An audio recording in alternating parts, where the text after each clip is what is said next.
Nah, ini yang nanti kita bahas. Jadi dulu tema dialog tuh hari ini. Ya, itu dua tema kita buat hari ini. Kita awali dengan informasi banjir bandang. Saudara, ada banjir bandang yang menerjang Desa Torue, Kabupaten Parigi Motong pada Kamis malam. Tim SAR Palu dan BPBD Parigi Motong masih berupaya untuk mengevakuasi warga di sana. Hujan deras yang mengguyur Parigi Motong pada Kamis sore atau sejak Kamis sore ini mengakibatkan meluapnya sungai di Desa Torue. Banjir bandang terjadi sekitar pukul 22 pada Kamis malam dan menurut informasi dari BPBD Parigi Motong, 3 warga dilaporkan terseret arus. Dari rekaman video amatir yang beredar di media sosial terlihat derasnya arus banjir yang mengakibatkan sejumlah rumah dan kendaraan yang berada di jalur penghubung Parigi Poso terendam. Beberapa warga juga berupaya menyelamatkan diri ke lokasi yang lebih tinggi. Ya, di Desa Torue, banjir besar, kita lihat ada.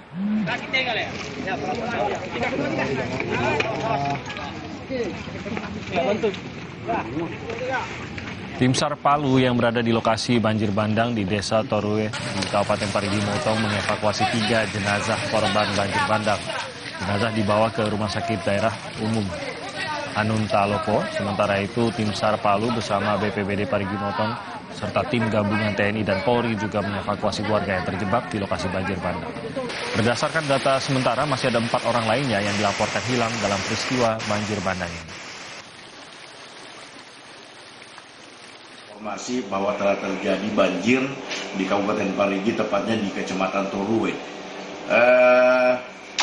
Dari kepala desa, salah satu kepala desa di kecamatan bahwa desa atau kecamatan Torue telah dilanda banjir akibat hujan yang mulai dari pukul 18.00 sampai pukul 23 tadi masih hujan. Pada waktu tiba di lokasi langsung mengevakuasi korban yang terdampak banjir, ya, di mana diantaranya ada 3 orang yang meninggal dunia.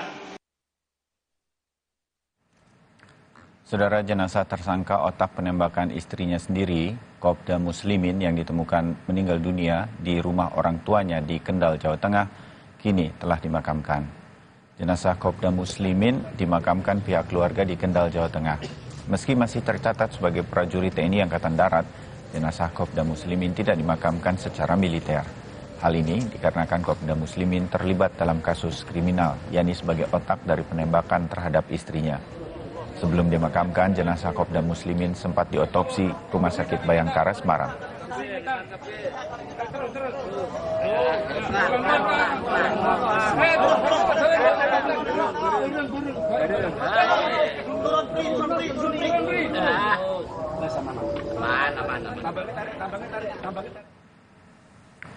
Kopda Muslimin, saudara, diduga kuat meninggal dunia akibat keracunan berdasarkan hasil otopsi.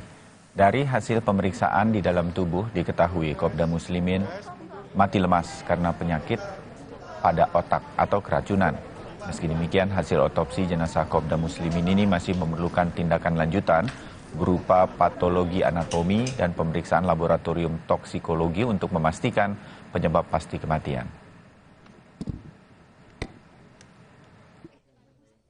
Dari hasil pemeriksaan luar, tidak ditemukan luka akibat kekerasan tajam atau benda tumpul.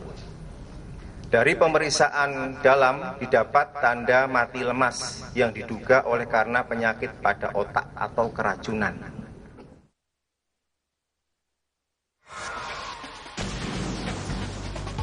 Pelarian Kopda Muslimin selama 11 hari pasca kejadian dugaan percobaan pembunuhan pada sang istri Rina Wulandari berakhir tragis.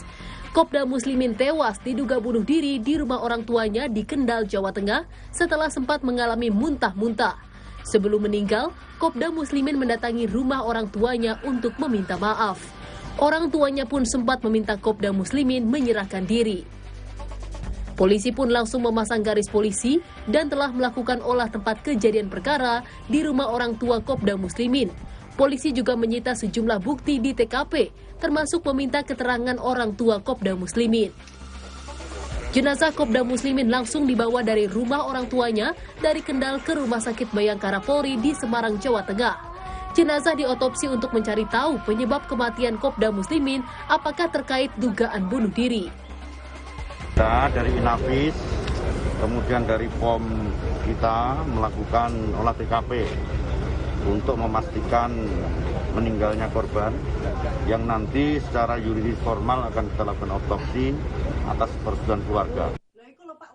Kopda Muslimin jadi otak penembakan dugaan percobaan pembunuhan pada sang istri dengan menyewa 5 pembunuh bayaran dengan imbalan yang dijanjikan 200 juta rupiah dan telah dibayarkan 120 juta rupiah. Janjikannya sama saya 200 juta kalau eksekusi berhasil. Motif asmara dan adanya perempuan idaman lain diduga menjadikan Kopda Muslimin gelap mata hingga tega mencoba menghabisi nyawa sang istri. Tim Liputan Kompas TV. Kita beralih ke informasi lainnya, Saudara. Mantan Bupati Tanah Bumbu, Kalimantan Selatan, Mardani Maming, ditahan KPK pada Kamis malam. Politikus PDI Perjuangan itu ditahan setelah diperiksa sebagai tersangka atas kasus dugaan suap dan gratifikasi terkait pemberian izin usaha tambang di Kabupaten Tanah Bumbu. Maming rampung menjalani pemeriksaan sekitar pukul 21.30 waktu Indonesia bagian Barat pada Kamis malam. Maming mengenakan rompi tahanan KPK saat menuruni anak tangga lantai 2 Gedung Merah Putih KPK. KPK menyebut Maming menerima uang lebih dari 104 miliar rupiah dalam kasus dugaan suap soal perizinan pertambangan di Kabupaten Tanah Bumbu.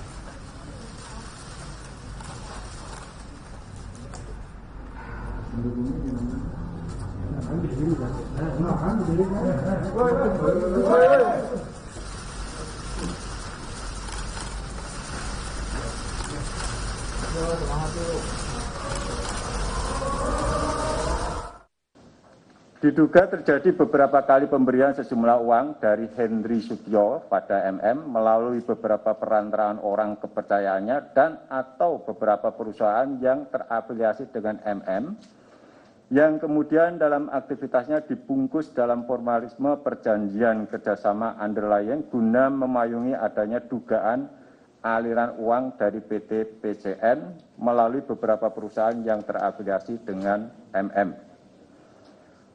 Uang diduga diterima dalam bentuk tunai maupun transfer rekening dengan jumlah sekitar 104 miliar 300 juta rupiah dalam kurun waktu 2014 sampai dengan tahun 2020. Kami akan hadirkan beberapa informasi lainnya, Saudara. Ada beberapa peristiwa yang akan kami sampaikan laporannya usai jeda. Di antaranya ada sebuah pabrik garmen di Tegal Alur, Kalideres, Jakarta Barat terbakar pada Kamis malam. Selengkapnya usai jeda.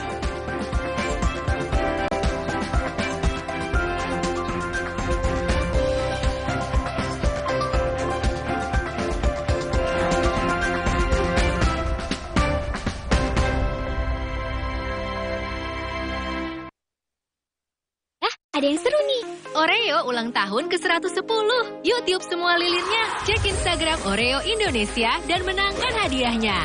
Cobain juga Oreo rasa birthday cake baru.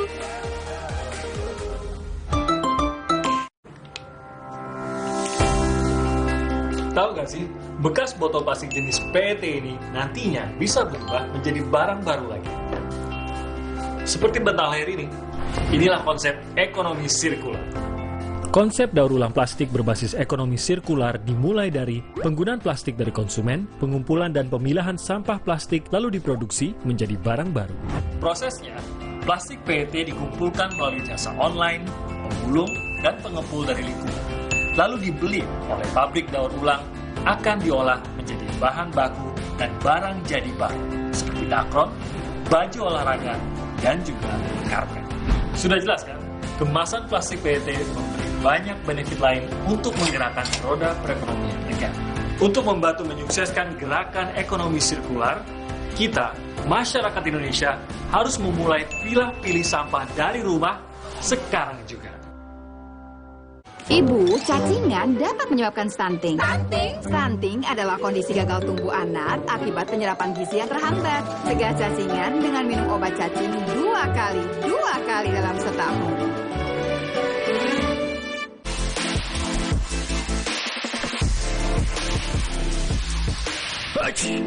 Ibu mampet, badan meriang. Tenang, ada Ultra Flu. Ultra Flu, flu reda, lega rasanya.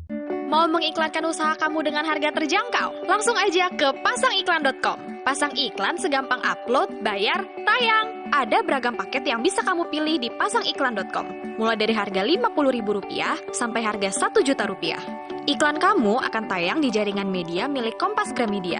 Jadi, iklan kamu berpotensi dilihat oleh 270 juta pembaca. Di pasangiklan.com, kamu bisa memilih jenis iklan yang ingin ditayangkan. Kamu bisa memilih iklan untuk ditayangkan di website, Instagram, atau iklan baris di koran Kompas. Di pasangiklan.com, kamu nggak perlu khawatir, karena setelah iklan ditayangkan, kamu akan mendapatkan informasi mengenai perkembangan iklan berupa laporan performa untuk iklan digital dan Instagram, serta notifikasi penayangan untuk iklan baris di koran Kompas.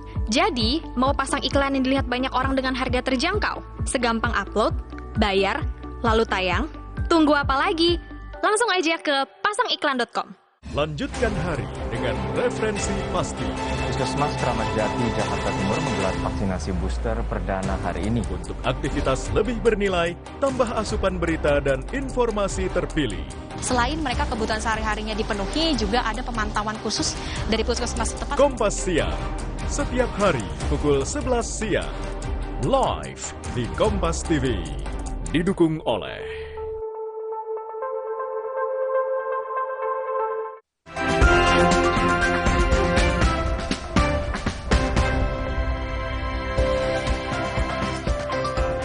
Kembali di Sapa Indonesia Pagi. Saudara, sejumlah tembakan terpaksa diletuskan polisi saat menggerebek sebuah kampung narkoba di Medan, Sumatera Utara.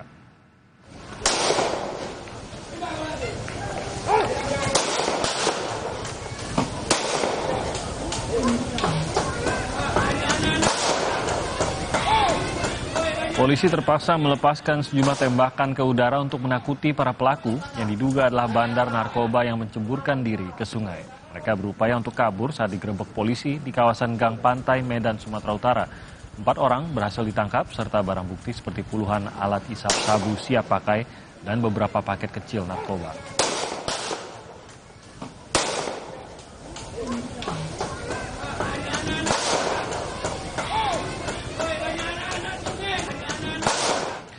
Saudara, sebuah pabrik garmen di Tegal Alur, Kalideres, Jakarta Barat terbakar pada Kamis malam dan banyaknya material yang mudah terbakar membuat api dengan cepat membesar hingga nyaris membakar seluruh bagian pabrik.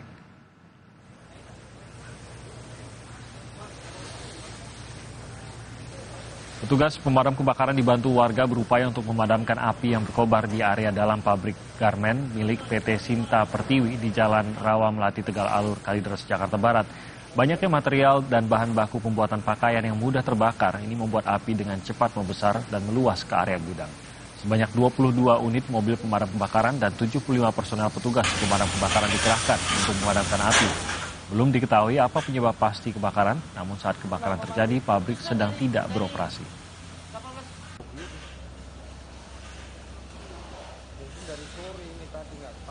Hingga pukul 11 malam, kebakaran yang melanda pabrik Sinta Pertiwi belum dapat dipadamkan. Upaya pemadaman terus dilakukan, sementara sejumlah warga berdatangan ke lokasi pabrik untuk memastikan api tidak merambat ke bangunan lainnya.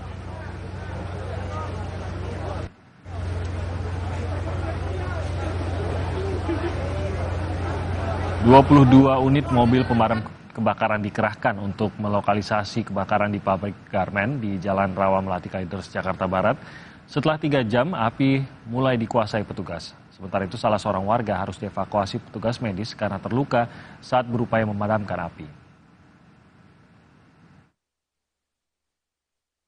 Ini sudah mengerahkan kurang lebih 22 unit, 20 dari Jakarta Barat, 2 unit dari Jakarta Utara.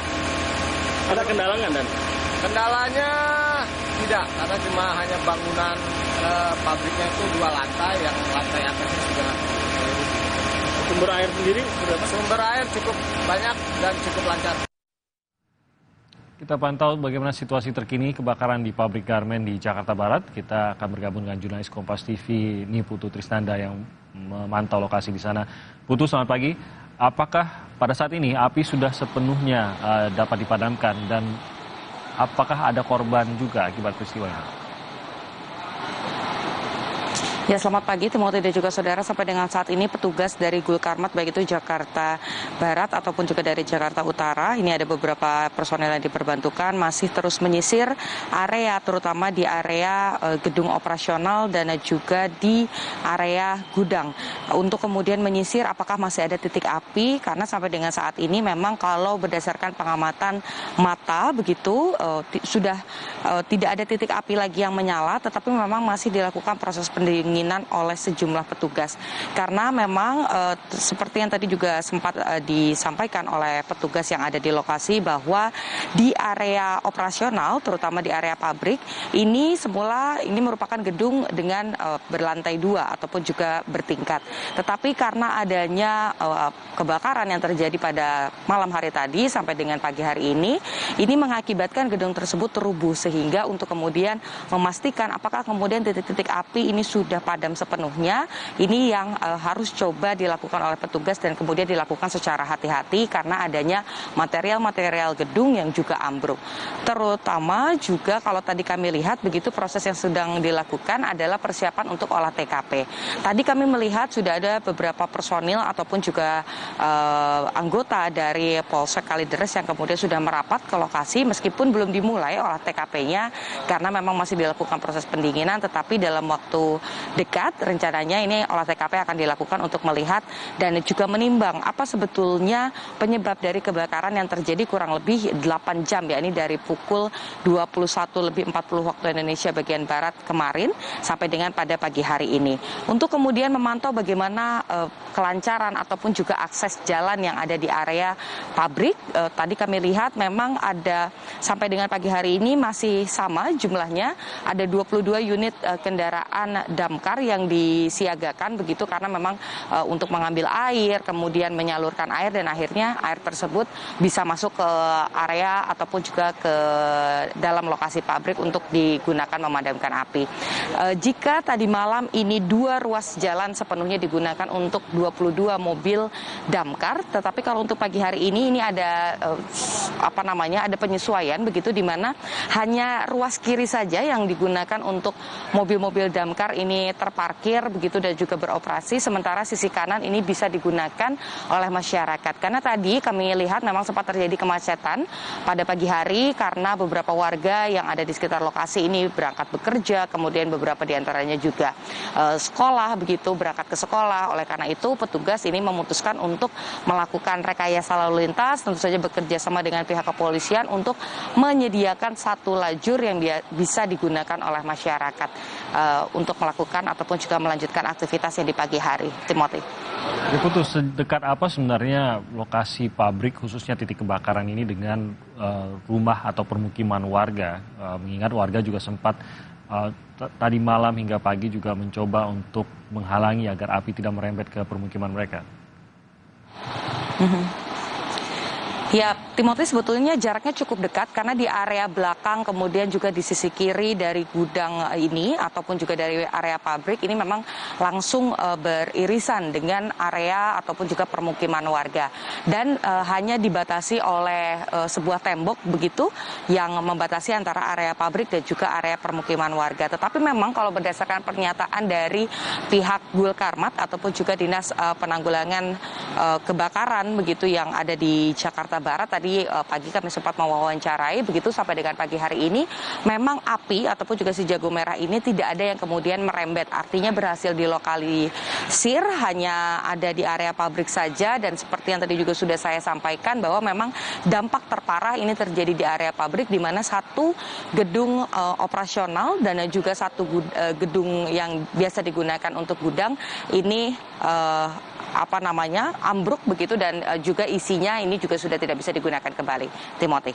Baik, terima kasih nih Putu Trisnanda melaporkan dari kebakaran pabrik garmen di Kalideres, Jakarta.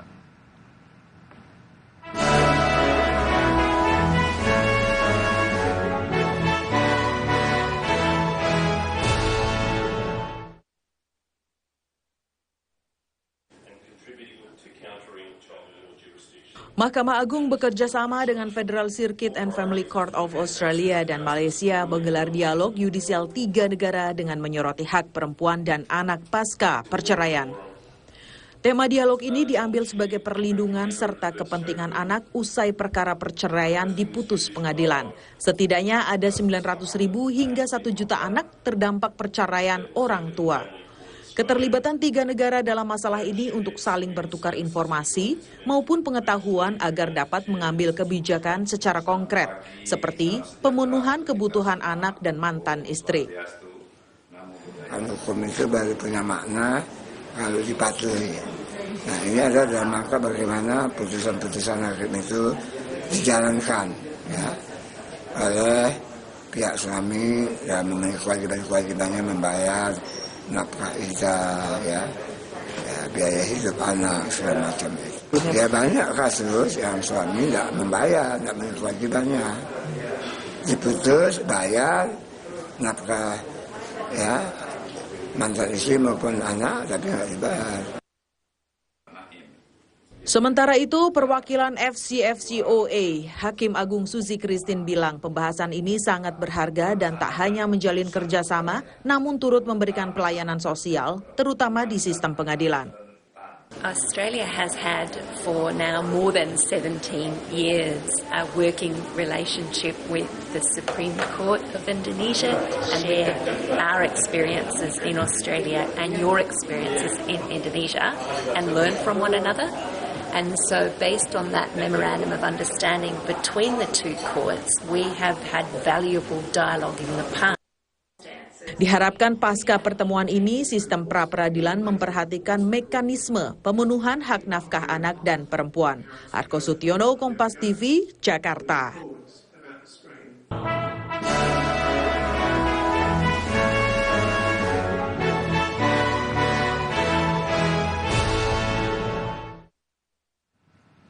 Sudah kemunculan fenomena Citayam Fashion Week di kawasan Duku Atas, Jakarta Pusat makin menyedot perhatian masyarakat. Namun kemunculan Citayam Fashion Week atau sekarang dikenal sebagai CFW ini menimbulkan pro dan kontra.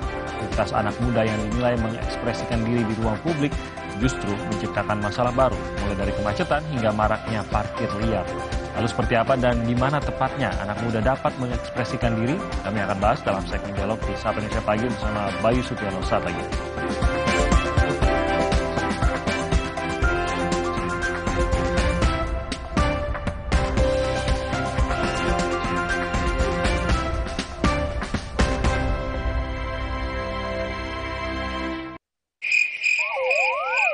Sakit kepala berkepanjangan, muka kaku susah tersenyum, badan terasa nyeri, ini gejala kurang tertawa. Tenang, sebagai teman tertawa, kami punya solusinya. Suci X, tawa 1 dekade, mulai 5 Agustus, di Kompas TV. Bila tertawa berlanjut, segera ajak teman-teman Anda agar tidak tertawa sendirian. Katanya keju leleh, tapi ini nggak leleh-leleh. Makanya cheesy corn dog-nya pakai Kraft Quick Melt, pasti leleh. Teksturnya pas, anti encer, anti gagal. Yang lain cuma ngaku-ngaku leleh. Enak banget, Bunda beli ya. Bikin dong, pakai Kraft Quick Melt. Masak simpel, anti gagal, ala chef Bunda. Lelehnya asli, semangatnya pasti.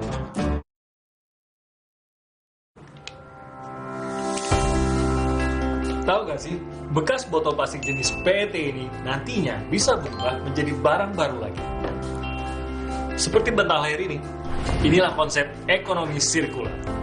Konsep daur ulang plastik berbasis ekonomi sirkular dimulai dari penggunaan plastik dari konsumen, pengumpulan dan pemilahan sampah plastik lalu diproduksi menjadi barang baru. Prosesnya, plastik PET dikumpulkan melalui jasa online, pemulung, dan pengepul dari lingkungan.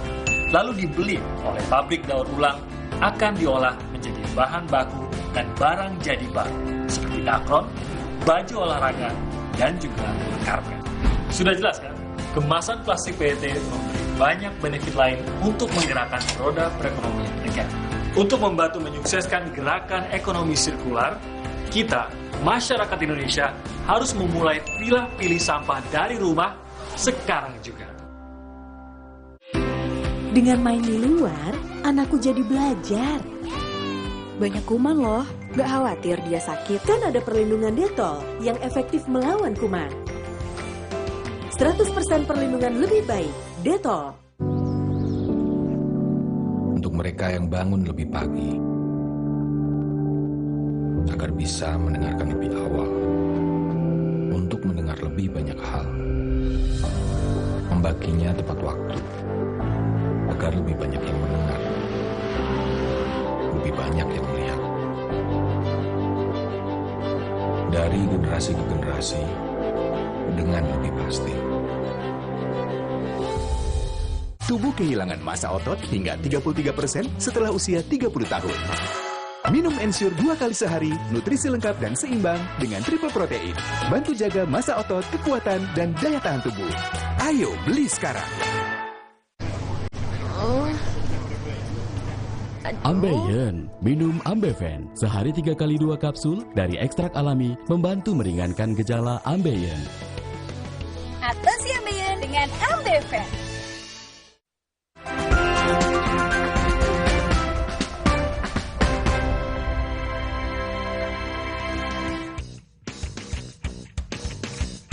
Kemunculan fenomena Citayam Fashion Week di kawasan Dukuh Atas, Jakarta Pusat terus menarik perhatian masyarakat. Namun, kemunculan Citayam Fashion Week atau CFW ini menimbulkan pro dan kontra. Aktivitas anak muda yang dinilai mengekspresikan diri di ruang publik justru menciptakan masalah baru. Mulai dari kemacetan hingga maraknya parkir liar. Polisi pun menyebut kerumunan Citayam Fashion Week harus ditertibkan. Kalau perlu kita akan berada di tengah-tengah zebra cross, sama seperti mungkin rekan-rekan atau masyarakat melihat seperti petugas-petugas pengamanan yang melakukan pengamanan pada saat penyeberangan. Ya. Karena semakin ke sini kita lihat yang berada di jalan itu bukan hanya yang melakukan catwalk ya, tapi yang mengambil gambar, yang foto, yang buat konten, semuanya tumpah ruah ke jalan sehingga fungsi jalan itu betul-betul sangat terganggu sekali. Banyaknya masalah yang ditimbulkan membuat pemerintah Provinsi DKI Jakarta berencana melakukan pengaturan aktivitas Citayam Fashion Week di Dukuh Atas. Pemprov DKI tengah memikirkan kegiatan Citayam Fashion Week dapat digelar saat pelaksanaan Car Free Day. CFW dilaksanakan di hari Minggu pagi, itu bagus. Saya juga termasuk pernah mengusulkan. Hari Minggu pagi, Car Free Day itu juga bisa dimanfaatkan untuk CFW, juga bagus. Itu kan lebih luas itu, dari ujung Tamrin ke ujung Sudirman jalannya. Silakan aja, itu juga satu solusi ya. Gitu. Jadi kepolisian itu kan mengkhawatirkan di situ, mengganggu ketertiban umum, ya kan, yang jalan, yang lewat di situ kan, itu. Terus zebra cross juga, begitu ya. Fenomena Citayam Fashion Week menjadi sinyal kebutuhan warga atas ruang publik. Pengamat tata kota menilai pemerintah perlu menyiapkan lebih banyak ruang bagi warga mengekspresikan diri. Hal ini tentu pemerintah daerah dapat memberikan pendampingan dan juga memfasilitasi kebutuhan apa saja yang dibutuhkan, memberikan keamanan, keselamatan, dan juga kenyamanan di ruang publik, serta kebersihan lingkungan dalam setiap kali kegiatan. Hal ini akan memicu kreativitas baru di ruang publik lainnya di berbagai kota di Indonesia. Pemerintah daerah dinilai perlu memberi bimbingan dan pendampingan pada kemunculan Citayam Fashion Week agar kebebasan berekspresi dan kreativitas yang muncul tetap bisa dituangkan dengan tertib. Tim Liputan, Kompas TV.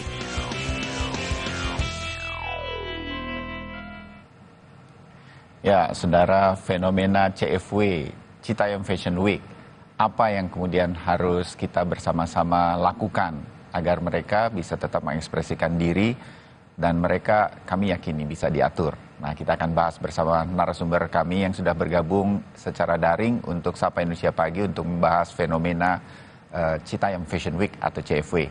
Pengamat dan praktisi media sosial Enda Nasution, kemudian ada sosiolog dari Universitas Indonesia Ida Ruwaida, dan pakar tata kota dari Universitas Trisakti Nirwono Yoga. Mas Nirwono, Ibu Ida, selamat pagi. Enda, selamat pagi, salam sehat. Selamat pagi semuanya. Ya, yang salam sehat semuanya. Gampang salam CFW atau haradukuh ya sekarang. Ya. Bukan main ini mereka. Semangat ya. Iya. Bu Ida, Ibu Ida dulu ya, dari sisi sosiologis begitu. Bu, tadi kita ngobrol ya sebelum kita mulai dialog ini, saya bilang bukan main ini mereka, anak-anak muda, nobody mereka. Baru-baru ini aja kita kenal Bonge, JJ, selamat pagi untuk mereka berdua. Salah satu yang saya ingin ngobrol sebagai orang media adalah ngobrol sama mereka berdua tuh. Bagaimana mereka mengumpulkan teman-temannya sedemikian rupa dan mengekspresikan diri. Tapi maksud saya adalah, selama ini kan saya duduk di sini, yang kita bicarakan menteri, presiden, wakil presiden, menjelang pilpres, ekonomi, ada pengamat ekonomi dan lain-lain. Tapi selama sebulan terakhir bahkan lebih, kita terpaksa melihat CFW ini. Siapa yang menggagas? Anak-anak muda, nobody mereka, dari Citayam, Bojonggede dan sekitarnya, dari luar Jakarta. Apa nih sebenarnya, kalau Ibu Ida melihat sedang terjadi apa CFW ini menurut Bu Ida? Bu? Iya, Mas Bayu, banyak faktor yang sebetulnya melatar belakangi ya. Tapi yang membuat kita terpanas bagaimana tadi disampaikan Mas Bayu, karena mereka adalah bukan hanya sekedar orang pinggiran ya, disebut sebagai Citayam, Bojong, Depok, tapi sebetulnya adalah kami secara sosiologis menyebut sebagai mereka adalah kelompok marginal sebetulnya begitu loh. Marginal di dalam pengertian selain anak muda, tapi kan dari lapis bawah begitu ya. Nah ini yang sebetulnya menarik ya, ruang kreasi yang justru digagas oleh kelompok-kelompok marginal yang dari pengalaman kami memfasilitasi terutama anak-anak nongkrong yang dianggap marginal dan tereksklusi dari pembangunan kota. Sebetulnya memang mereka itu sebetulnya kreatif begitu, hanya ruang-ruang untuk mereka itu sangat terbatas begitu ya, ruang di dalam pengertian baik secara fisik maupun juga fasilitasi begitu ya. Dan bahkan ketika kita masuk ya di salah satu area di Jakarta Pusat, kami bahkan ditertawakan katakanlah atau dipertanyakan oleh pihak-pihak terkait begitu. Ngapain sih ngurusin anak-anak nakal seperti itu ya? Itu semua yang sebetulnya juga sudah melekat pada mereka. Nah, kalaupun anak Citayam ini dalam tanda kutip mereksek ke ibu kota, saya kira sih sebetulnya ruang publik itu kan terbuka ya, tidak terbatasi apalagi dengan mobilitas internal warga kota, baik itu penyangga maupun ibu kota, itu sebetulnya memang sangat memungkinkan saat ini dengan moda-moda transportasi yang ada begitu. Saya sih melihatnya dengan latar yang seperti itu ya Mas Bayu. Ya, setuju. Sebelum ke Mas Nirwono, saya sedikit ke Enda nih ya. Bung Enda. Yes. Saya menyebutnya mereka seperti ada people power gitu ya. Mereka, Ibu Ida tadi mengatakan, mohon maaf nih untuk teman-teman ya, mereka marginal, mereka banyak yang putus sekolah, mereka bukan siapa-siapa, ngumpul di sana terus kemudian melakukan sesuatu saja. Tapi kalau di media nih, mereka selevel loh sama presiden atau siapapun, karena mereka kadang-kadang jadi headline juga, termasuk di Kompas TV. Hari ini kita jadikan mereka topik dialog begitu. Itu menurut saya yang sesuatu yang luar biasa. Apakah peran media sosial ini memang begitu berpengaruh ya? Sampai sekarang nih juga ada streetwear fashion show lain juga kan, di Tunjungan dan mulai merambah ke kota-kota lain. Ini media sosial. Ini kita rasakan betul, kita lihat betul selama 1 bulan lebih terakhir ini. The powerful of media social media begitu. Ini begitu menurut Anda? Mereka jadi bintang, mereka jadi pembicaraan karena kekuatan sosial media. Bung Enda? Yang nggak bisa dipungkiri salah satu faktornya itu ya, bahwa kemudian apa yang terjadi di sana ditangkap dan kemudian dilihat oleh jutaan pasangan mata karena beredar lewat secara viral dalam tanda kutip ya. Tapi sebenarnya di awal balik lagi nih, karena tadi Mas Bayu bilang people power, kan sebenarnya teman-teman ini tidak ada visi misi gitu ya, tidak ada tujuan khusus untuk melakukan sesuatu gitu. Mereka juga nggak nyangka kali ini bisa terjadi seperti ini ya. Dan saya pengen ngobrol banyak sama Bu Ida sebenarnya sebagai sosiologis ya, karena menarik kalau dianalisa dari sisi sosiologis, karena saya melihatnya gini, begitu menjadi viral di media sosial pun ada faktor di mana audiens media sosial di awalnya tuh menertawakan sebenarnya. Setuju. Karena kan mereka ini sesuatu yang out of place ya. image satu adalah metropolitan yang baru, duku atas itu kan kalau kita lihat kalau lewat sehari-hari kan sangat, kalau dari sisi desain tata kota itu sesuatu yang mewah ya pada saat pada sekarang kita bisa lewat. Lalu kemudian di sisi lain ada anak-anak yang awalnya kita menertawakan, ini siapa sih anak-anak ini gitu, nggak dalam tanda kutip justru nggak SCBD banget gitu ya, Mbak. Nggak branded, nggak berusaha nggak bekerja secara profesional, tapi mereka seolah-olah mengokupai daerah itu dan membuatnya jadi milik mereka gitu, tanpa ada maksud melakukan itu juga kan, mereka hanya ada di situ aja. Jadi di satu sisi ada kontradiksi di sini gitu ya, sehingga kemudian orang banyak memperhatikan, akhirnya menjadi viral, tapi lama-lama dibahas terus, lucu juga ya gitu, ada sesuatu yang familiar, akhirnya kan dibilang, dan kayak menurut saya berupa sindiran juga, karena sebelumnya kan kita dengar ada Paris Fashion Week, lalu ada dunia fashion itu sesuatu yang seolah-olah hanya milik orang-orang kelas atas aja gitu ya, tapi kemudian ternyata dimaknai dan dijadikan sebuah praktek yang bisa sangat gampang dan mudah dan dilakukan oleh bukan orang-orang yang biasa di dunia itu. Nah, ini yang menurut saya menangkap imajinasi masyarakat Indonesia sehingga akhirnya tadi jadi viral, jadi pembicaraan, dibahas di media sosial, dibahas di media juga gitu. Iya, setuju sih. Itu dia kan luar biasanya ya, mereka sekedar mengekspresikan diri dan politisi, siapa segala macam, bahkan turun ke duku atas. Itu yang buat saya menarik begitu untuk kemudian ikut dalam arus fenomena ini. Bahkan banyak artis dan para pesohor juga turun ke duku atas sedemikian rupa. Itu yang harus kita lihat. Nanti saya balik ke Bu Ida. Saya ke Mas Nirwono dulu. Ruang publik.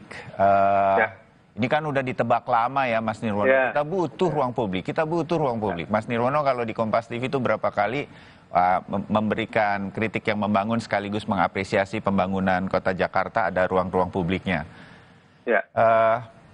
Dan ini terjadi begitu, dimanfaatkan, kan memang seperti Ibu Ida katakan, ini boleh siapa saja memanfaatkannya selama dia adalah publik begitu kan ya. Dari Citayam, Bojonggede atau apa, mereka tersambung, itu nggak jauh loh bagi tidak dekat-dekat juga loh begitu dari duku atas. Bagi Anda yang belum pernah tahu Citayam, Bojonggede dan sekitarnya cukup jauh, tapi jadi dekat karena ada kereta api begitu. Nah, apa yang Anda lihat di sini Mas Nirwono? Kalau kita bicara sebuah Fashion Week misalnya, kalau ada di Paris ya adanya di Paris itu Fashion Week, London ya di London, Milan ya di Milan. Ini Citayam tapi ada di Jakarta gitu. Kata Enda tadi katakan ini sebenarnya tadinya tuh agak sedikit ngeledek-ngeledek, tapi malah jadi bahkan udah ada yang berniat menjadikan brand kan gitu. Mas Nirwono, public space ini gimana menurut Anda? Jadi ini catatan buat kita semua juga nanti. Ada 3 catatan penting menurut saya. Nanti ini akan menunjukkan apakah Citayam Fashion Week tadi bisa kita duplikasi di tempat lain di Jakarta atau di lain kota. Apakah ini akan berkelanjutan atau tidak nanti. Nanti ada 3. Yang pertama, gerakan-gerakan orisinal seperti ini selalulah hadir karena ada kegelisahan anak muda.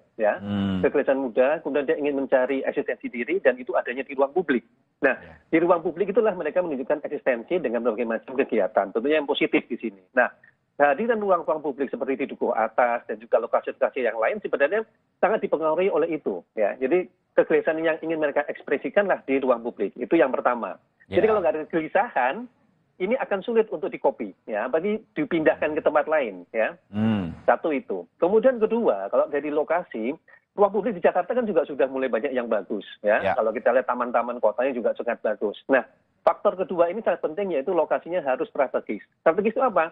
Mudah dicapai dan syukur-syukur mudah dan murah, Mbak. Sekali jalan, biayanya murah, gitu ya. Apalagi bagi teman-teman dari luar DKI Jakarta, faktor itu harus mempengaruhi. Sekali jalan 3.500, 3.000 mereka bisa sampai ke titik lokasi, itu akan mudah. Ini juga akan berpengaruh. Kalau umpamanya dipindah ke Monas misalnya, mereka harus lanjut lagi, gitu kan? Apalagi ke lain lokasi yang diusulkan beberapa lokasi di Pemda DKI, itu juga akan mempengaruhi kemudahan lokasi tadi. Jadi kemudahan capaiannya, strategis tadi menjadi catatan. Ketiga, yang tidak kalah penting, fasilitas kota yang ada seringkali tidak didukung dengan kelengkapan yang lain. Misal tadi, begitu ruang publiknya itu sudah mulai ribut, sudah mulai banyak orang, muncul masalah seperti parkir. Tempat sampah ini juga. Betul, sampah jadi muncul gitu. Hal ini juga Kalau kita mundur sedikit di Mas Bayu, itu hal yang kita alami juga saat viral Tebet Ecopark. Ya, teman-teman ingat kemarin sama ya, sebelum pas Lebaran kemarin ribuan orang datang ke Tebet Ecopark, sama kasusnya.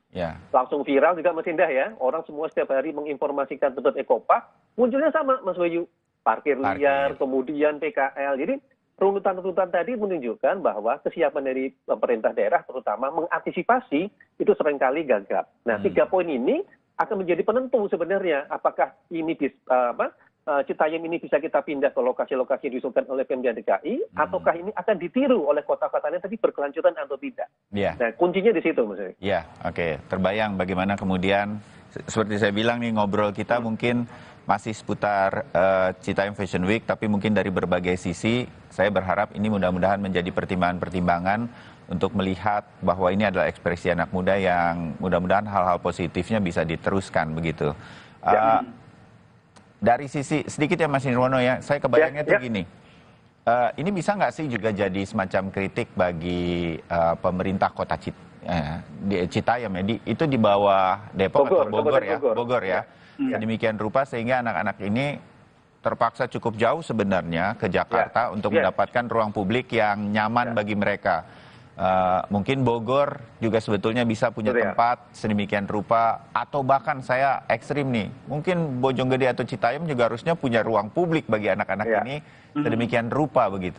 Nah, itu juga bisa jadi kritik bagi setiap dari kita, setiap dari pengelola kota begitu, untuk melihat ini loh ruang publik tuh bisa kayak gini sebenarnya. Ini yang kita harapkan sebenarnya ya, ekses positifnya, Mas Nirwono. Jadi kita dorong itu sebenarnya dari lahir Citayam Fashion Week secara umum ya, akan muncul ruang-ruang publik yang menarik buat anak muda. Dan itu harusnya ada di Bodetabek ya, Bogor, Depok, Tangerang, Bekasi ini tertantang sebenarnya bagaimana menyediakan ruang publik yang menarik buat mereka. Dan harus ada semacam dukungan penuh. Apa dukungan penuh? Seperti misalnya keamanan dan kenyamanan, kebersihan gitu ya. Jadi kegiatan yang sudah sangat positif ini tentu akan melahirkan gerakan baru di ruang publik baru, dan tidak harus fashion sebenarnya Mas Bayu ya. Banyak kegiatan anak muda yang bisa dilakukan di ruang publik. Biarkan mereka menentukan bentuk kegiatannya. Originalitas ini sangat penting karena ini akan menentukan faktor. Diferensiasinya sangat penting ya. Kalau dia follower agak sulit untuk bicara berkelanjutan. Misal kemudian nanti muncul umpamanya Bekasi Fashion Week atau Depok Fashion Week gitu ya, atau Bojonggede Fashion Week, itu tidak akan berkelanjutan karena itu tidak lahir dari originalitas tadi itu. Nah, ini yang penting, tolong sediakan ruang publik yang mudah diakses tadi, anak muda bisa berekspresi. Nah, hal-hal mendasar itu yang sebenarnya dibutuhkan oleh mereka. Kemudian serahkan kepada mereka bentuk kegiatannya seperti apa. Nah, itu nanti akan muncul diferensiasi dari berbagai macam kegiatan yang positif tadi. Yang penting jangan terlalu banyak larangan, Mas Bayu. Karena semakin banyak larangan ini itu gitu ya, terus kemudian ada dalam tanda petik penertiban dan sebagainya, ini justru akan menghentikan kreativitas mereka. Gitu. Nah, ini yang sebenarnya agak kami khawatirkan ya, mulai ada tanda-tanda dalam tanda petik tadi ya, larangan ini, larangan itu, yang justru nanti buat Citayam Fashion Week sendiri nanti akan terbatas. Ini akan sulit untuk menduplikasi. Kenapa? Kalau terlalu banyak larangan, anak muda akan berpikir 2-3 kali lagi untuk melakukan kegiatan yang sama di ruang publik lainnya tadi, Mas. Meskipun sudah ada ruang publik nanti. Nah, ini yang perlu kita pahami juga. Ya, terbayang. Nah, Bu Ida, sekarang kita mulai masuk nih upaya pemerintah Provinsi DKI Jakarta ya untuk fenomena Citayam Fashion Week ini kan mungkin bahasa kita ingin supaya bisa tertib karena ada ekses, ada gangguan-gangguan di sekitar Duku Atas begitu. Sedemikian rupa kita udah lihat nih diupayakan untuk pindah di setiap hari Minggu saja di Car Free Day atau CFD. Nah, kalau Ibu Ida melihatnya seperti apa nih? Memang sih kita ada kemudian kekhawatiran bahwa ini kalau dipindah nggak akan sama lagi begitu spontanitasnya dan lain-lain berkaitan dengan kalau terjadinya di Duku Atas. Apa yang kemudian bisa menjadi masukan bagi Pemprov untuk melihat hal ini, Bu Ida?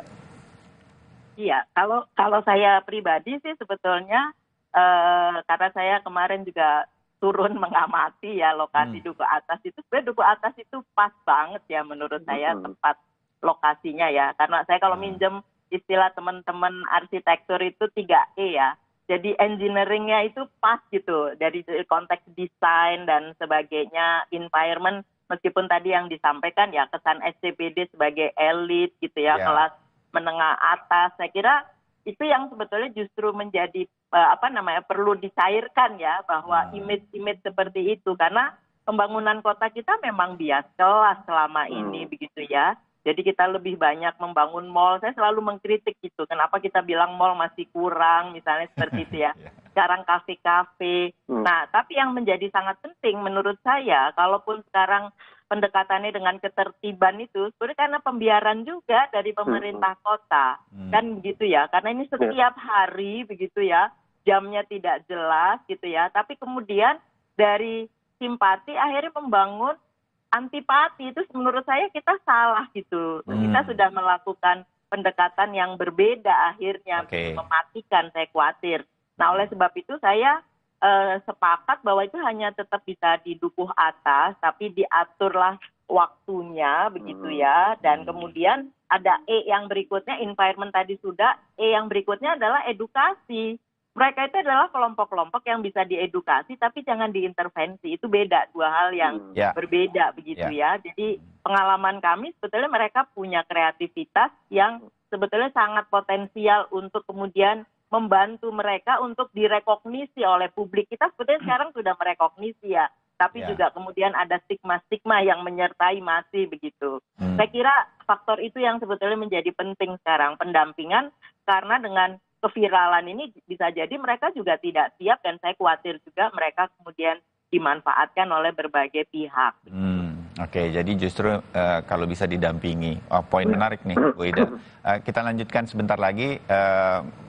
Upaya kita untuk menjaga ini sebagai sesuatu ekspresi anak muda, walaupun kita nggak tahu ini bisa berlangsung lama atau tidak, tetapi hal positifnya yang lebih banyak kita soroti sambil negatifnya kita antisipasi. Nanti kita sambung, masih bersama para narasumber. Tetap bersama Sapa Indonesia Pagi.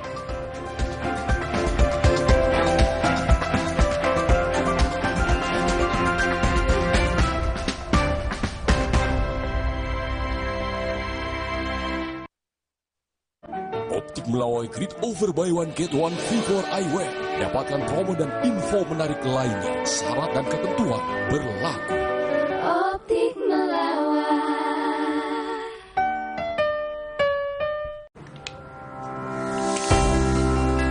Tahu gak sih, bekas botol plastik jenis PET ini nantinya bisa berubah menjadi barang baru lagi. Seperti bantal air ini. Inilah konsep ekonomi sirkular. Konsep daur ulang plastik berbasis ekonomi sirkular dimulai dari penggunaan plastik dari konsumen, pengumpulan dan pemilahan sampah plastik lalu diproduksi menjadi barang baru. Prosesnya, plastik PET dikumpulkan melalui jasa online, pemulung, dan pengepul dari lingkungan.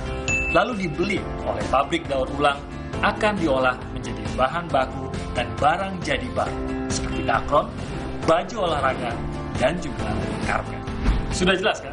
Kemasan plastik PET memberi banyak benefit lain untuk menggerakkan roda perekonomian negara. Untuk membantu menyukseskan gerakan ekonomi sirkular, kita, masyarakat Indonesia, harus memulai pilih sampah dari rumah sekarang juga. Aku gak akan nyerah meskipun gerah dan keringat menggangguku. Karena Dettol Cool, perlindungan 12 jam dengan sensasi cool 5 derajat. Segarnya bikin aku unstoppable. Berani taklukkan panasmu. Sibuk? Banyak kerjaan? Kamu tetap bisa kok jadi yang paling update. Install aplikasi kompas.id saja. Dengarkan artikel yang kamu butuhkan sambil beraktivitas. Unduh sekali untuk dibaca setiap saat, bahkan tanpa koneksi internet. Simpan artikel pilihanmu untuk dibaca nanti. Temukan berita lebih tepat, lebih cepat. Install sekarang dan jadilah yang paling update. Dulu tiap transaksi banyak biaya ini itu. Tapi di tabungan BTN Bisnis beda. Bisa bebas biaya transaksi itu juara banget. Karena bisnis gak cuma tentang hari ini, tapi juga esok hari. Awali dengan peduli terhadap bangunan hidup penuh makna. Wujudkan dengan mortar utama. MU Mortar Utama. BPIP periode 2022. Sempurnakan malam Anda dengan rangkuman peristiwa politik, sosial, dan budaya yang terjadi di dalam negeri juga mancanegara. terkait dengan pemeriksaan pelaku penganiayaan di tol dalam kota. Ikuti Kompas Malam setiap hari di jam-jam berikut. Live di Kompas TV. Didukung oleh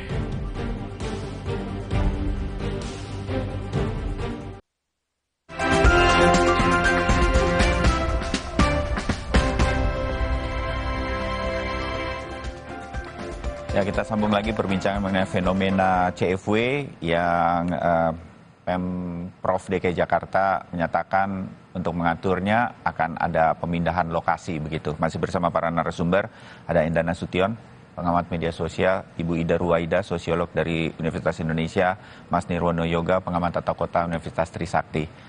Enda, kalau Anda melihat di media sosial dalam belakangan hari ini, mungkin Anda menganalisa atau mengamati begitu, bagaimana fenomena CFW yang akan dipindahkan ini ditangkap di media sosial, Enda? Nah, mungkin yang menarik juga sebelum ke penertiban ya. Tapi memang bergulirnya isu ini juga kenapa bisa bergulir terus juga karena bermunculan angle-angle baru ya, seperti yang mendaftarkan hak ke haki. Oh ya, ada 3 pihak yang kemarin ingin mengambil nama Citayam Fashion Week ini. Ada yang mengembalikan sih yang nggak jadi gitu ya. Oke. Itu juga akhirnya membuat diskusi dan percakapan terus berlanjut kan, karena kemudian ada ketidakadilan di situ gitu kan. Lalu ada berbagai macam gimmick, termasuk juga kunjungan-kunjungan pejabat. Itu juga akhirnya membuat si isu ini bergulir terus gitu. Nah, sekarang masuk lagi ke pro kontra penertiban, tentunya juga akan muncul pro kontra lagi. Sama seperti yang kita diskusikan gitu. Ada yang setuju, ada yang tidak setuju, ada yang melihat bahwa ada juga muncul ekses-ekses, kelihatan seperti ada ekses-ekses negatif gitu ya. Itu juga akhirnya menjadi sebuah kritikan juga. Nah, sayang rasanya gitu memang bahwa sesuatu yang organik akhirnya kemudian ketika dilembagakan dan akhirnya menjadi besar, harus muncul intervensi tadi ya bahasanya Bu Ida dari berbagai pihak gitu. Tapi mau nggak mau bahwa memang ini nanti harus dilakukan karena sebenarnya peruntukannya memang bukan untuk fashion ini ya, bukan event fashion gitu kan, dan bukan untuk dikunjungi oleh mereka yang membawa kendaraan bermotor sehingga parkir di situ kan. Sebenarnya tidak ada lahan parkir motor yang khusus gitu untuk bukan event space juga gitu, sehingga memang tidak ada fasilitas untuk mendukung ke arah sana sebenarnya gitu. Tapi dengan saya sih berharap tentunya ada kebijakan-kebijakan yang lebih ramah gitu ya, yang tidak saklek, yang tidak tetap bisa membuat orang yang mau hadir mendapatkan kayak semacam pengalaman, experience gitu, lalu bisa merasakan kesenangannya juga. Dan saya rasa ini juga salah satu faktornya karena pandemi 2 tahun ya, kita merindukan untuk hadir secara langsung, bisa berinteraksi secara langsung, itu juga saya rasa jadi faktor juga gitu. Oke, nah ini yang kemudian juga muncul ya. Mas Nirwono begini, kalau kita berkaca ke Harajuku di Tokyo, Jepang, makanya kemudian muncul plesetannya nih, kan Indonesia jago bener ya kan kalau bikin pleset Harajuku gitu ya. Nggak ngerti tuh, saya juga nggak kepikiran, kok pinter aja bikin Harajuku jadi juga gitu ya. Di sana juga nggak ada fashion show gitu, melintasi zebra cross dan lain, tapi sebuah kawasan aja di mana anak-anak muda ini berpakaian sebebas-bebasnya gitu, terserah mereka, dan banyak terinspirasi dari manga atau komik Jepang dan film-film animasi Jepang. Kalau di kita lebih ke cosplay, tapi bajunya itu bukan main antik. Gimana ya, Jepang itu kan terkenal dengan disiplinnya. Kita pasti ngelihat tuh di kereta ada orang berdasi, pegang tas, profesional muda lah, pokoknya orang kerja lah, pakai blazer dan lain-lain. Nah, mendekati Harajuku di keretanya udah warna-warni tuh, kaos kakinya panjang. Itu kita kayak ke sebuah lokasi tersendiri gitu. Dan mereka nggak ada fashion show, betul-betul mengekspresikan diri aja anak-anak itu. Bahkan ada yang berganti di toilet-toilet di stasiun Harajuku begitu kan. Mungkin arahnya bisa seperti itu sebenarnya ya, dan biarkan itu terjadi. Kita juga nggak ngerti Harajuku itu ternyata sampai sekarang masih begitu aja dan jadi tempat wisata kan, kita nggak ngerti gitu. Itu tahun berapa muncul di Tokyo begitu kan. Mungkin berkaca pada itu Pemprov DKI Jakarta bisa melihatlah hal semacam itu. Boleh nggak saya katakan begitu Mas Nirwono, harusnya? Betul, sepakat sekali Mas Bayu. Jadi justru kalau saya lihat karena ini kegiatannya adalah organik ya, justru ini akan menjadi kekuatan baru untuk menjadi destinasi wisata Jakarta misalnya ya. Jadi kalau nanti orang daerah mau ke Jakarta, kalau belum ke Citayam Fashion Week belum afdol gitu kan. Nah, dengan cara pandang seperti itu sebagai potensi wisata, maka kebijakan yang dilakukan juga harusnya mendukung ke situ. Dalam tanda petik bukan penertiban gitu ya, tetapi yang seperti Bu Ida tadi sampaikan, pendampingan gitu ya. Dalam konteks tata kota, apa saja yang dibutuhkan fasilitas mereka gitu kan. Misal tadi kalau kita bicara titik ini gitu kan, salah satu faktornya umpamanya fasilitas parkir misalnya. Ya, bagaimana pada kegiatan seperti itu banyak gedung-gedung di sekitarnya yang dapat digunakan juga untuk lokasi parkir misalnya Mas Bayu. Ya, ini contoh paling mudah bagaimana mengurangi parkir liar. Ya. Atau kita imbaulah masyarakat yang mau ke Harajuku pakai kendaraan umum. JIS juga begitu kan kemarin. Betul sekali. Bahkan kalau kita lihat sebenarnya tidak ada alasan kuat loh untuk naik kendaraan pribadi karena MRT ada di situ, KRL enak banget itu lokasinya. Betul. Bis Transjakarta juga lewat. Artinya pemerintah juga bisa menerapkan kalau Anda ingin ke Citayam Fashion Week, Anda harus menggunakan angkutan umum misalnya. Ini kan juga salah satu dorongan untuk menghilangkan parkir liar tadi begitu. Itu satu ya poinnya. Nah, kedua yang tidak kalah penting, kegiatan seperti ini kalau didampingi, kemudian difasilitasi dengan bagus, justru akan menjadi suatu trendsetter sendiri, Mas Bayu. Misal nih, kalau kita bicara soal gangguan lalu lintas gitu ya, ini kan di akhir pekan ini ada libur panjang ya, mulai dari Sabtu Minggu seperti ini, justru gangguan lalu lintas kan bisa dikatakan tidak ada. Pemda DKI malah bisa menetapkan kawasan itu menjadi kawasan bebas kendaraan pada akhir pekan gitu ya. Sehingga orang berhak untuk datang ke sana naik angkutan umum. Nah, ini justru akan menghidupkan duku atas pada hari akhir pekan yang seringkali mati sebenarnya karena tidak ada orang kerja kantor ya misalnya. Jadi cara pandangnya tadi menurut saya yang harusnya menjadi catatan mereka membutuhkan apa dan apa yang harus disediakan oleh pemerintah daerah. Kalau misal tadi gagasan dipindahkan ke ke Car Free Day gitu, itu justru tidak akan tumbuh ya, tidak akan menjadi jaminan bahwa Citayam Fashion Week akan sukses seperti sekarang. Dan jangan lupa tanpa mengurangi semangat anak-anak muda ini, bagi kita belum tentu juga fenomena ini akan berlangsung langgeng, belum tentu. Tapi kalau langgeng kan berarti juga harus diantisipasi, kira-kira begitu ya.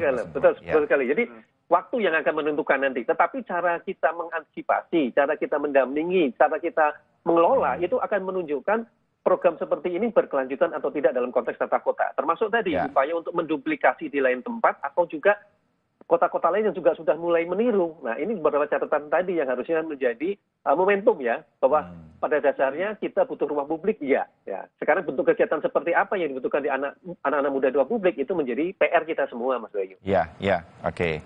Bu Ida, berkaitan dengan ini, Ibu setuju bahwa ini mesti dirangkul, mesti didampingi seperti bahasa Ibu Ida tadi.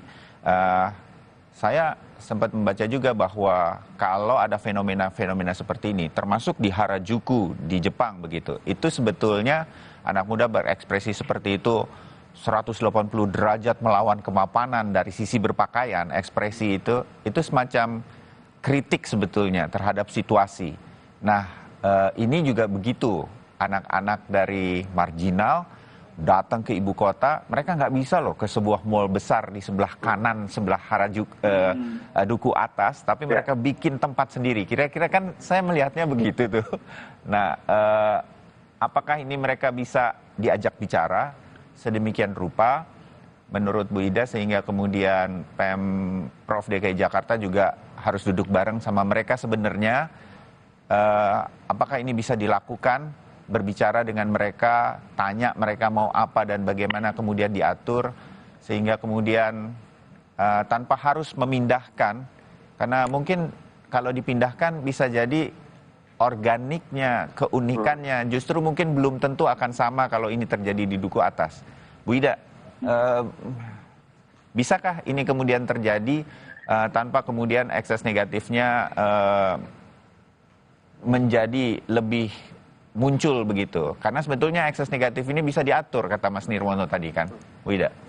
Ya, saya hanya menambahkan, tapi saya menyepakati 1000% dari apa yang disampaikan oleh Pak Nirwono tadi ya. Tapi dari pengalaman kami, sebetulnya kita bisa mendampingi begitu, asal kita itu tadi ya terbebas dari menstigma mereka begitu. Itu kan yang kadang juga menjadi penting ya, karena mereka justru membutuhkan kita untuk merangkul begitu ya, merangkul ya. Karena kan dari satu sisi sebetulnya saya melihatnya kan mereka ini sebetulnya bisa jadi seperti salah satu ya dari mereka itu kan memang merasa rumah keluarga tuh tidak nyaman dan aman dan mereka lebih merasa mendapatkan keluarga gitu ya justru di luar rumah begitu. Nah, kita memang fungsi kita itu merangkul dengan mencoba membongkar gitu ya stigma-stigma yang melekat pada diri kita. Itu sebetulnya tantangannya justru di kita sebagai pendamping begitu dan harus memilih pihak-pihak yang memang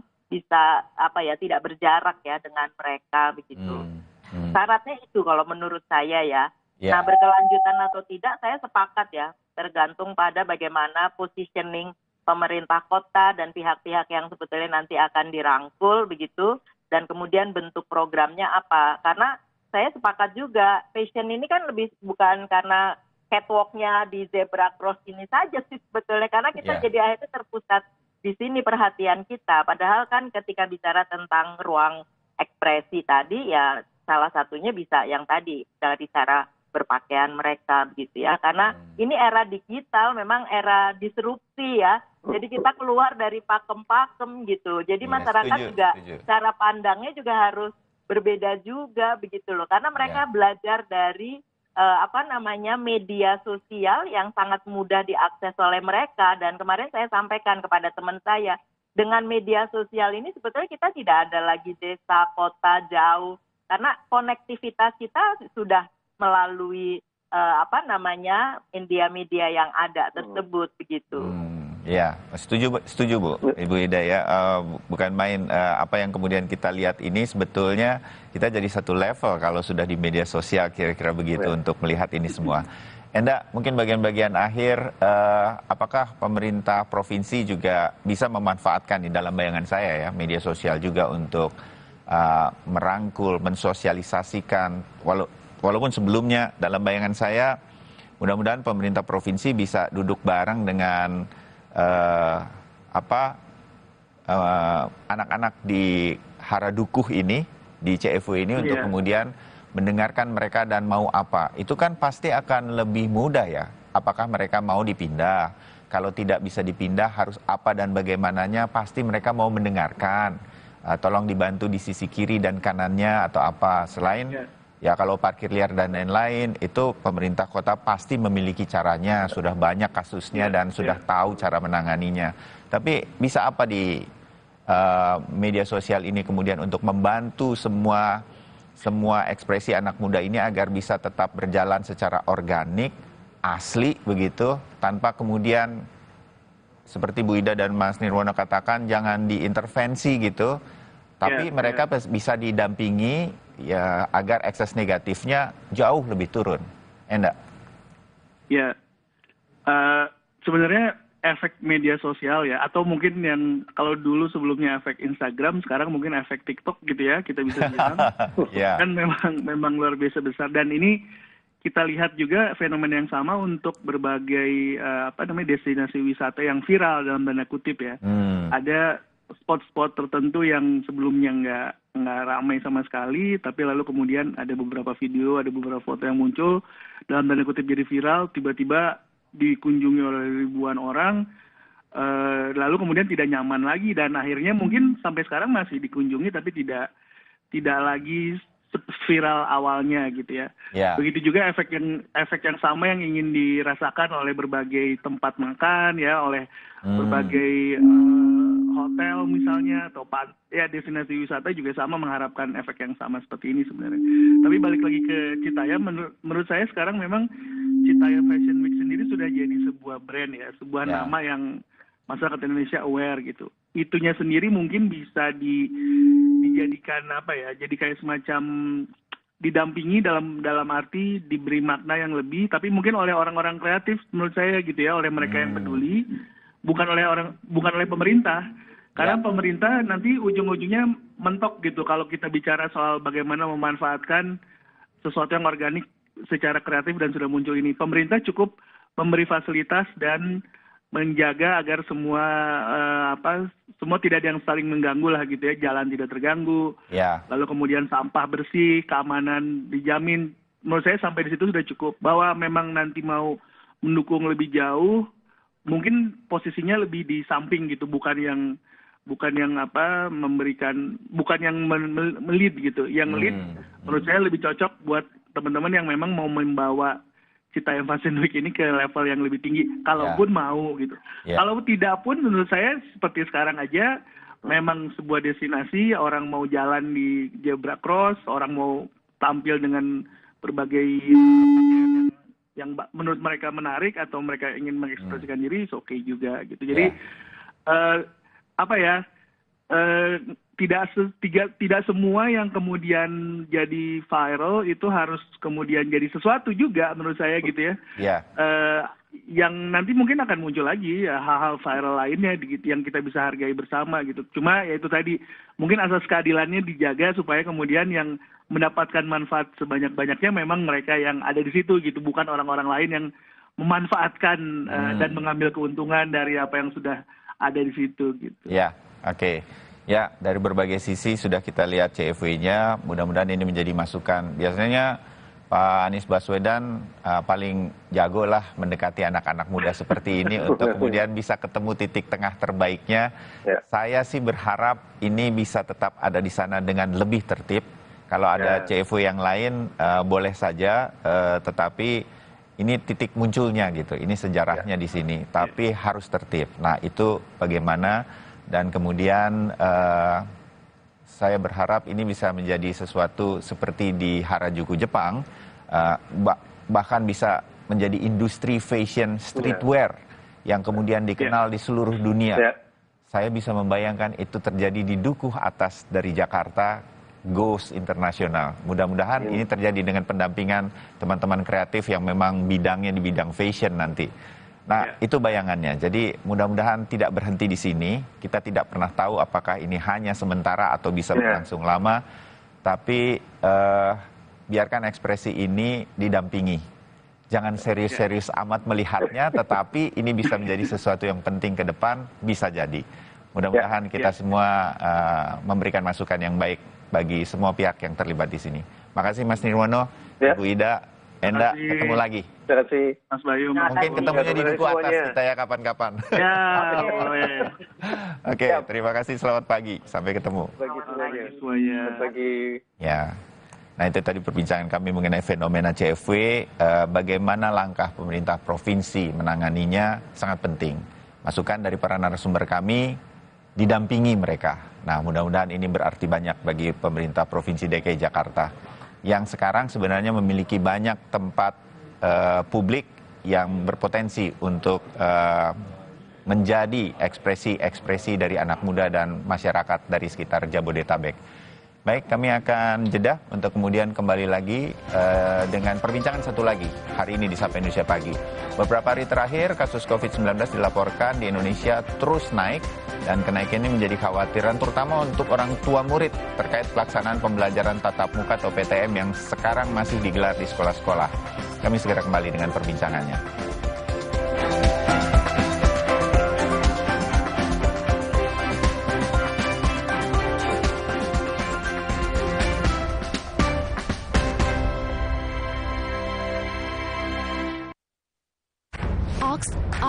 Oxyfit.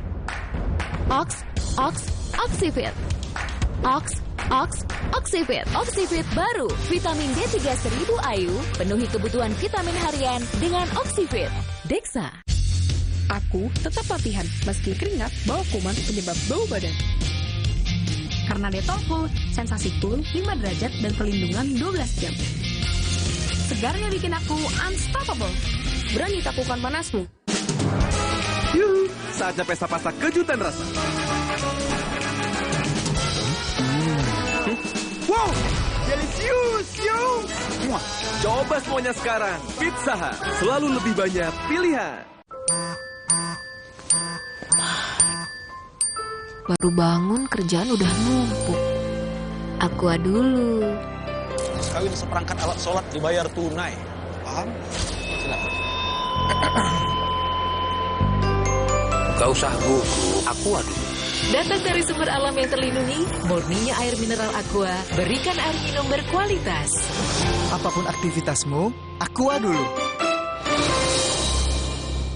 Aku mawar, seketika juga butuh skincare yang bikin kulit cerah dan glowing seketika. Paling update dari Mustika Ratu, Brightening Bengkoang Series tampil lebih fresh. Mustika Ratu Brightening Bengkoang Series, seketika jadi amazing. Aku mawar, seketika juga butuh skincare yang bikin kulit cerah dan glowing seketika. Paling update dari Mustika Ratu, Brightening Bengkoang Series tampil lebih fresh. Mustika Ratu Brightening Bengkoang Series, seketika jadi amazing. Sebagai mantan atlet, kami sadar masa kejayaan itu ada umurnya. Itu sebabnya kami terjun ke dunia bisnis. Dulu tiap transaksi banyak biaya ini itu. Tapi di tabungan BDN Bisnis beda. Bisa bebas biaya transaksi itu juara banget. Tabungan BDN Bisnis, dukungan lengkap untuk bisnis tumbuh lebih besar. Karena bisnis gak cuma tentang hari ini, tapi juga esok hari. Di masa kehamilan, asupan air mineral sangat penting. Harus terjamin kualitasnya. Untuk itu, kita pilih Le Mineral. Galonnya begitu bening, selalu baru. Jadi tenang buat aku dan calon buah hatiku. Galon Le Mineral. Lanjutkan hari dengan referensi pasti. Puskesmas Kramat Jati, Jakarta Timur menggelar vaksinasi booster perdana hari ini. Untuk aktivitas lebih bernilai, tambah asupan berita dan informasi terpilih.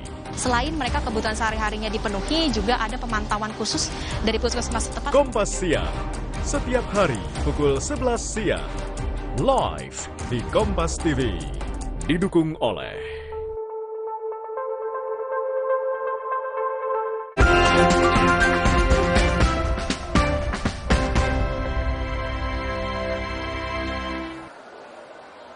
Kasus positif COVID-19 di tanah air masih terus bertambah.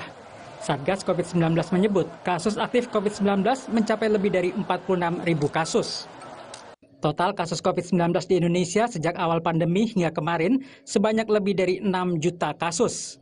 Sedangkan kasus aktifnya mencapai 46.024 kasus. Satgas Penanganan COVID-19 menyebut pada Senin 25 Juli 2022, kasus harian COVID-19 sebanyak lebih dari 4.000 kasus. Dan pada 26 Juli 2022, kasus hariannya mencapai 6.483 kasus. Sementara kemarin, kasus hariannya masih di angka 6.000, tepatnya 6.438 kasus.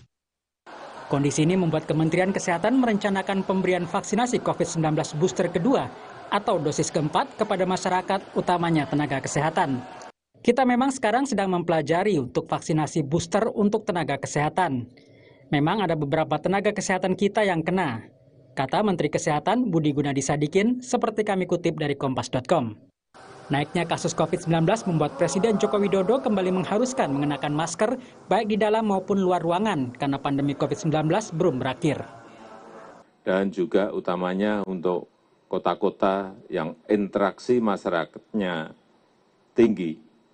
Saya masih mengingatkan lagi untuk pemerintah daerah, pemerintah kota, kabupaten, dan provinsi, serta TNI dan Polri untuk terus melakukan vaksinasi booster. Sejumlah pemerintah daerah bergerak cepat untuk memberikan vaksinasi booster kepada warganya. Di Desa Kelusa, Gianyar, Bali, petugas dari Polsek Payangan menjemput warga dan dikumpulkan di balai desa untuk vaksinasi COVID-19. Setidaknya ada 30% warga yang belum divaksin. Pemerintah Kabupaten Jember, Jawa Timur juga melakukan jemput bola ke sejumlah tempat untuk menggencarkan vaksinasi COVID-19 dosis 1, 2, dan booster. Kepala Dinas Kesehatan Jember menyebut vaksinasi booster di wilayahnya masih sangat rendah. Kementerian Kesehatan mencatat hingga hari ini vaksinasi dosis pertama mencapai lebih dari 202 juta dosis atau 97,16%. Dosis kedua sebanyak lebih dari 169 juta dosis atau 81,60%. Sementara vaksin booster lebih dari 55 juta dosis atau 26,55%. Pemerintah dan warga harus mewaspadai kenaikan kasus COVID-19. Tetap menerapkan protokol kesehatan dan vaksinasi lengkap bisa mencegah makin bertambahnya COVID-19 di tanah air. Tim Liputan Kompas TV.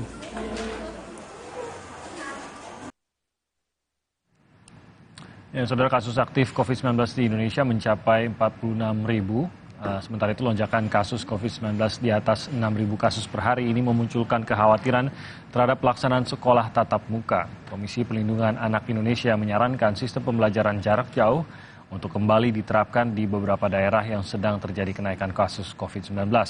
Komisioner KPAI Retno Listiarti mengatakan KPAI terus memantau penerapan protokol kesehatan dan 3T di sekolah-sekolah. Dan menurut Retno, ketika angka kasus COVID-19 sedang naik, proses tracing, testing, dan treatment perlu kembali ditingkatkan. Hal ini untuk mencegah terjadinya klaster penyebaran di sekolah dan infeksi COVID-19 terhadap anak. Jika lonjakan kasus COVID membuat para orang tua murid khawatir, maka KPAI mendorong pemerintah menerapkan kembali opsi pembelajaran jarak jauh.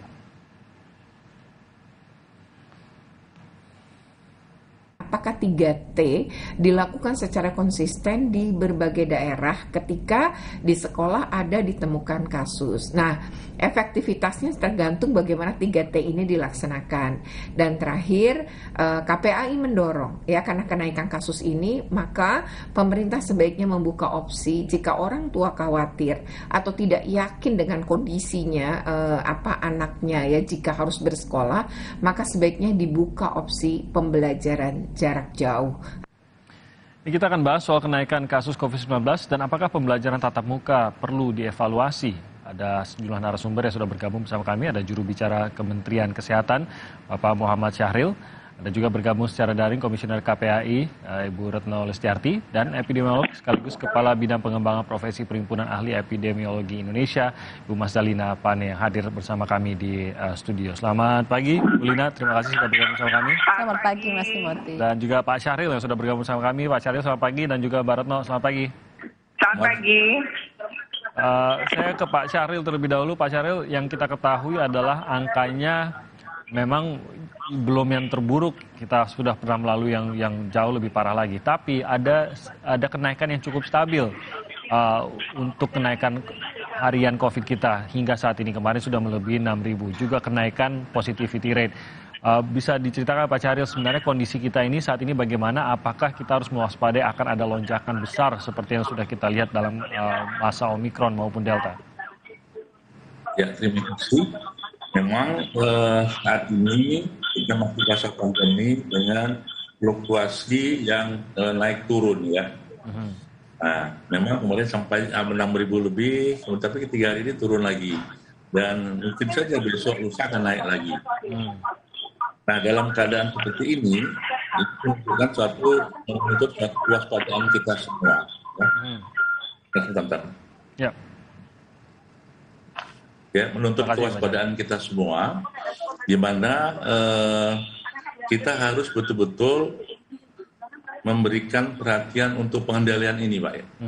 Nah, karena ini ada subvarian baru, di mana berbagai pengalaman kita dan belahan dunia mengatakan akan terjadi juga kemungkinan kenaikan yang sampai nanti ada suatu lonjakan juga. Itu prediksi ya. Bahkan kita prediksi kemarin sekitar minggu ke-3-4 ini bisa sampai 20.000. Tapi alhamdulillah dengan berbagai upaya kita, prediksi itu tidak tercapai atau tidak terwujud sehingga angkanya hanya sampai 6.000. Tapi juga perlu diwaspadai adanya kenaikan positivity rate. Dan juga sebagian daerah ada hospitalisasi yang juga meningkat. Nah, ada 6 daerah sebetulnya yang menjadi perhatian khusus bagi kita, yaitu pertama DKI, Banten, Jawa Barat, Bali, Jawa Timur, dan Jawa Tengah ya.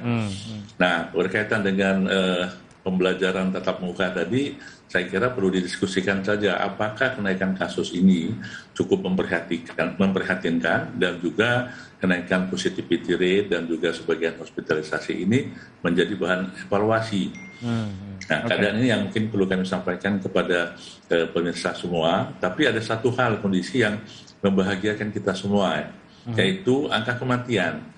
Jadi walaupun angkanya naik, jumlah kasusnya, kemudian hospitalisasi juga ada naik, tapi angka kematian tidak terlalu naik signifikan. Ini penyebab utamanya apa sebenarnya Pak Syahril? Apakah karena memang virusnya sudah lebih lemah dibandingkan dulu, ataukah memang karena vaksinasi yang tentu saja kita tahu angkanya sudah cukup besar saat ini? Pak Syahril? Ya, tadi Anda mengatakan bahwa ini bor juga... Mungkin Bu Retno dimatiin dulu, Bu. Atau... Sudah. Oke, ya memang sedikit ada gangguan suara, nanti dari tim kami juga mencoba mencari solusi atas noise tadi. Pak Syahril, Anda bisa mendengar suara saya? Ya, bisa, bagus. Oke, nah ini ada bor yang mulai naik, khususnya di beberapa daerah yang tadi Pak Syahril sebutkan. Namun angka kematian juga ini cukup dapat ditekan. Nah, ini sebenarnya efek dari vaksin kah? Atau sebenarnya memang kondisi dari virusnya sendiri sudah tidak sekuat seperti awal-awal pandemi dulu? Ya, ada dua hal ya. Memang efek vaksin ini memang memberikan imunitas pada kita agar dapat semua virus yang masuk ke tubuh ini dapat ditekan dan tidak menjadi lebih berat. Itu satu ya. Yang kedua memang varian ini juga tidak sedahsyat seganas varian sebelumnya. Jadi dua hal ini yang membuat kita mungkin lebih tenang, kemudian tidak terlalu panik, tapi harus tetap waspada karena angkanya juga naik gitu rasanya. Oke. Saya bawa itu ke Ibu Lina. Kalau dari sisi Anda sendiri, Ibu Lina mempelajari apa yang terjadi sekarang, kita ini sedang dalam ancaman besarkah atau sebenarnya memang kenaikan-kenaikan yang saat ini kita lihat itu cukup normal di dalam masa pandemi ini? Ya, jadi memang 3 varian yang subvarian ya, baru yang masuk ke Indonesia ini memberikan kontribusi paling besar terhadap peningkatan jumlah kasus. BA4, BA5, dan BA2.75 itu memberikan kontribusi yang besar. 3 hari terakhir ini memang di atas 6.000 karena tes PCR kita juga meningkat 2 kali lipat dalam 3 hari ini. Biasanya di 11 ribuan ya, sekarang di 23.000. PCR itu merupakan gold standar untuk diagnostik. Jadi ini yang harus kita apresiasi dan harus didorong terus agar tes kita bukan cuma jumlahnya tetapi kualitasnya juga baik. Masalahnya adalah tes kita pada saat ini itu tidaklah sebaik ketika puncak Delta maupun puncak Omikron. Tidak sebaik itu maksudnya angkanya atau? Angkanya, kuantitasnya nih ya, hanya 1/6 dari pada saat itu. Pada Juni, Juli, kemudian juga di bulan Februari itu tes kita per hari itu bisa sampai 350.000. Ya. Sampai dengan 400.000. Tetapi pada saat ini turun 1/6-nya. Dan prediksi ini tentu menjadi sulit untuk disamakan ketika jumlah testingnya tidak sama dan kualitasnya juga tidak sama. Prediksi 20.000 per hari dan ini masih cukup jauh.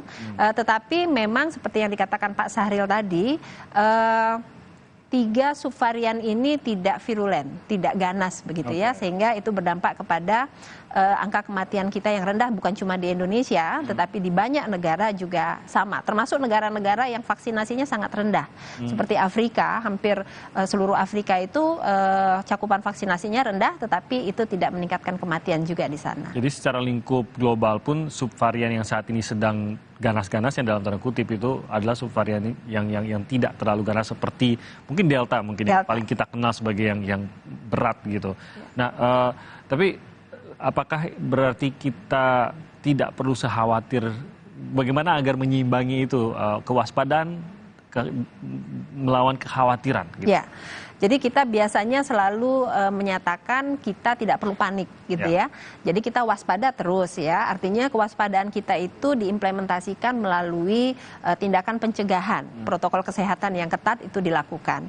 Kemudian juga pemerintah tetap melakukan 3T-nya karena saat ini testing di hampir semua daerah itu tidak mencapai target. Hanya beberapa daerah provinsi saja yang mencapai target seperti DKI, Bali itu mencapai target. Tetapi di luar Jawa Bali, bahkan di Jawa, Jawa Barat, Jawa Timur, Jawa Tengah itu di bawah target testingnya. Kemudian juga tracingnya saya lihat dalam 4 bulan terakhir ini menurun jauh. Jadi target 80% kasus baru itu mampu dilakukan tracing sampai selesai karantina itu tidak banyak dicapai di banyak provinsi. Keseriusannya berbeda pada saat awal dulu ya dengan sekarang ya. Nah, mengenai kewaspadaan dan kepanikan mungkin ini juga melanda orang tua nih, Mbak Retno. Di titik mana nanti sekolah ataupun pemerintah daerah khususnya gitu sudah mulai harus mempertimbangkan apakah kita harus kembali lagi ke pembelajaran jarak jauh, karena kalau saya tangkap dari orang tua, dari guru maupun dari murid sebenarnya mereka menginginkan sebisa mungkin sekolah berjalan dengan tatap muka biasa gitu. Tapi lagi-lagi kita tidak ingin mengancam khususnya keselamatan anak-anak kita. Sampai titik mana ini sudah harus mau tidak mau kembali ke sana.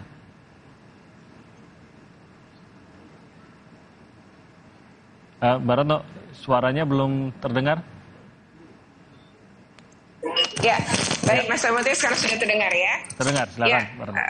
Ya, kami KPAI terus melakukan pengawasan pembelajaran tatap muka ke sejumlah daerah dan juga ke berbagai sekolah ya, mulai dari jenjang PAUD gitu ya sampai SMA, SMK. Memang kami melihat ini sudah mulai kendor. Kendor itu adalah terkait dengan masker gitu ya. Ini sudah mulai merasa aman, sudah booster, kemudian juga sudah merasa bahwa COVID itu sudah landai, kemudian yang berikutnya ringan gitu, sehingga itu membuat mereka menjadi melepas masker gitu ya, tidak mempergunakan masker baik guru maupun murid terlihat. Jadi misalnya ketika pengawasan saya memasuki satu ruangan, ruang guru misalnya, beberapa guru mulai pakai masker gitu karena ada orang lain di situ gitu ya. Nah kemudian yang kedua adalah yang cukup mengejutkan, kan ini sebenarnya banyak sekolah-sekolah yang ternyata ruangannya itu tidak standar, jadi 7x8 meter, bukan 9x8 meter. Nah akibatnya memang terjadi sulit ya menjaga jarak, itu kemudian terjadi. Ketika jaga jarak sulit, nah ini kan potensinya juga ada. Yang kedua sebenarnya adalah ketika keluar dari sekolah itu umumnya anak-anak udah mulai itu naik motor, naik sepeda, memang mulai membuka masker. Nah itu yang menurut kami mulai turun. Mungkin ini perlu ya diingatkan kembali, digalakan kembali tentang penggunaan masker, termasuk penerapan prokes kesehatan, tentang prokes. Nah ini yang menurut kami perlu didorong lagi, diingatkan lagi, itu melibatkan dinas pendidikan dan juga puskesmas di sekitar sekolah itu bertempat. Yang kedua, kalau sampai titik mana, ini kan sudah mulai ada nih kasus-kasus, tapi rekomendasikan tetap dari puskesmas. Nah beberapa kasus itu memang kita, ini ada ditemukan kasus, begitu kita pengawasan, yang ditutup hanya sekolah kelas yang memang ada ditemukan kasus tadi gitu yang positif, tapi status sekolah tetap berjalan gitu, tetap melaksanakan. Nah, tetapi bahwa di kelas itu saja yang kemudian diliburkan. Kami menemukan itu sih. Jadi kalau berkaitan pada berapa titik itu, saya rasa Dinas Kesehatan, Kementerian Kesehatan pasti lebih tahu ya. Tetapi bahwa sekarang banyak orang tua mulai resah. Jadi mulai juga WA ya di pengaduan kami menanyakan ini gimana ya, kok Jakarta ribuan sekolah masih berjalan, terus kerumunan terus terjadi, olahraga, sulit jaga jarak di kantin. Nah ini di kantin tuh begitu istirahat tumplek, susah sekali jaga jarak. Bahkan saya tidak bisa ngelihat pedagangnya tuh, saking banyaknya anak-anak. Itu sih ya sebenarnya potensinya di sana, karena sekarang belajar tuh kembali seperti sebelum pandemi. Pulangnya tuh setelah makan siang. Jadi anak-anak mau nggak mau harus makan siang di sekolah. Dan bersama-sama ya.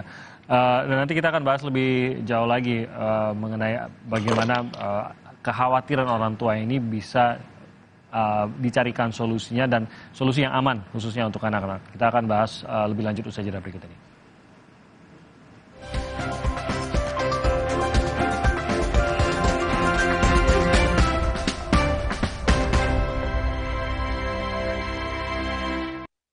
Jadinya kayak gini deh.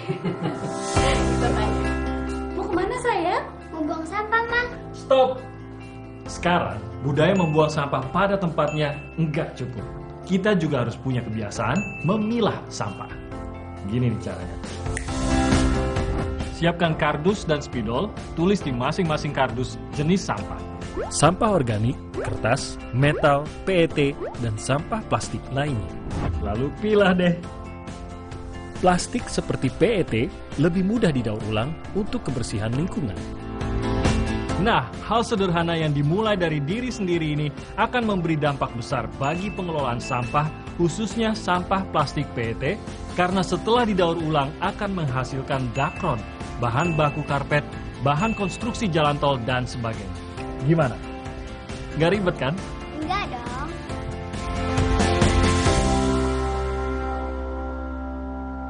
Waktu mereka main di luar, mereka nggak bisa menghindar dari kuman penyebab penyakit.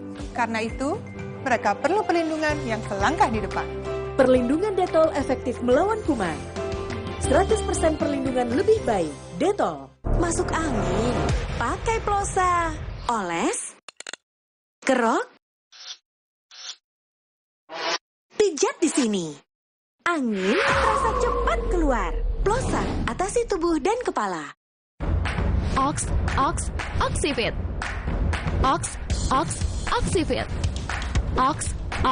Oxifit. Oxifit baru, vitamin D3 1000 IU, penuhi kebutuhan vitamin harian dengan Oxifit. Dexa. Yuhu, saatnya pesta pasta kejutan rasa. Wow, delicious, yo! Coba semuanya sekarang. Pizza Hut, selalu lebih banyak pilihan. Baru bangun kerjaan udah numpuk. Aqua dulu. Mas kawin seperangkat alat sholat dibayar tunai. Paham? Silakan. Gak usah gugup, Aqua dulu. Datang dari sumber alam yang terlindungi, murninya air mineral Aqua, berikan air minum berkualitas. Apapun aktivitasmu, Aqua dulu. Tubuh kehilangan massa otot hingga 33% setelah usia 30 tahun. Minum Ensure 2 kali sehari, nutrisi lengkap dan seimbang dengan triple protein. Bantu jaga massa otot, kekuatan, dan daya tahan tubuh. Ayo beli sekarang.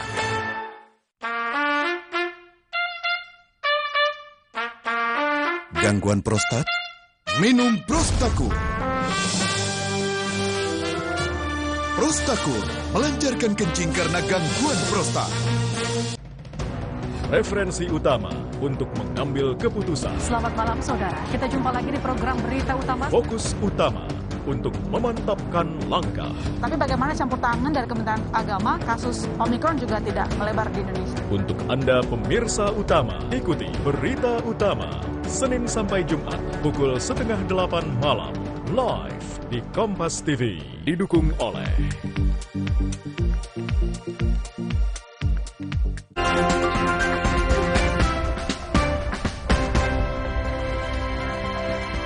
Kembali lagi di Sapa Indonesia Pagi, kita masih membicarakan mengenai angka COVID yang sampai saat ini masih mengalami kenaikan dan kondisi pembelajaran tatap muka yang masih berlangsung di sekolah-sekolah. Nah, saya mau kembali lagi ke Pak Syahril. Ini mungkin agar dipahami oleh orang tua, Pak Syahril, karena mungkin kekhawatiran orang tua mengenai PTM yang terus berlanjut sementara angka COVID naik terus. Sebenarnya berpegang pada siapa orang tua di sini? Mungkin melihatnya kepada Kementerian Kesehatan, tapi kan kewenangan itu juga ada di pemerintah daerah juga, ada juga yang pada sekolah begitu. Apa yang harus dipahami orang tua terhadap hal ini agar tahu kalau memang orang tua sudah sangat khawatir, maka kepada siapa harus menyampaikan hal tersebut, Pak Syahril? Baik, namun sebelumnya saya ingin memberikan tambahan. Ya, jadi banyaknya penemuan kasus tadi yang disampaikan oleh Bu Nostalina, satu sisi kita banyak sekali pemeriksaan yang dilakukan, itu membuat kita akan semakin mudah untuk melokalisir dan mengisolasi orang-orang yang tersebut. Ini satu keuntungan. Jadi kita akan lebih bagus penanganan selanjutnya. Nah, kaitannya dengan tadi, memang ini untuk pembelajaran jarak jauh atau tatap muka ini kan diputuskan oleh tempat kementerian ya, bukan hanya oleh Kementerian Kesehatan. Ya. Nah, cuman Kementerian Kesehatan itu memberikan data ya, fakta yang ada di lapangan dan apa yang harus dilakukan. Tadi kalau menyambung dari Bu Retno bagus sekali tadi. Jadi ada titik lemah dari keadaan di lapangan kita ini. Untuk itu kalau saran kami memang harus ada peran pengawasan dari berbagai pihak. Ya, contoh kalau di sekolah ya sekolah, guru-guru itu mempunyai peranan penting untuk melakukan pengawasan. Jangan sampai guru malah membuat seperti yang sampaikan Bu Retno tadi, malah dia tidak pakai masker dan tidak ada fasilitas-fasilitas untuk protokol kesehatan. Begitupun di sekitarnya, di mana ada warung-warung biasanya Bu ya, kemudian ada tempat jajan-jajan, itu juga harus ada pengawasan. Nah, siapa yang mengawasi? Ya pemerintah daerah harusnya. Nah itu, sehingga dengan pengawasan berjenjang ini, oh ya termasuk polisi dan Satpol PP ya, ini betul, karena tanpa keterlibatan mereka, percuma kalau guru atau sekolah mengawasinya. Kalau begitu keluar sekolah sudah bukan mereka. Nah, mungkin melalui media ini, Pak Nas ya, kita ingin sampaikan ini faktor risiko ini disampaikan lagi kepada pihak guru, sekolah, dan ke orang tua bahwasanya betul-betul saat ini bagaimana himbauan dari Pak Jokowi, yaitu kita harus melakukan pengetatan protokol kesehatan. Tadi jangan sampai lagi ditawar masker gitu ya. Jangan ditawar lagi cuci tangan. Tapi jangan sampai cuci tangan udah nggak ada lagi gitu ya. Pengawasan masker tidak ada lagi. Dan terakhir dicek lagi vaksinasi baik untuk guru, orang tuanya juga, kemudian juga murid yang memang sudah waktunya dia harus divaksinasi. Oke. Nah, saya ke Bu Lina, memang harus diakui dalam beberapa bulan terakhir aktivitas kita jauh lebih meningkat. Dan bahkan bukan hanya meningkat saja, tapi lokasinya mungkin sudah jauh lebih luas dibandingkan dengan sepanjang 2 tahun terakhir. Dan harus diakui bahwa kita mendapatkan hal itu, Bu Lina, tampaknya banyak yang merasa sudah lewat. Pandemi ini sudah lewat, begitu. Sementara kita lihat kasusnya masih terus terjadi kenaikan, gitu. Bisakah secara epidemiologis ini pemahaman tersebut tetap ditanamkan, atau apa yang harus kita ketahui bahwa sebenarnya sudah lewat atau belum? Mengingat banyak informasi baiknya yang kita dengar, seperti angka kenaikannya tidak seperti dulu, kondisi virusnya sudah tidak seperti dulu juga, angka bor masih tetap rendah, angka kematian rendah. Ini kan juga mengurangi kewaspadaan kita, gitu. Nah, apakah ini juga membahayakan, dan apa yang sebenarnya harus kita lakukan terhadap hal ini? Ya, ada komunikasi risiko sebenarnya di dalam pengendalian wabah. Jadi komunikasi risiko ini yang harus disampaikan kepada masyarakat. Tetapi komunikasi risiko ini juga tidak harus membuat masyarakat menjadi panik, begitu ya. Jadi kalau pada saat ini komunikasi risiko yang diberikan kepada masyarakat adalah saat ini ada 3 subvarian baru yang sedang bersirkulasi. Karena itu angka akan meningkat. Tetapi Anda tidak perlu khawatir. Rumah sakit sudah siap, kemudian tempat tidur tersedia, tetapi yang terbaik adalah mencegah supaya kita tidak terinfeksi. Karena itu tetap melakukan protokol kesehatan. Jadi itu komunikasi risiko yang harus disampaikan kepada masyarakat agar masyarakat juga bersiap. Nah, terkait dengan sekolah, mungkin pengendaliannya akan sama seperti cacar air. Sebenarnya kalau satu sekolah ada siswa yang terkena cacar air, memang tidak satu sekolah harus kemudian diliburkan. Tetapi memang kelas tersebut yang ada kontak erat dengan penderita cacar tersebut. Dan kita juga mengedukasi kepada siswa, kepada guru, agar kalau ada anak yang sakit itu sebaiknya tidak sekolah. Sakit itu tetap di rumah. Saya kira itu adalah komunikasi risiko yang targeted yang harus kita lakukan. Dan kemudian pengendalian juga tidak harus berlaku pada seluruh masyarakat umum.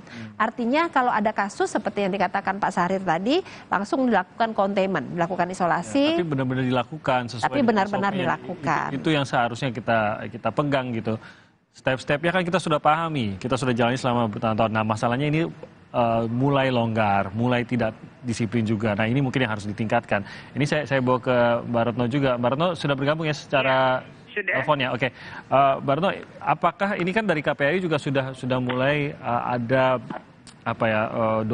saya nggak tahu apakah itu berupa dorongan atau saran bahwa sudah harus mulai melirik lagi untuk pembelajaran jarak jauh kalau memang angkanya terus naik. Tapi sebenarnya apakah itu yang harus didorong sekarang, ataukah justru yang seperti baru saja saya bahas sama Ibu Lina juga, ini masalahnya kita nggak disiplin juga menjalankan protokol kesehatan, ini masalahnya kita nggak disiplin juga menjalankan 3T. Inilah seharusnya yang menjadi fokus kita sebelum kita menentukan apakah tetap PTM ataupun harus ke pembelajaran jarak jauh. Ya, sebenarnya dikatakan tadi betul tuh yang terkait dengan 3T itu kita menemukan di lapangan yang konsisten banget itu memang di Jakarta gitu. Kemudian yang kedua adalah dengan kami melihat selain 3T yang lemah di berbagai daerah, itu ya tadi 3M-nya itu sudah mulai melemah, terutama terkait dengan penggunaan masker. Tetapi yang kami mengejutkan sebenarnya adalah kantin gitu. Jadi kalau terkait sekarang kan ini bukan cuma COVID ya penyakit. Tapi kita juga ada cacar monyet gitu yang sudah darurat juga di umum WHO. Kemudian kita juga punya terkait dengan hepatitis akut. Nah, sementara prosesnya kan ada di saluran pernafasan dan saluran pencernaan tuh. Nah, memastikan bahwa kantin itu peralatan makan dicuci dengan air mengalir itu saja belum bisa gitu. Jadi masih ada kantin-kantin yang kios-kiosnya itu pakai ember gitu, nampung ember, 2 ember kotor dengan ember bersih. Bukan air mengalir gitu ya. Betul, karena kan kita nggak bisa memandang bahwa kantin itu semua standarnya sama kayak sekolah-sekolah bagus di Jakarta, kan enggak gitu. Di banyak daerah itu seadanya. Kemudian bagaimana penutup makanan yang disajikan itu juga masih banyak yang abai gitu ya. Ini yang saya belum lagi bicara soal makanan yang dijual loh ya, tapi soal kebersihan, memastikan bahwa misalnya makanan berfrozen mereka taruh di mana, bahwa piring yang udah habis dicuci itu ketika malam ditinggal itu banyak yang masih naruh di atas mejanya kantin loh. Sementara ada kucing, ada tikus gitu. Lalu pembuangan sampah misalnya sementara kantin itu masih belum berjarak 20 meter loh dari tempat kantin. Jadi maksud saya ini kan kita ada ancamannya, bukan cuma sekedar COVID gitu. Jadi kalau memang soal bekal ya, membawa bekal, itu saya nanyain juga ke anak-anak. Jadi secara acak saya bertanya, anak-anak rata-rata bawa bekal hanya untuk makan pagi. Jadi ketika istirahat jam 9 itu. Tapi kata mereka kalau makan siang kami harus beli. Maka dibekali uang. Nah ketika makanan siang beli, nah di situ tumpleknya luar biasa. Jadi nyaris nggak ada jarak, buka masker, berdempet-dempetan antrian. Siapa yang harus siapa yang di sini harus menegakkan aturan kembali, Bu Retno? Nah tadi benar, yang pertama ya sekarang kan di SKB 4 Menteri ya itu kan ada ketentuan kantin buka mesti dengan posisi yang misalnya kondisi COVID-nya begini, terus berapa persen kapasitas kantin itu kan ada. Kalau di level 1 kan 75. Faktanya nggak 75 gitu. Faktanya misalnya kursi itu ada sekitar 100 kursi di dalam kantin. Nyatanya bukan cuma keisi semuanya, bahkan berdiri pun banyak gitu ya. Banyak gitu.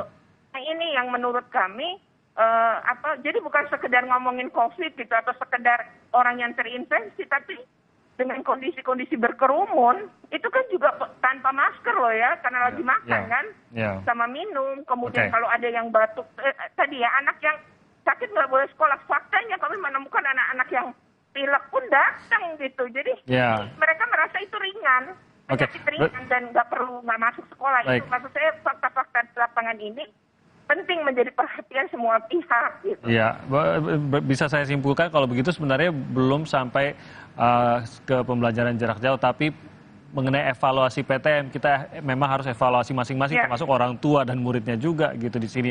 Apakah tetap menjalankan 3M selama melaksanakan PTM itu? Jangan sampai kita yang tidak melaksanakan 3M tapi kita menyalahkan banyak pihak lain gitu, karena kasus ini terus menyebar. Kita harus pembelajaran jarak jauh lagi, tapi kita menyalahkan orang lain, padahal kita sendiri tidak melaksanakan 3M tersebut. Ini kewaspadaan dan kesadaran yang harus kita miliki. Terima kasih pengingatnya untuk seluruh narasumber hari ini. Bu Lina, terima kasih banyak sudah hadir bersama kami pagi ini. Pak Syahril, terima kasih sudah bergabung. Dan juga Mbak Retno. Maaf Pak Syahril sedang berbicara, tapi kami Ibu, selamat pagi. Belum dengar suara baik. Terima kasih Pak Syahril dan juga Mbak Retno dan juga Bu Lina. Terima kasih. Itu pengingat buat kita semua. Tentu saja kita seperti tadi dikatakan pembelajaran itu tatap muka yang diinginkan. Tapi ya lagi-lagi memang ada beberapa langkah-langkah pengamanan dan keamanan yang harus kita lakukan untuk menyelamatkan diri kita. Tolong dijalankan. 3M tersebut diingatkan juga, saling mengingatkan. Kita akan kembali lagi di Sapa Indonesia Pagi dengan informasi lainnya di Kompas Bisnis. Nanti akan ada jaringan pengedar uang palsu yang ditangkap polisi beserta barang bukti uang palsu siap edar sebanyak 317 juta rupiah. Bagi informasi lainnya, serta Kompas Bisnis akan hadir saat lagi bersama Glenn Sofrania.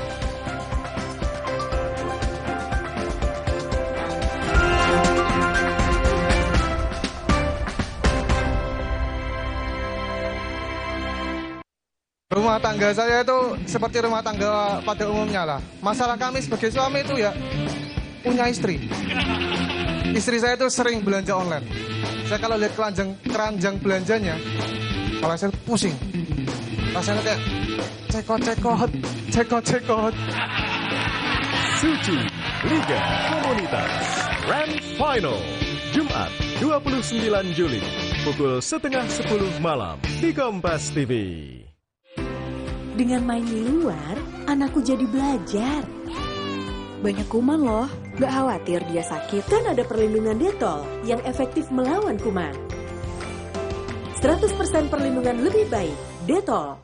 Dari Pulau Samosir, Sumatera Utara, Ramon Y. Tungga melanjutkan perjalanannya mencari ilmu, sekaligus menyerap inspirasi seputar kewirausahaan sosial yang diterapkan UMKM Tenun Ulos Karo. Bahkan sampai punya jargon, kerja rumahan tapi penghasilannya besar. Dalam menjalankan usaha juga berlandaskan manfaat yang baik untuk banyak orang. Petualangan Brilian The Series Season 2, Sabtu 30 Juli pukul 6 petang di Kompas TV, dipersembahkan oleh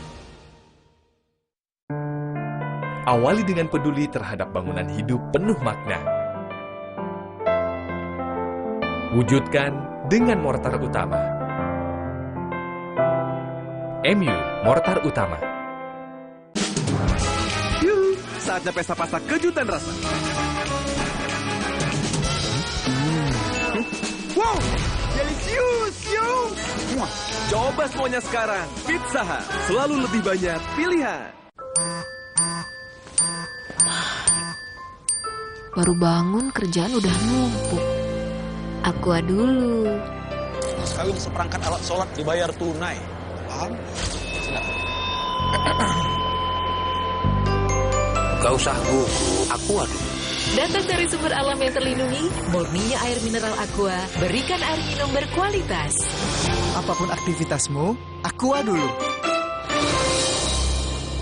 Bersama Universitas Gunadarma dengan berbagai program studi yang terakreditasi BAN PT peringkat A. Siap menginspirasi.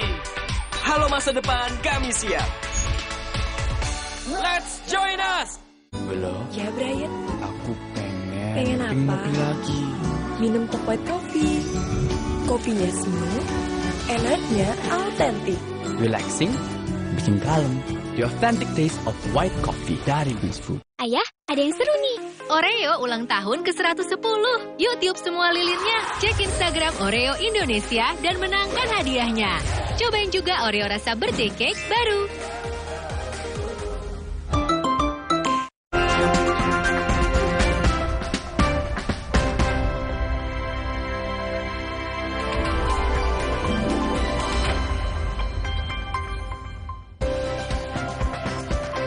Saya Glenny Softan yang menemani Anda di Kompas Bisnis. Saudara, lawatannya ke Asia Timur, Presiden Joko Widodo juga singgah ke Korea Selatan dan Jepang. Hasilnya triliunan rupiah komitmen investasi dikantongi Indonesia. Tidak hanya ke Tiongkok dan Jepang, Presiden Joko Widodo juga berkunjung ke Korea Selatan. Tiba pada Rabu malam, Jokowi langsung bertemu dengan para CEO perusahaan ternama Korea Selatan keesokan harinya. Beberapa di antaranya adalah para eksekutif dari Lotte Chemical, LG Corp, Samsung Electronics, dan POSCO. Presiden mengapresiasi investasi dari Korea Selatan. Presiden meminta para investor tak segan menyampaikan hambatan investasi di Indonesia. Dan saya tadi tidak mendengarkan keluhan-keluhan yang berat, yang mungkin terjadi di lapangan, tetapi apabila ada masalah-masalah tolong disampaikan kepada Menteri Investasi, Pak Bahlil, atau kepada Pak Menko Maritim dan Investasi kalau ada masalah. Kalau mentok, berdua ini tidak bisa menyelesaikan, bisa ke saya. Sebelumnya, Jokowi juga bertemu dengan 10 perusahaan besar Jepang di Tokyo. Hasilnya, Indonesia mengantongi komitmen investasi beragam sektor senilai 5,2 miliar dolar atau sekitar 75,4 triliun rupiah. Khususnya investasi di bidang pembangunan metanol, kemudian pembangunan ekspansi mobil, kemudian energi baru terbarukan. Dalam arahannya, Bapak Presiden menemui sekitar 10 CEO perusahaan di Jepang yang sudah ternama. Baik Korea Selatan maupun Jepang merupakan investor besar di Indonesia. Pada semester pertama tahun ini, data BKPM mencatat Jepang merupakan investor keempat terbesar di Indonesia dengan realisasi investasi 1.700-an juta dolar. Sedangkan Korea Selatan di posisi ke-7 dengan realisasi investasi 896,7 juta dolar. Tren harga minyak dunia masih meningkat akan membebani kepada APBN. Ini jadi konsekuensi pemerintah yang memutuskan tetap mempertahankan harga BBM. Tahun ini, saudara, anggaran pemerintah untuk sektor energi mencapai 283,7 triliun rupiah. Sementara, masih ada kompensasi yang harus dibayar ke Pertamina dan PLN mencapai 293,5 triliun. Itu artinya ada 577 triliun rupiah yang dikucurkan untuk anggaran energi. Padahal sebelumnya pemerintah hanya menganggarkan 18,5 triliun rupiah saja untuk kompensasi PLN dan Pertamina. Kompensasi ditambah agar PLN dan Pertamina bisa menahan kenaikan harga BBM, listrik, dan LPG 3 kg. Ini karena kita mau menahan tadi kenaikan harga listrik dan minyak dan gas agar tidak pass-through ke masyarakat. Apabila di pass-through itu akan sangat mengguncang dari sisi inflasi seperti yang terjadi di berbagai negara di dunia. Nah, namun memang ongkosnya sangat besar bagi APBN kita, yaitu 275 triliun untuk kompensasi dan untuk subsidi kita tambahkan 77 triliun. Jadi secara total hampir 350 triliun sendiri kenaikan untuk menahan harga BBM, gas, dan listrik. Untuk subsidi kita sudah belanjakan 96,4 triliun dari total anggaran 206,7 triliun plus 77 triliun yang kita tambahkan dalam anggaran subsidi. Kita ke kinerja perbankan, saudara. Bank CIMB Niaga semester 1 tahun ini membukukan laba 2,53 triliun rupiah atau tumbuh 20,4% dibanding periode yang sama tahun lalu. Hingga Juni 2022, CIMB Niaga juga mencatat kenaikan pada penyaluran kredit yang tumbuh 6,2% menjadi 147,38 triliun rupiah. Dengan pulihnya sektor kredit ini, CIMB Niaga merevisi target penyaluran kredit yang dari semula 4 hingga 6% menjadi 7 hingga 10% di akhir tahun 2022. Di semester 2, CIMB Niaga akan tetap fokus menggarap segmen kredit retail dan UMKM. Kenaikan juga terjadi pada pihak ketiga, DPK CIMB Niaga yang mencapai 232 triliun rupiah. Sementara Bank Mandiri, saudara, membukukan laba bersih 20,2 triliun rupiah, meningkat 61,7% dibanding periode yang sama tahun lalu.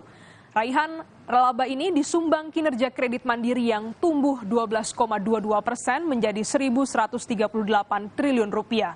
Salah satunya adalah kredit korporasi yang jadi penyumbang terbesar dengan pertumbuhan 10,6%. Mandiri pun optimistis dengan mengubah target kredit hingga akhir tahun menjadi 11%.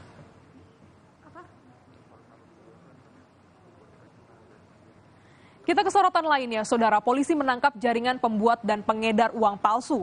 Dari 3 tersangka yang ditangkap, polisi menyita uang palsu sebanyak Rp317.300.000. Terungkapnya jaringan pembuat dan pengedar uang palsu ini diawali dari penangkapan seorang pelaku di wilayah Depok, Jawa Barat.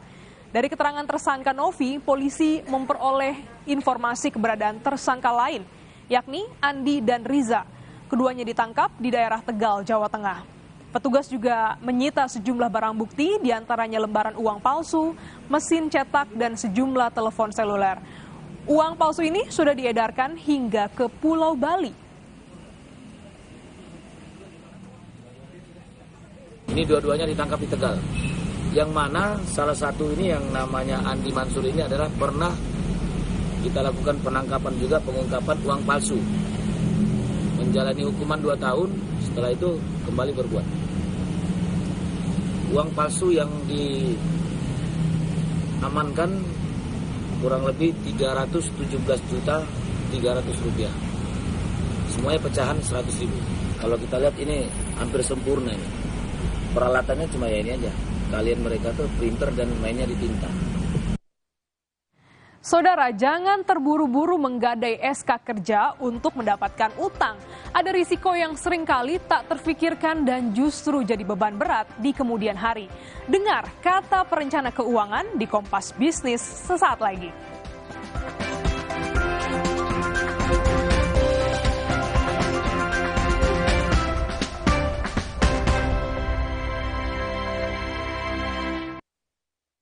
Aku sih tetap latihan meski keringat bawa kuman penyebab bau badan.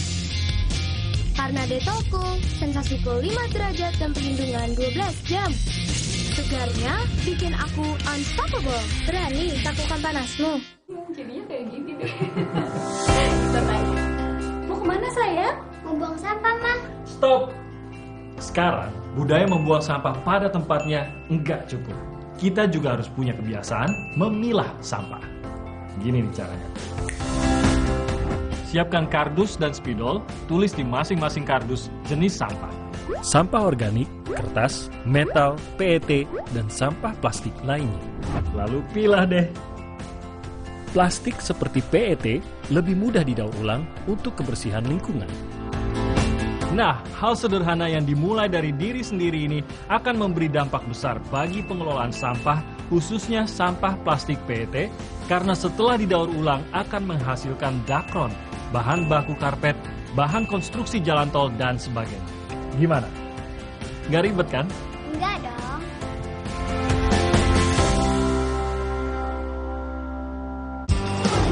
Ada yang baru dari MyBox?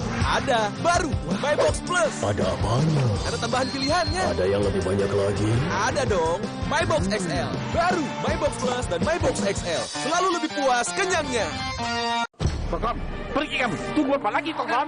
Kokom. Sendi. Kesehatan sendi harus dipelihara. Minum Osteocom GCM bila perlu. Beda, biasanya yang itu. Beda usia, beda Osteocomnya. Buat kamu, Osteocom GCM. Buat saya, Osteocom Forte. Osteocom, suplemen untuk kesehatan persendian. Pergi! Baiklah, pesan Kokom sebelum pergi. Osteocom untuk kesehatan sendi. Osteocom halal, sendi sehat, terawat. Osteocom, sendi sehat, terawat dari LAPI. Sebagai mantan atlet, kami sadar masa kejayaan itu ada umurnya. Itu sebabnya kami terjun ke dunia bisnis. Dulu tiap transaksi banyak biaya ini itu. Tapi di tabungan BDN Bisnis beda. Bisa bebas biaya transaksi itu juara banget. Tabungan BDN Bisnis, dukungan lengkap untuk bisnis tumbuh lebih besar. Karena bisnis gak cuma tentang hari ini, tapi juga esok hari. Lanjutkan hari dengan referensi pasti. Puskesmas Kramat Jati, Jakarta Timur menggelar vaksinasi booster perdana hari ini. Untuk aktivitas lebih bernilai, tambah asupan berita dan informasi terpilih. Selain mereka kebutuhan sehari-harinya dipenuhi, juga ada pemantauan khusus dari puskesmas setempat. Kompas Siang, setiap hari pukul 11 siang. Live di Kompas TV. Didukung oleh Ayah, ada yang seru nih.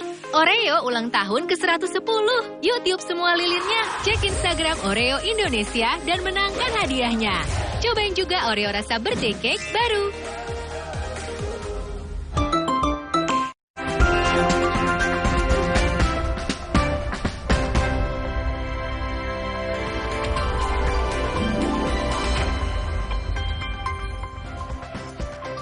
Saudara, berutang jadi opsi saat kita butuh membeli sesuatu, namun ya dananya nih nggak ada. Justru nih akhir-akhir ini makin marak ya karyawan yang menjadikan surat keputusan atau SK pengangkatan mereka menjadi jaminan untuk berutang. Amankah hal ini? Kita akan berbincang dengan perencana keuangan Finansialku, Melvin Mumpuni. Selamat pagi Pak Melvin. Selamat pagi, Glenn. Ya, ini fenomena menggadaikan SK ya, surat keputusan pengangkatan, ini sebenarnya fenomena yang menjebak atau memudahkan masyarakat? Tidak bisa dibilang menjebak ya, tapi kondisinya seperti ini, Glenn. Dan kondisinya bisa jadi orang-orang ini terdampak COVID dari yang 2 tahun lalu, dari Maret 2020 sampai tahun ini. Kemudian ada beberapa orang yang mungkin income-nya atau penghasilannya itu turun. Baik itu karyawan atau pemilik bisnis atau punya toko dan lain sebagainya. Tapi lifestyle atau pengeluarannya mereka atau kayak hidupnya kita itu belum bisa turun. Terlebih kalau misal kalian lihat beberapa belakangan ini harga-harga mulai naik ya. Misal ada pembatasan yang tadinya boleh pakai Pertalite, udah nggak boleh, terus kemudian ada harga minyak naik dan lain sebagainya gitu. Nah, ketika mereka kepepet, terlebih karyawan swasta kepepet, dan memang ada fasilitas untuk penggadaian SK itu, orang-orang mulai pakai. Nah, sebenarnya kondisinya atau behavior kreditnya seperti itu gitu. Oke, jadi ada unsur kepepet ini ya, kebutuhan yang sangat mendesak sehingga mengharuskan seseorang menggadaikan SK-nya. Nah, ini kan SK sesuatu hal yang privat ya, selembar kertas begitu, surat keputusan. Adakah risikonya kalau kita menggadaikan SK ini? Untuk orang pribadi kayaknya nggak terlalu berisiko, tapi untuk pihak perbankannya perlu dicek apakah SK ini bisa jadi agunan utama. Biasanya kalau bank itu punya agunan utama, ada agunan tambahan, atau ya apakah itu tuh bisa dijadikan agunan utamanya. Nah, kalau untuk PNS, tahu saya itu bisa kalau banknya bank daerah. Nah, tapi kalau untuk yang swasta, pegawai swasta ini, karyawan swasta ini, saya rasa harusnya pihak perbankan punya concern atau terhadap risk management terhadap itu sih.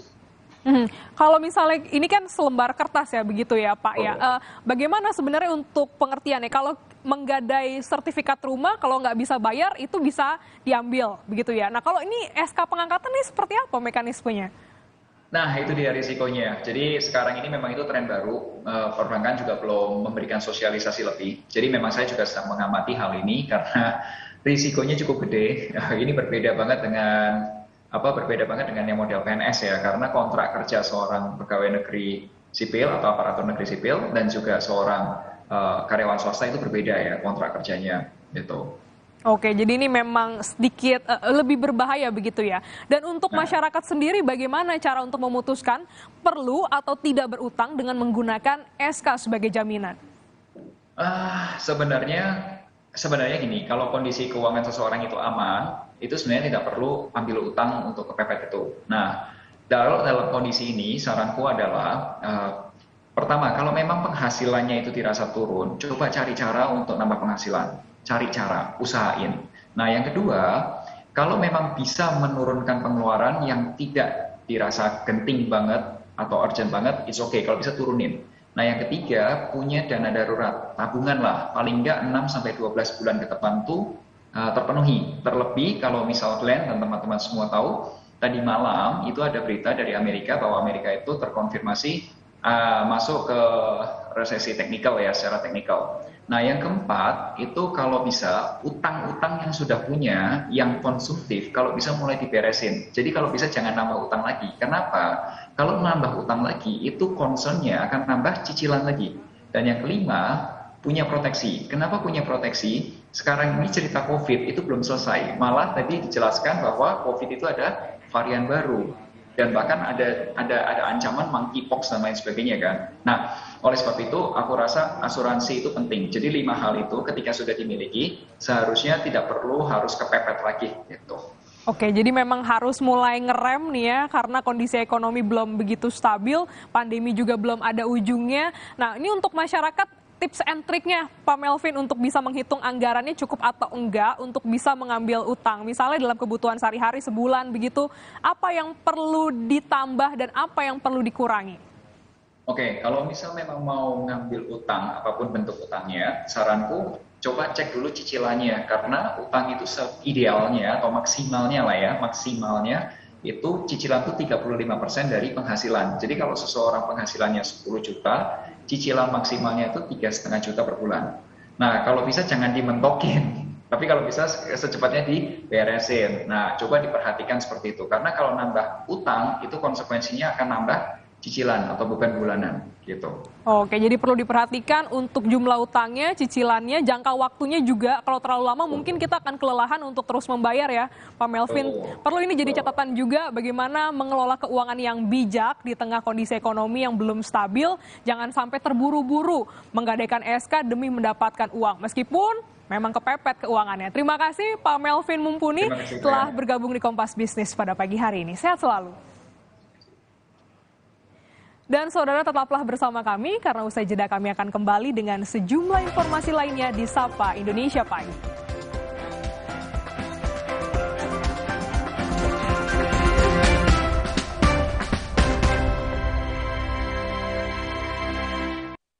Selamat datang di Suci Liga Komunitas. Let's make life. bakal seru nih malam ini. Kita akan nemuin 3 orang ya. 3 orang, Bang. 3 orang.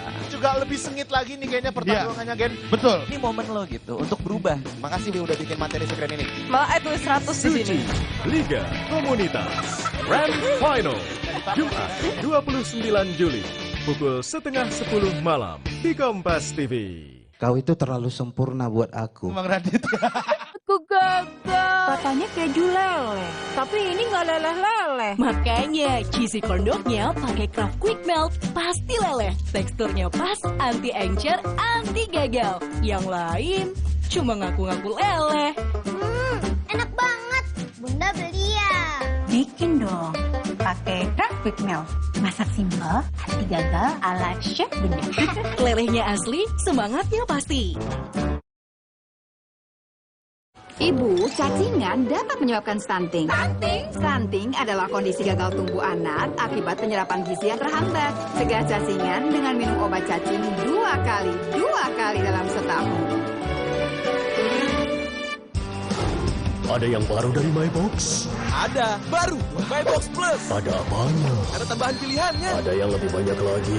Ada dong, MyBox XL. Baru MyBox Plus dan MyBox XL. Selalu lebih puas kenyangnya.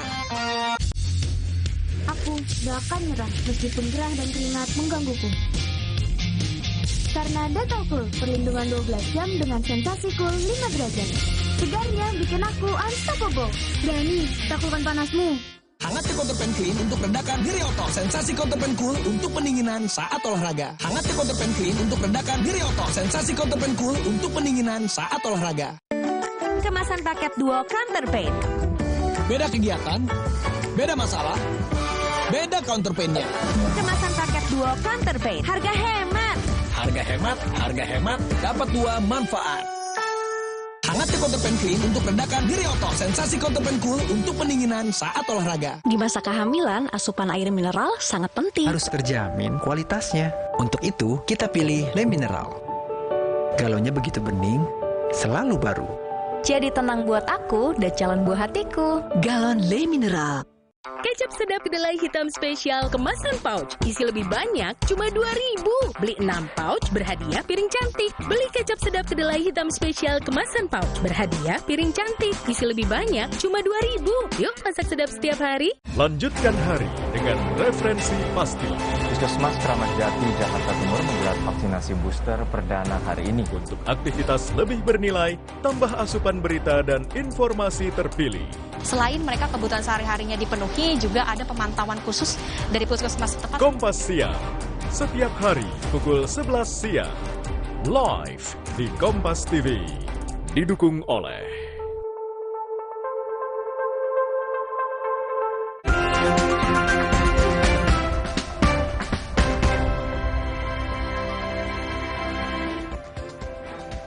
Saudara, ada 10 orang komika yang siap beradu untuk menarik hati 3 orang dewan juri. Ini akan terjadi di Grand Final Stand Up Comedy Indonesia Liga Komunitas. Para komika yang menang dalam ajang ini akan mendapatkan keuntungan menjadi finalis Suci 10 tanpa melalui audisi. Inilah 10 komika yang berhasil melaju ke babak Grand Final Suci Liga Komunitas setelah menumbangkan 10 finalis lain. Para grand finalis ini hanya diberi kesempatan 4 menit untuk mencuri hati ketiga dewan juri, yakni Raditya Dika, Ajis Doa Ibu, dan Livi Renata. Dewan juri berharap para pemenang Liga Komunitas menjadi komika yang komplit dalam hal kualitas dan kematangan materi. Kalau Liga Komunitas ya berharap yang menang itu bisa menaikkan derajat kompetisinya Suci nanti ya, karena kalau bagus banget kan pasti teman-teman yang lain pada berhati-hati sekali sehingga kan ngeluarin materi yang terbaik.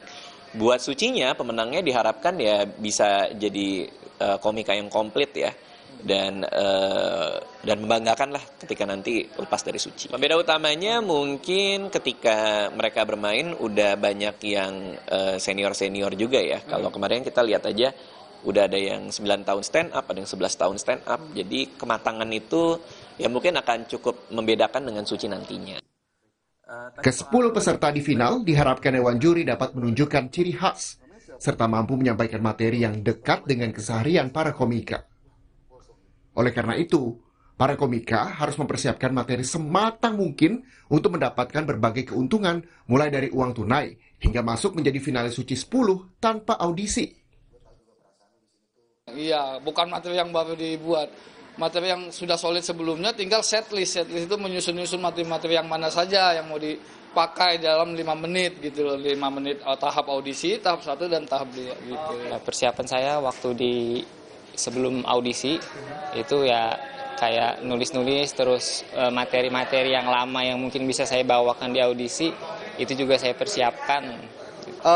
Kan sudah dikasih tahu kalau misal lolos itu kan nanti langsung entah penyisian atau final. Jadi persiapannya udah sebulan yang lalu nyiapin langsung 2 babak atau gitu. Suci Liga Komunitas diselenggarakan dalam rangka perjalanan 1 dekade kompetisi suci, di mana kompetisi ini menjadi pembeda dalam tahapan audisi suci musim sebelumnya karena pemenang bisa membawa komika langsung menjadi finalis suci 10. Francisco Donasiano, Arif Rahman, Kompas TV, Jakarta.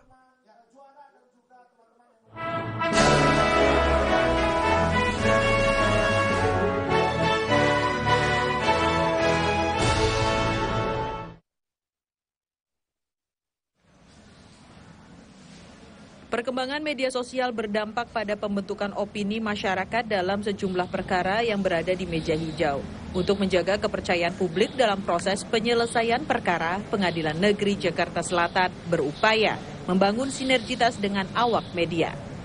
Di antaranya adalah membangun kepercayaan publik, yaitu melalui upaya diantaranya dengan membangun sinergi dengan kalangan media atau para jurnalis. Kenapa itu dilakukan? Karena pada titik yang sama, ada titik singgung yang sama antara teman-teman media dengan tugas pokok hakim. Hakim juga mencari kemudian menemukan fakta, dan mencari fakta itu di persidangan. Artinya kemudian bagaimana untuk menentukan perkara yang akan diputus. Artinya dua-duanya punya titik yang sama, yaitu dua-duanya mencari menemukan fakta. Para hakim itu ketika sekarang sejak era medsos, sejak era keterbukaan informasi publik, penggunaan teknologi informasi yang kita ketahui, hampir semua orang itu punya medsos. Tidak hanya itu, Pengadilan Negeri Jakarta Selatan juga menyediakan aplikasi sistem informasi penelusuran perkara. Dengan adanya aplikasi tersebut, masyarakat yang ingin mengetahui kasus yang sedang ditangani dapat mengakses hingga mendapatkan informasi fakta yang utuh. Iksan Apriansyah, Kompas TV, Jakarta.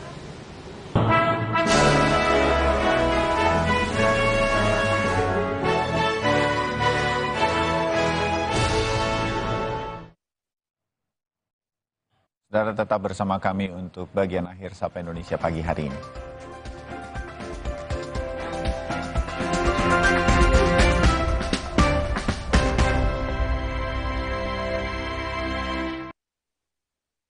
Aku tetap latihan, meski keringat bawa kuman penyebab bau badan. Karena Dettol Cool, sensasi cool 5 derajat dan perlindungan 12 jam. Segarnya bikin aku unstoppable. Berani takutkan panasmu. Jadinya kayak gini deh. Mau kemana sayang? Mau buang sampah, Ma. Stop! Sekarang, budaya membuang sampah pada tempatnya enggak cukup. Kita juga harus punya kebiasaan memilah sampah. Gini nih caranya. Siapkan kardus dan spidol, tulis di masing-masing kardus jenis sampah. Sampah organik, kertas, metal, PET, dan sampah plastik lainnya. Lalu pilah deh. Plastik seperti PET lebih mudah didaur ulang untuk kebersihan lingkungan. Nah, hal sederhana yang dimulai dari diri sendiri ini akan memberi dampak besar bagi pengelolaan sampah, khususnya sampah plastik PET, karena setelah didaur ulang akan menghasilkan dakron, bahan baku karpet, bahan konstruksi jalan tol, dan sebagainya. Gimana? Nggak ribet kan? Enggak dong.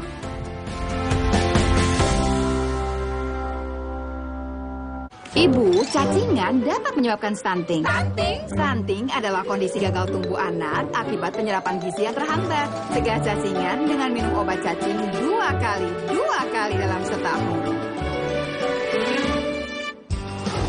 Ada yang baru dari MyBox? Ada, baru, MyBox Plus. Ada apanya? Ada tambahan pilihannya. Ada yang lebih banyak lagi? Ada dong, MyBox XL. Baru, MyBox Plus dan MyBox XL. Selalu lebih puas kenyangnya.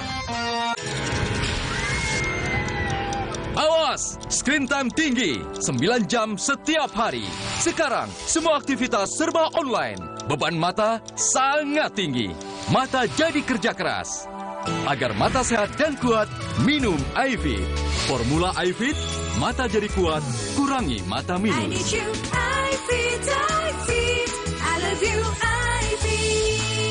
Minum iFit. Dari Lapi. Halo? Ya, Brian. Aku pengen... Pengen apa? Minum kopi lagi. Minum Top White Coffee. Top White Coffee. Kopinya smooth. Enaknya autentik.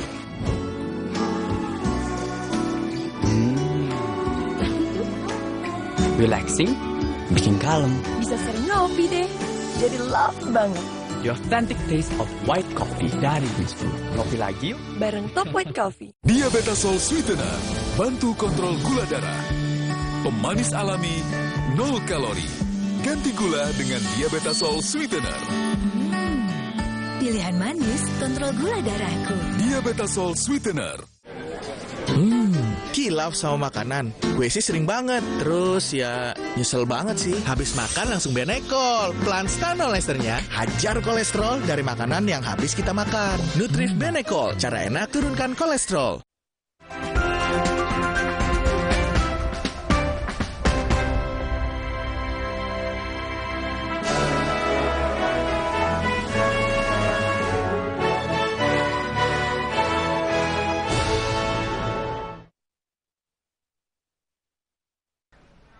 Pengadilan Tinggi Jambi menggelar bakti sosial operasi katarak gratis bagi warga yang kurang mampu.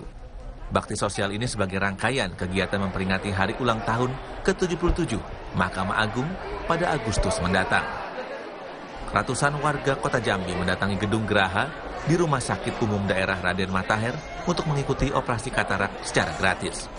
Warga menjalani pemeriksaan terlebih dahulu sebelum menjalani operasi katarak. Sedikitnya ada 400 warga yang terdata mengikuti operasi katarak dalam bakti sosial ini. Namun setelah menjalani serangkaian pemeriksaan, 250 warga dinyatakan siap untuk menjalani operasi katarak. Dalam rangka hari ulang tahun Mahkamah Agung ke-77, Pengadilan Tinggi Jambi mengadakan kerjasama dengan Pemprov Jambi mengadakan operasi katarak gratis untuk wilayah Jambi dan sekitarnya. Untuk warga yang mengikuti operasi ini adalah diprioritaskan warga yang kurang mampu.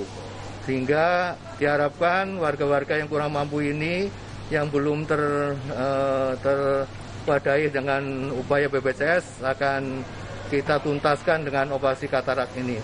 Warga menyatakan antusias dengan adanya bakti sosial operasi katarak gratis ini. Salah seorang anggota keluarga yang ikut operasi berharap kegiatan seperti ini lebih sering dilaksanakan untuk membantu warga yang kurang mampu. Sangat betul-betul sangat membantu. Betul-betul sangat membantu untuk ibu-ibu atau semua yang kena katarak ini ya, itu sangat-sangat membantu. Kalau keluarga kita udah berapa lama kena katarak? Keluarga kita memang ini ya sudah kedua kali ini Pak. Pertama sebelah kiri, sekarang sudah kebetulan alhamdulillah dapat lagi program yang sebelah kanan ya, alhamdulillah. Seusai menjalani operasi katarak, warga akan diminta kembali datang ke Rumah Sakit Umum Daerah Raden Matahir untuk menjalani pemeriksaan lanjutan. Tim Liputan Kompas TV Jambi.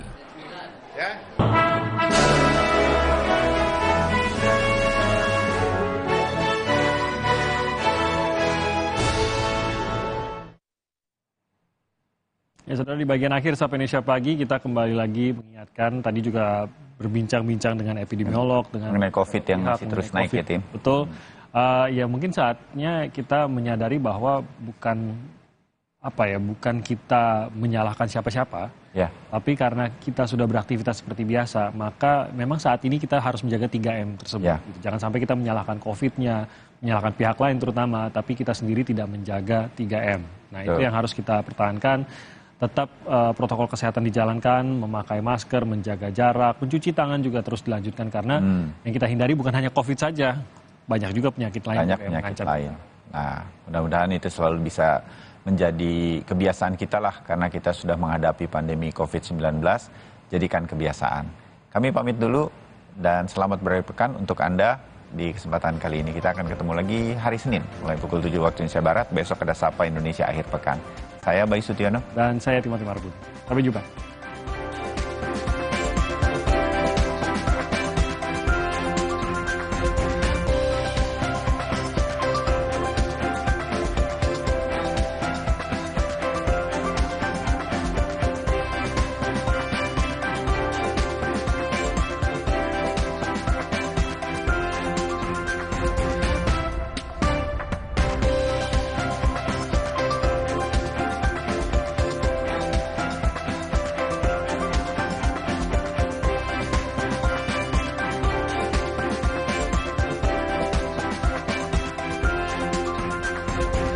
Kejuaraan sepak bola bergengsi di daratan Jerman, DFB Pokal, mempersembahkan panasnya laga putaran pertama Borussia Dortmund.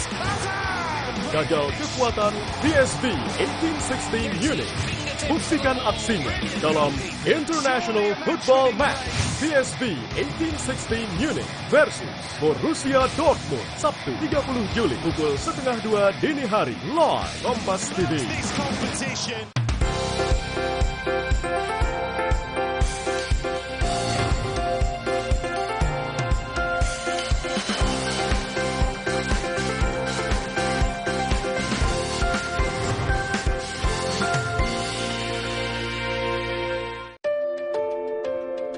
Halo pemirsa dimanapun Anda berada, apa kabar Anda? Saya mendoakan Anda selalu sehat selalu ya.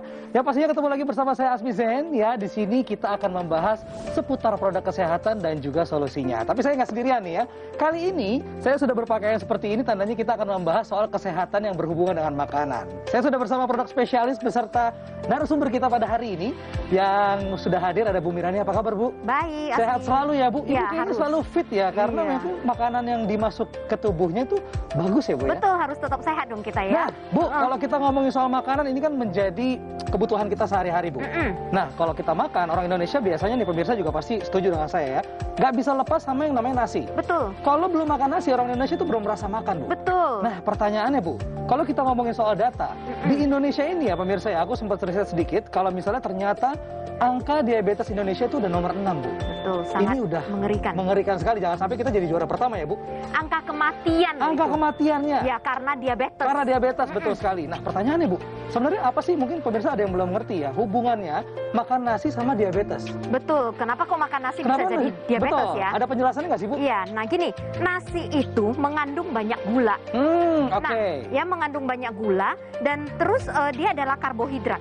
Betul. Nah, kalau gulanya kebanyakan, ya pankreas tidak sanggup mencerna, insulin tidak sanggup mencerna karbo yang masuk ke dalam tubuh kita, ya. Nah itu gula ada dua cabang nih, satu cabang diserap menjadi diserap sel itu yang akan menjadi energi. Jadi energi kita sehari-hari. Iya. Oke, nah, satu cabang lagi. Satu cabang lagi. Kalau misalkan tidak mampu menyerap dan mendistribusikan ke sel, dia akan larinya ke darah.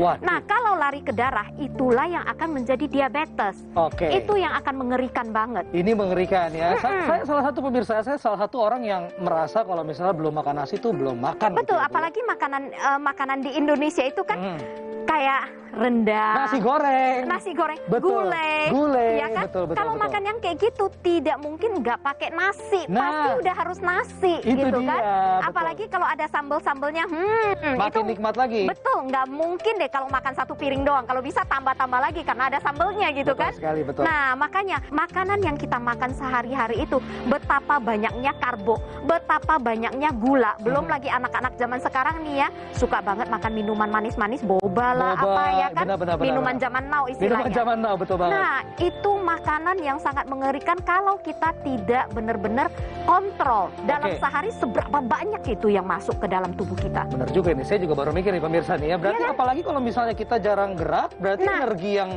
sudah diserap jadi gula ini nggak kebakar ya Bu ya? Betul, dia akan tumpuk di dalam dan kemudian kalau misalkan karbonya kelebihan, gulanya yang lebih, itu lama-lama akan menjadi lemak, tumpuk menjadi lemak, itu yang menjadikan obesitas. Obesitas yang ujung-ujungnya bisa juga lari ke jantung. Betul. Apalagi tuh banyak juga penyakit-penyakit yang berawal dari situ ya. Makanya, nah diabetes itu dikatakan itu mother of every disease. Penyakit dari sumber penyakit dari semua penyakit. Ya, itu sangat mengerikan. Karena kenapa? Dari diabetes itu bisa larinya ke gagal ginjal, larinya ke jantung, dengerin nih pemirsa nih ya. Larinya ke apa lagi? Semuanya bisa sampai ke yang parah-parah itu ya. Kalau misalkan kita sehari-hari yang tidak ngeh dengan yang kecil-kecil kayak gitu, luka suka sering tidak bisa sembuh. Ya, luka terus nggak bisa kering. Nah, itu juga udah harus hati-hati. Pertanyaannya solusinya selain kita olahraga udah harus wajib lah ya. Jaga makanan. Tapi tetap pengen makan nasi, bisa nggak Bu pertanyaannya? Oh, bisa banget. Caranya gimana? Zaman sekarang ini mungkin, tidak Bu. ada yang tidak mustahil. Wah, ini dia nih, saya pengen dengar solusinya apa Bu? Solusi dari Ibu supaya kita tetap bisa makan nasi sebagai orang Indonesia tapi bisa terhindar dari diabetes. Nah, kita harus memakan nasi yang sehat. Contohnya nasi sehat itu seperti apa Bu? Contohnya nasi sehat itu adalah nasi yang rendah karbo. Rendah karbo. Rendah karbo. Jadi biasanya kalau nasi biasa itu kan pasti karbonya tinggi. Ya, karbo tinggi identik dengan gulanya pasti juga tinggi. Gulanya tinggi. At the end jadinya diabetes. Nah, kita harus konsumsi yang rendah karbo seperti yang di depan ini nih. Ini apa Ibu? Nah, kita harus memasak gula rendah karbo. Smart Cooken ini ya bisa menghasilkan nasi yang rendah karbonya. Oh, jadi tetap dengan menggunakan beras yang kita beli dari tempat biasa kita beli, dimasak dengan Smart Cooken, ini menjadi nasi yang rendah karbo. Betul. Ini dia nih pemirsa, ini cocok banget. Mungkin lebih cocok lagi buat Anda yang lagi diet, yang mungkin sudah khawatir Anda terkena diabetes, ini merupakan solusinya untuk memakan nasi yang rendah karbo. Betul. Nah, ini dari desainnya aja udah luar biasa sekali Bu, tapi saya pengen tahan dulu, kayaknya nanti kita akan bahas lebih lanjut lagi ya. Kalau pemirsa mungkin ya sudah merasa dari tadi nih, saya yakin Bu, di rumah udah merasa ini kayaknya saya banget nih, yang ngantuk, sering kencing malam-malam gitu ya. Kalau Anda sudah merasakan semuanya, berarti Anda bisa saja terkena diabetes. Nah, kita akan bahas solusinya tentang Smart Cooken ini. Apa sih manfaatnya untuk tubuh kita memakan nasi yang rendah karbo? Kita akan bahas lebih lanjut, jangan kemana-mana pemirsa, tetap bersama kami.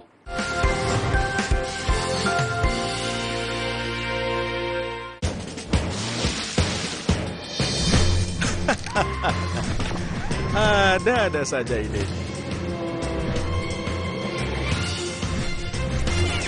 Selalu saja bikin tertawa. Saksikan berbagai keusilannya yang bikin Anda tambah bahagia. Just for Laughs Gags, setiap Sabtu dan Minggu, pukul 11 malam, di Kompas TV. Kejuaraan sepak bola bergengsi di daratan Jerman, DFB Pokal, mempersembahkan panasnya laga putaran pertama Borussia Dortmund. Gagal kekuatan PSV 1816 Munich. Buktikan aksinya dalam International Football Match PSV 1816 Munich versus Borussia Dortmund, Sabtu 30 Juli pukul 1:30 dini hari, live Kompas TV. Atur strategi di arena pertandingan. Uji fisik, perkuat pertahanan. Sepak terjang taktis, rebut kemenangan. Membawa gelanggang dunia ke hadapan Anda.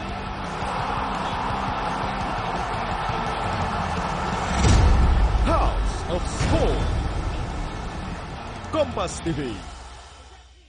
Dari Pulau Samosir, Sumatera Utara, Ramon Y. Tunggal, melanjutkan perjalanannya mencari ilmu, sekaligus menyerap inspirasi seputar kewirausahaan sosial yang diterapkan UMKM Tenun Ulos Karo. Bahkan sampai punya jargon kerja rumahan tapi penghasilannya besar. Dalam menjalankan usaha juga berlandaskan dan memberikan manfaat yang baik untuk banyak orang.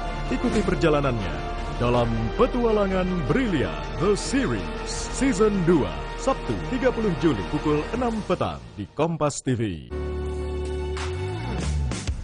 Chef Arnold, profesional, kreatif, presisi, berorientasi umami. Dengan senang hati, berbagi resep-resep dan tips andalannya. Pastikan Anda salin dan praktekkan catatan Chef Arnold. Setiap Sabtu, pukul 10 pagi, di Kompas TV. Stand Up Comedy Indonesia, Tawa 1 Dekade.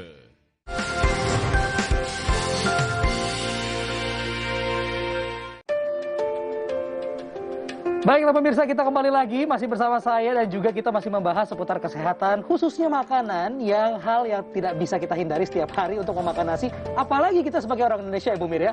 Oke, Bu Mir tadi sempat ngomong kalau misalnya ternyata ada solusi supaya kita tetap bisa makan nasi sebagai orang Indonesia, tapi nasi yang rendah karbo dengan menggunakan smart cooker. Betul ya Bu ya? Betul. Nah pertanyaannya Bu, kalau saya ngomong nih, apa bedanya dengan rice cooker yang ada di rumah saya Bu? Banyak banget bedanya. Banyak bedanya, oke, boleh disebutkan? Pertama, gini, rice cooker yang ada di rumah kita rata-rata yang udah jadul. Betul, pasti rata-rata rice cooker anti lengket potnya ya. Nah, nih coba lihat. Rice cooker dengan pot yang anti lengket ini ya. Coba kita setiap hari makan nasi, istilahnya hasil? logam berat. Oh, nah, tuh, Bu?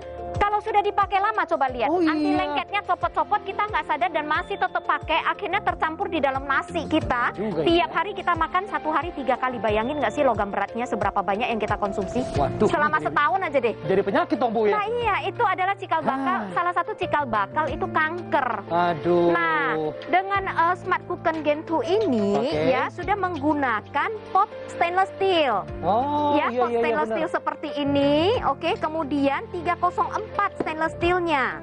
Ya, nah ini stainless steel yang biasa dipakai di kedokteran kalau nggak salah Ibu ya? Betul. Nah, ini safe banget buat makanan dan juga memang double bottom. Double Jadi bottom. cepat panas juga. Oh, ya. oke. Nah, ini stainless steel, dua-duanya stainless steel potnya. Nah, kemudian cara masaknya seperti apa sih? Gimana caranya Bu? Oke. Betul, kita caranya gampang demonstrasikan, banget. Nah, kita cuci beras yang sudah bersih, masukkan ke sini. Masukin ke situ. Terus kita tumpuk ke dalam sini. Oke. Kemudian kita isi air, airnya sama tinggi dengan berasnya. Oh. Ya, sama tinggi. Biasanya kalau kita pakai rice cooker Pasti di rumah, gitu kan, ada ruas beda-beda. jari ya Bu ya? Betul. Kalau ruas jarinya gede berarti beda-beda nih. Nah, ini sama tinggi ya, sama tinggi airnya Setelah dengan udah? beras. Kemudian setelah isi air di dalam kita masukkan, kemudian kita tutup ya. Kita pilih saja, ada menu di sini, ada total ada 14 menu. 14 menu ya, banyak sekali loh pemirsa Menunya ya. ada stew ya, ada cake. Bisa cake juga ya Bu Bisa bikin cake, terus baby porridge, multigrain. Biasa kan kalau multigrain kita masak itu kan rada keras. Nah, ini enggak, ini akan tetap empuk. Nah, kemudian ada menu low sugar, ada menu lagi rice, nasi biasa Rice, gitu. betul. Nasi biasa juga bisa. Kemudian menu steam ya, mengukus, bikin sup dan bikin bubur biasa juga bisa. Bubur, dan di sini juga aku lihat ada yogurt, bisa juga ya Bu? Yogurt juga bisa. Berarti nggak cuma untuk masak nasi. Betul. Berarti kalau sekarang Nah. kita pengen masak yang low sugar, kita pilih apa Bu? Tadi kan udah masak nih. Aha. Nah, kalau untuk low sugar harus memakai steam pot tadi yang bolong-bolong tadi. Yang bolong-bolong harus dipakai ya? Iya, harus dipakai. Karena kenapa? Untuk dia akan menurunkan air tajinnya sampai ke bawah. Oh, Makanya kenapa itu, kita Bu? harus memakai itu steam potnya. Oh, iya, Jadi iya, aku awalnya ngerti, dia aku akan ngerti. mengolah, kemudian air tajinnya akan Turun ke bawah. Aha. Berasnya akan diolah, dimatangkan melalui uap panas. Nah, Oh, kemudian gitu. kalau udah selesai, kita tinggal pilih menu low sugar, tinggal kita start. Udah selesai, gitu aja. Gitu aja Ya, ya? gampang banget. Ini sih aku sebagai laki-laki pasti bisa juga di Betul, rumah. siapapun bisa. Nah, kemudian di sini paling bagusnya kenapa? Ada menu preset, ya, di preset seperti Oke, ini ini fungsinya ya. untuk apa, Bu? Nah, fungsinya gini, atur waktunya. Misalkan kita mau makan jam berapa? Jam 3, jam 4. Biasanya jam 3, jam 4-an. Jam 3, jam 4. Nah, kita bisa atur dulu, nanti setelah berapa jam kemudian dia akan nyala sendiri, akan masak sendiri. Wow, canggih banget berarti ya Bu ya? Jadi Oke, ketika oke. pada saat kita bangun ya, nasi sudah mateng atau sup atau lauk atau apapun yang kita mau masak di sini udah mateng. Itu dia yang dibutuhkan oleh ibu-ibu di rumah sana nih ya. Oke, setelah itu apa lagi Bu? Ini preset berarti untuk sama seperti timer ya Bu ya? Iya, sama seperti timer dia bisa hitung mundur. Kapan sih kita mau nyala sendiri, mau masak sendiri. Jadi kita udah nggak usah tungguin, udah selesai dia otomatis keep warm sendiri. Nah kemudian ada lagi menunya reheat. Reheat misalkan gini, nasi yang biasa kita makan, nah kita sarankan nasi kalau tidak bisa tidak habis, masukkan ke kulkas. Masukkan ke kulkas? Betul, jangan di keep warm terus. Karena kenapa? Nasi kalau sudah kelamaan di dalam rice cooker, itu juga akan menghasilkan bakteri yang tidak bagus. Wah, ini yang baru saya tahu nih pemirsa. Betul, banyak banget orang konsumen yang tidak ngerti. Mereka bahkan kita pernah dapat telepon, dia keep warm sampai 2-3 hari. Itu nggak boleh ya Bu ya? Nggak boleh. Satu, tekstur nasi sudah nggak bagus ya. Sudah kuning-kuning, udah kering, ya gizinya juga udah nggak ada. Belum lagi nanti bakteri tumbuh di dalam, itu tidak bagus banget. Oke, pertanyaannya Bu, hasilnya seperti apa sih? Saya mungkin tukeran dulu sama Bu Mirani nih ya. Betul, kita tuker dulu ya. Nah, tadi kan udah saya tunjukkan cara masaknya. Nah, hasilnya ada di sini ya. Nasi low karbo seperti ini. Nah, ini tetap empuk seperti biasa ya. Seperti nasi yang kita masak di rice cooker biasa dan tidak lengket. Benar ya, banget, tidak lengket. Ini tidak lengket ya, tidak lengket sampai ke bawah. Nah, kemudian air tajinnya di mana? Kok bisa katanya bisa low sugar sih? Gimana Bu cara pembuktiannya, ada nggak sih Bu? Nah, cara pembuktiannya ada. Ini saya angkat. Nah, di sini ada air tajinnya. Tuh lihat ya. Oh, di sini pemirsa. Nah, ya air tajinnya ada. Saya angkat air tajinnya. Saya tuangkan sedikit di sini. Oke, ya. Nah, kita coba lihat. Nah, ada perbandingannya. Ini air biasa. Air putih biasa dengan air tajin hasil dari masak smart cooking itu ya? Betul, ini air tajin, ini air putih biasa. Saya akan tuangkan iodin ke dalam sini untuk melihat kadar karbonya. Biasanya kalau semakin hitam, dia berarti mengandung karbo yang sangat tinggi. Lihat. Bu, ini bukan hitam lagi, pekat banget ya? Pekat sekali, berarti tandanya hasil dari air tajin ini mengandung banyak gula dong Bu? Banyak karbo, banyak gula di dalam. Makanya sampai hitam seperti itu. Bayangin nggak sih, kita tiap hari makan nasi karbo yang tinggi. Ini saya jadi deg-degan loh Bu. Nah kan, bayangin ini nggak ada, ini masih pure banget. Hasil normal ya? Ya, ini normal. Ini karbonya sangat tinggi. Oke, kita tukeran lagi. Ya. Nah pemirsa, kalau misalnya mungkin Anda pengen demonstrasikan setelah beli smart cooker, ini bisa ya Bu di rumah? Boleh, siapapun bisa lakukan. Siapapun bisa lakukan. Dan pastinya Anda bisa mendapatkan nasi yang tetap pulen, nggak ada bedanya dengan nasi yang Anda bikin di rice cooker biasa gitu ya. Dan yang paling pasti gini, kan ini pembuktian pertama. Pembuktian kedua, kita sudah ada tes hasil dari Sukovindo Lab. Apa itu Bu hasilnya? Ya, hasilnya itu membuktikan bahwa nasi yang dihasilkan smart cooker ini bisa turun kadar karbonya lebih dari 50%. Lebih dari 50%? Berarti tandanya kita bisa tetap makan nasi gitu ya? Makan nasi tanpa dosa. Tanpa dosa. Oke, kalau begitu nggak usah mikir panjang lagi. Untuk pemirsa, langsung telepon sekarang juga ke call center kami untuk mendapatkan harga promo. Kalau misalnya ada telepon sekarang juga, harga awalannya kita akan memberikan harga Rp3.600.000. Yes. Tapi kalau telepon sekarang juga harganya berapa Bu Mir? Nah, ini kita kasihnya double promo. Double promo? Ya, biasanya kan 3,6. 3,6 terus kita turunkan menjadi 1.599. Rp1.599.000 dibandingkan kesehatan Anda, saya rasa ini nggak ada apa-apanya ya. Betul. Dan kita akan berikan bonus resep, gelas takar, sendok nasi, sendok sop spesial untuk Anda. Telepon sekarang juga, ada QR di layar kaca Anda, langsung search sekarang juga. Dan kita akan bahas lebih lanjut tentang smart cooker ini yang menarik sekali untuk kesehatan kita. Jangan kemana-mana, tetap bersama kami.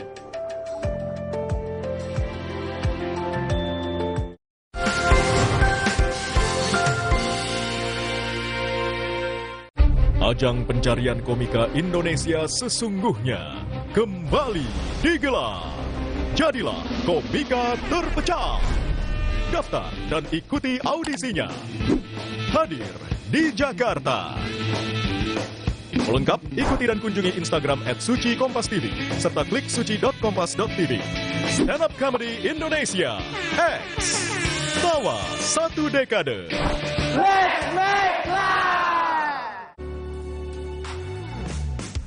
Chef Arnold, profesional, kreatif, presisi, berorientasi umami. Dengan senang hati, berbagi resep-resep dan tips andalannya. Pastikan Anda salin dan praktekkan catatan Chef Arnold. Setiap Sabtu, pukul 10 pagi, di Kompas TV. Selamat datang di Suci Liga Komunitas. Yang kayaknya bakal seru nih malam ini. Kita akan nemuin 3 orang ya nanti. 3 orang, Bang. 3 orang. Juga lebih sengit lagi nih kayaknya pertarungannya, Gen. Betul. Ini momen lo gitu untuk berubah. Makasih Bi udah bikin materi sekeren ini. Malah tulis 100 di sini. Liga Komunitas Grand Final Jumat 29 Juli pukul 9:30 malam di Kompas TV. Kau itu terlalu sempurna buat aku. Bang Radit. Atur strategi di arena pertandingan. Uji fisik, perkuat pertahanan. Sepak terjang taktis, rebut kemenangan. Membawa gelanggang dunia ke hadapan Anda.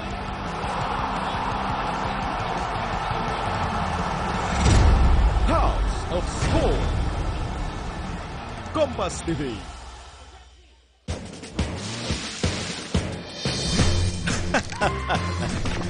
Ada saja ide. Selalu saja bikin tertawa.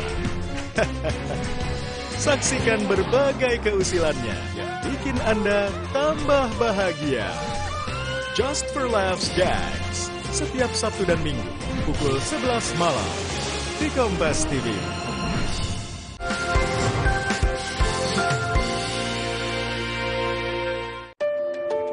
Gimana pemirsa, udah telepon ke call center kami untuk mendapatkan promo dari Smart Keken? Kalau belum langsung telepon sekarang juga deh ya, karena lagi ada promo spesial untuk tayangan Kompas kali ini. Berapa harganya Bu Mir? Dari harga normal ya 3,6. 3,6. Kemudian kita kasih promo ya jadi 1,799. Oke. Sekarang double promo jadi 1,599. Wow, ya. Spesial untuk kali ini aja jadi 1,599 ya Bu ya. Sudah mendapatkan buku resep di dalamnya satu paket ya, ada buku resep, kemudian dapat ada bonus centong nasi, centong sop ya, ada lagi gelas taker. Nah, itu sudah kita berikan secara bonus cuma-cuma. Udah lengkap nih ya, jadi Anda juga bisa berkreasi dengan menggunakan buku resep yang diberikan di dalamnya. Dan juga ini juga Anda sudah mendapatkan garansi 1 tahun ya Bu ya. Betul, garansi 1 tahun ya. Kemudian watt paling rendah di kelas low carbo rice cooker ini cuman 500 watt saja. 500 watt itu yang paling besar ya Bu ya? Betul, itu udah maksimal wattnya 500 ini yang paling watt. Diperlukan nih untuk ibu-ibu ya, supaya rumahnya nggak jetrek gitu ya. Jadi harus menggunakan smart cooker ini. Kalau smartphone udah ada, smart TV udah ada, masa rice cooker masih yang biasa ya Bu Jadi ya? harusnya smart cooker juga. Harus juga menggunakan smart cooker dong. Dan jangan lupa Anda juga bisa scan QR code yang ada di layar kaca Anda. Dan ingat pemirsa, pengiriman ke shop Anda dikirim oleh KG Express ke seluruh Indonesia. Oke, kalau begitu kita akan bahas lagi Bu. Ini saya sudah tertarik sekali nih, kayaknya memang saya butuh ini. Bisa bikin apa sih gitu bisa ya? Bikin apa aja sih Bu? Tadi kan kita udah ngomong bisa yang pastinya buat masak nasi rendah karbo. Yes. Selain itu juga tadi aku juga lihat ada buat yogurt juga ya Bu ya? Nah, yogurt bisa buat yogurt seperti ini ya. Ini ada hasilnya ya, yogurtnya. Betul, nah betul. Ya, ada menu yogurt soalnya. Nah, kemudian selain itu ada lagi kita bisa ini saya mau tunjukkan kapasitasnya. Ini sangat seberapa besar Bu? Iya, kapasitas untuk smart cooker ini sangat besar. Nah, ini ya. Ini ada ayam 3 ekor, 3 ekor lu bisa 3 masuk. ekor, bener nih Bu ya? Ya, 3 ekor. Nah, dilihat ya. Ini ada 6 pahanya, berarti kan 3 ekor ya di dalam bener, ya. Saya hitung tuh ya. 1, 2, 3, 4, 5, 6. 3 ya. 3 ekor ayam bisa masuk secara bersamaan ya Bu ya? Betul Luar ya. biasa. Nah, Dan ini coba kita lihat. Kita buktiin ini 1 supaya nggak dibilang hoax Bu. Ya, ini 1 tuh, ekor. Ya, kita hitung lagi. Kemudian ini 2 ekor. Nah, ini 3 ekor. Nih. Ya, sudah terlihat tuh pemirsa ya. Jadi ini lumayan kapasitasnya lumayan besar ya Bu ya? Besar banget. ya. Betul. Kapasitasnya total untuk inner pot ini ada 5 liter. 5 liter? 5 liter ya. Makanya 3 ekor ayamnya kayak gini bisa masuk. Ayamnya lagi berenang. Ayamnya lagi berenang, oke. Kalau begitu, ayam udah pasti nih. Karena ayam salah satu makanan yang sering banget dibikin oleh orang Indonesia ya Bu ya? Betul. Nah, ini seperti tadi yang saya katakan. Kalau kita misalkan nggak sempet, harus tungguin gitu. Nggak usah khawatir, kita tinggal preset aja berapa jam kemudian. Kita tinggal cemplung-cemplung, taruh bahan makanannya. Kemudian nanti berapa lama kita balik lagi, dia akan selesai secara otomatis. Itu dia yang aku suka ya, smart cooker ini memang benar-benar smart rice cooker banget. Betul. Habis itu apa lagi Bu Mir? Nah, ini kita bikin makanan buat anak-anak. Anak-anak kan pasti suka sate tuh. Oh, nah, iya, sekarang kan zamannya Korea-Korea. Ya, zamannya K-popers gitu. Pasti tahu, orang yang suka nonton drakor pasti tahu. Apa ini Bu? Sop odeng. Anak aku suka banget ya. Ibu makan ini. Nah, sate-satean ada di dalam ya. Kita tinggal cemplung-cemplungin bikin supnya supnya itu masukin ke dalam. Ini sup odeng. Ya, anak-anak pasti demen, tinggal selesai, ya tinggal angkat sendiri. Enak banget ya. Jadi kita nggak perlu jajan-jajan lagi ya pemirsa, apalagi di masa pandemi kayak gini lebih aman masak di rumah ya Bu ya. Lebih terjamin bahan-bahannya apa. Kita juga tahu kalau di rumah tuh higienis dibanding di luar kan kita nggak tahu ya Bu ya. Nah, Oke, terus satu lagi apalagi nih Bu? Aku tuker dulu sama Ibu ya. Di sini tadi saya katakan bisa ada steam, mengukus. Ya ini kukusan apa sih? Kukusan yang sehat yang pastinya tidak ada goreng-gorengan, tidak ada lemak seperti itu. Nah ini kukus bakpao. Ya, kukusan bakpao. Saya ngambil ininya. Oke, nah ini kukus bakpao ada di sini. Kita tinggal lihat. Nih. Jadi nggak perlu lagi jajan-jajan bakpao di luaran sana ya. Betul ya. Jadi ini semuanya makanan sehat banget yang ada di dalam Smart Cooken ini. Itu dia yang aku suka Bu ya kalau ngomongin soal Smart Cooken, apalagi misalnya banyak sekali pemirsa yang nggak sadar kalau misalnya sepertinya sedang terkena penyakit, sedang terkena diabetes gitu ya. Solusinya adalah mengganti lifestyle Anda dengan tetap memakan nasi tapi dengan memakan nasi low karbo gitu ya Bu ya. Betul. Jadi jangan kita dalam sehari itu makan karbo yang sangat banyak. Memang kita ngukur, makan nasi aja nih, gitu kan? Nggak begitu banyak. Jangan salah, setelah nasi itu kan kita ada campur-campur yang lain lagi, ya kan? Ada perkedel, ada mie, ada apa? Semuanya karbo. Nah, coba kalau kita totalin dalam sehari itu seberapa banyak karbo yang masuk ke dalam. Nah, karbo itu adalah gula. Nah, gula itu yang akan nantinya menjadi, kalau kelebihan itu yang akan menjadi ke obesitas atau ke diabetes mellitus. Betul, apalagi yang Ibu tadi sebutkan kalau diabetes ini adalah ibu dari segala penyakit ya Bu. Betul, dari diabetes itu bisa sampai kemana-mana. Ya, nah makanya kemarin baru saya ke suatu tempat baru lihat ada pusat terapi untuk luka, mengobati luka diabetes. Bayangin, luka itu sampai nggak bisa sembuh, sampai ada itu ya Bu ya. Even sampai kalau udah parah itu, misalkan luka di kaki, ya itu bisa sampai diamputasi. Jangan sampai deh pemirsa. Saya juga yakin untuk Anda yang di rumah juga pasti dalam keluarga ada satu atau beberapa orang yang terkena diabetes, karena diabetes ini sudah di Indonesia, di dunia gitu ya Bu ya, peringkat nomor 6 kematian terbanyak gara-gara diabetes. Betul. Apakah Anda salah satunya? Kalau nggak mau, segera beli Smart Cooken sekarang juga gitu ya. Karena ini adalah salah satu barang yang best seller, benar ya Bu? Betul, best seller kita. Limited edition dan ini adalah versi di upgrade. Betul. Nah, ini adalah dengan menggunakan teknologi Korea. Teknologi Korea. Teknologi Korea. Nah, ini juga udah tempered glass di atas. Tempered glass. Kemudian pemakaian gampang banget, tinggal touchscreen, tinggal dipencet-pencet aja menu-menunya itu sudah bisa nyala. Betul. Ya, nggak usah susah-susah banget. Itu kayak kita main HP, ya. Kita main HP tinggal pencet-pencet aja, udah selesai.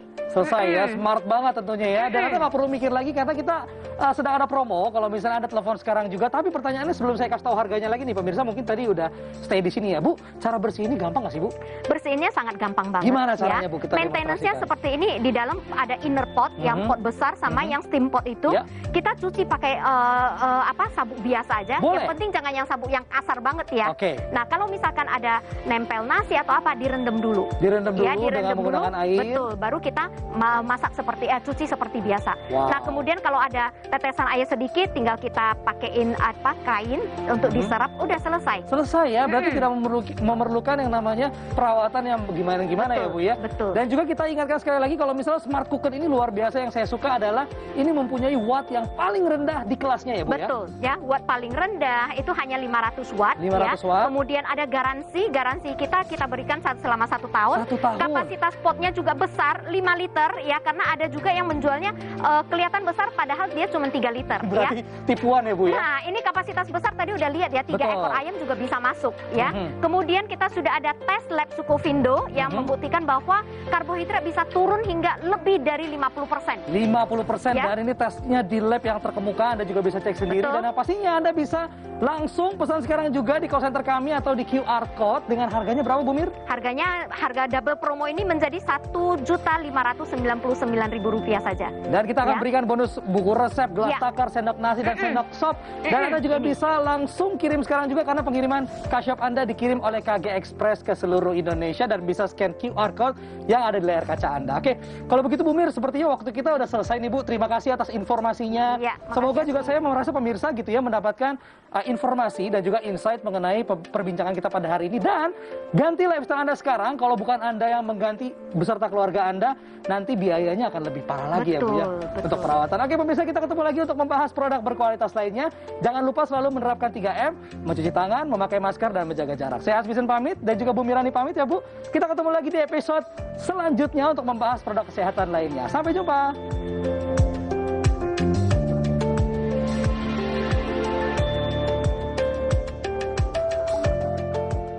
Sesaat lagi, Anda akan menyaksikan Kompas Update yang didukung oleh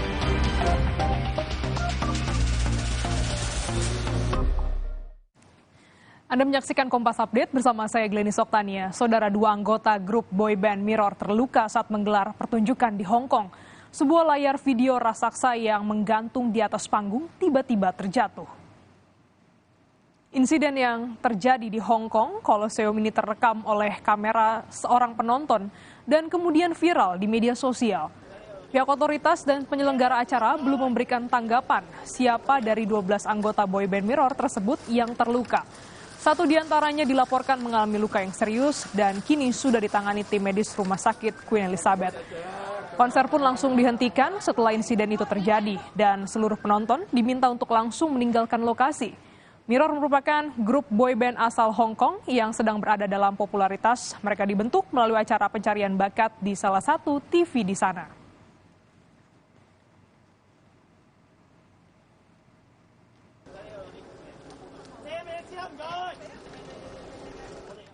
Demikian Kompas Update, jangan lupa selalu patuhi protokol kesehatan. Saya Gleni Soktania, sampai jumpa.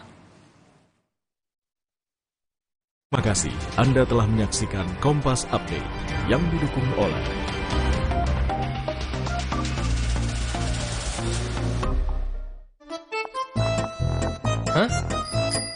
Hai. Ada yang viral nih. Pasti top cappuccino. Aroma dan rasanya khas Itali. Karena milky foamnya lebih tebal, melimpah. Ini baru cappuccino. Crunchy choco milknya perfecto. Delicioso. So Italiano. Enak. Top cappuccino yuk. The Italian taste of cappuccino. Dari Wingsfood. Enak. Aku itu saking nating tulusnya sampai nggak ada nulis materi ya. Karena aku nggak lihat juga kan, ngapain aku nulis. Setahun nggak pulang tuh ada aja tetangga lewat teras gitu terus tanya, "Hei Mas Fajar, sejak kapan di rumah?" 3 hari yang lalu sih, kok nggak pernah kelihatan. Ya, madep sini. Suci Liga Komunitas Grand Final Jumat 29 Juli pukul 9:30 malam di Kompas TV.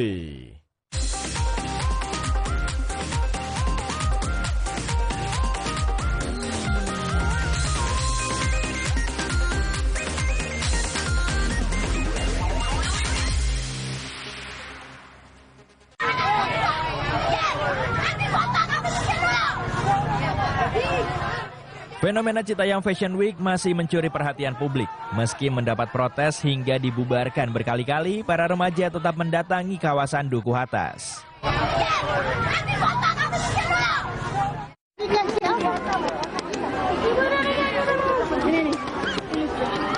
Bukan Pak Jokowi yang dipanggil warganya untuk berfoto. Kali ini justru Ibu Iriana yang melambaikan tangan dan tiba-tiba naik ke panggung meminta foto bersama Anmes Kamaleng.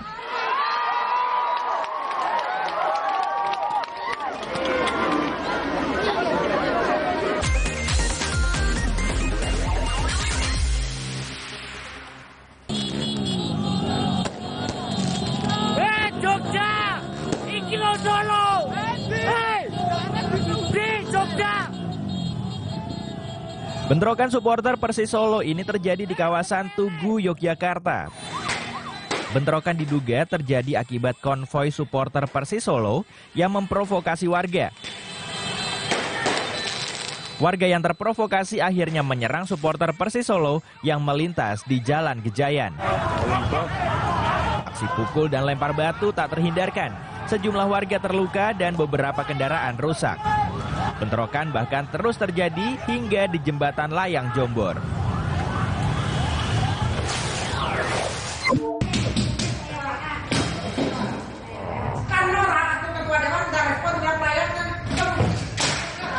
Merasa tak dihiraukan, Ketua anggota DPRD Kabupaten Garut, Jawa Barat mengamuk dan membanting mikrofon. Ironisnya, sebagian peserta lain justru malah terlihat cengengesan tanpa menghiraukannya. Kemarahan dipicu saat pembahasan pelestarian domba Garut. Meski diabaikan, ia berjanji akan terus memperjuangkan perda tersebut.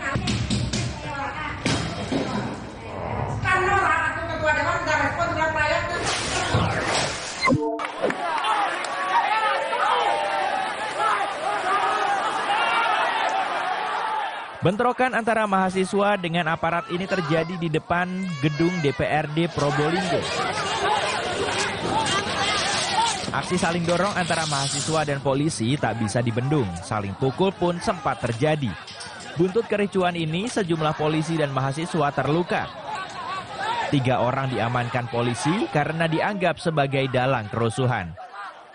Para peserta unjuk rasa akhirnya membubarkan diri setelah tuntutan mahasiswa ditampung oleh wakil rakyat.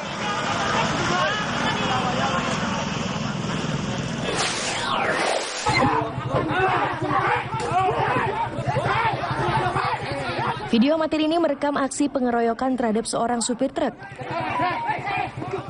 Pengeroyokan dipicu kesalahpahaman karena warga kesal supir truk mengemudi dengan ugal-ugalan. Masa yang emosi langsung mengeroyok dan merusak bagian depan truk menggunakan batu. Sopir truk bersama kernetnya mengalami luka dan harus mendapatkan perawatan.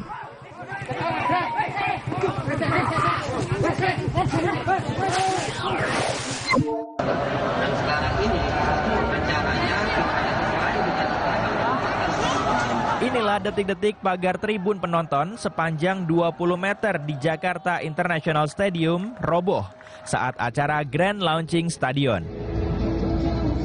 Saat kejadian, Tribun Utara Jakarta International Stadium tengah dipenuhi supporter Persija Jakarta. Petugas kesehatan mengevakuasi 1 orang penonton yang terluka.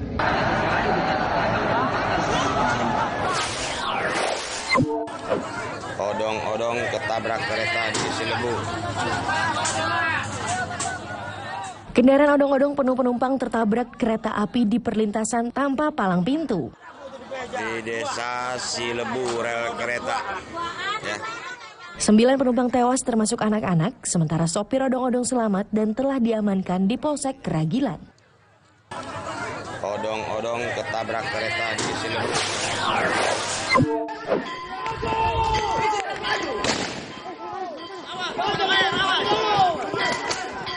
Dipicu tewasnya seorang warga saat berkelahi di sebuah pesta, bentrokan antar warga tidak terhindarkan. Massa yang datang bahkan membawa sejumlah senjata tajam. Polisi menghalau massa dengan mengeluarkan tembakan peringatan dan gas air mata ke kelompok pemuda yang berusaha menerobos barikade petugas.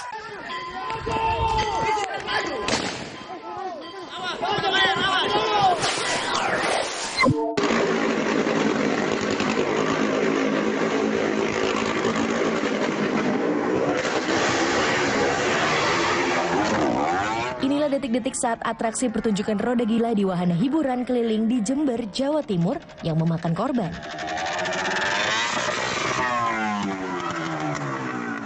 Atraksi roda gila yang semula berlangsung seru berubah kacau.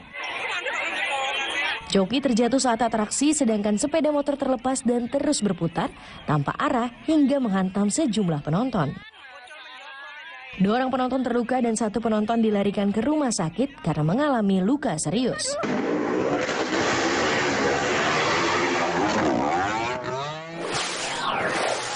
Orang mana ini? Dia orang mana? Dua nelayan yang tengah mencari ikan menjadi korban serangan buaya. Korban yang saat itu menyelam mencari ikan tidak menyadari ada buaya di depannya. Korban sempat melawan dan berhasil lepas dari cengkraman buaya, namun ia terluka parah di bagian kepala.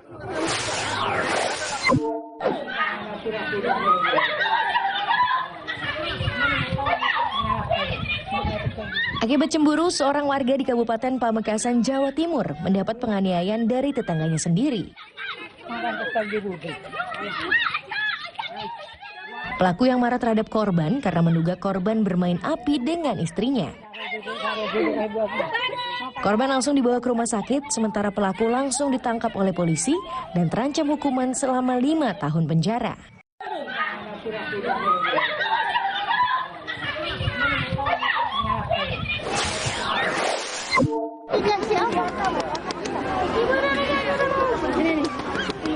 Bukannya Pak Jokowi yang dipanggil warganya untuk berfoto. Kali ini justru Ibu Iriana yang melambaikan tangan dan tiba-tiba naik ke panggung meminta foto bersama Anmes Kamaleng.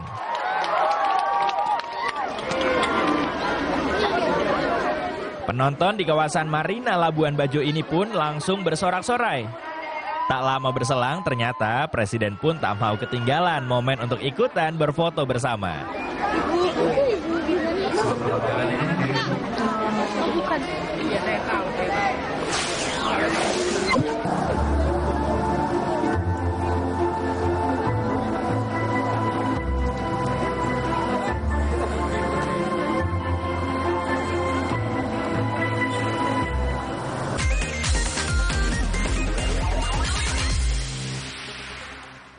Stand-up Comedy Indonesia. Tawa Satu Dekade.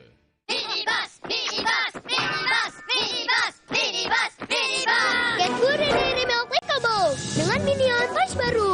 Sendok, dimakan, enak. Yuk, koleksi mainan Minions-nya. Yuh, saatnya pesta-pesta kejutan rasa.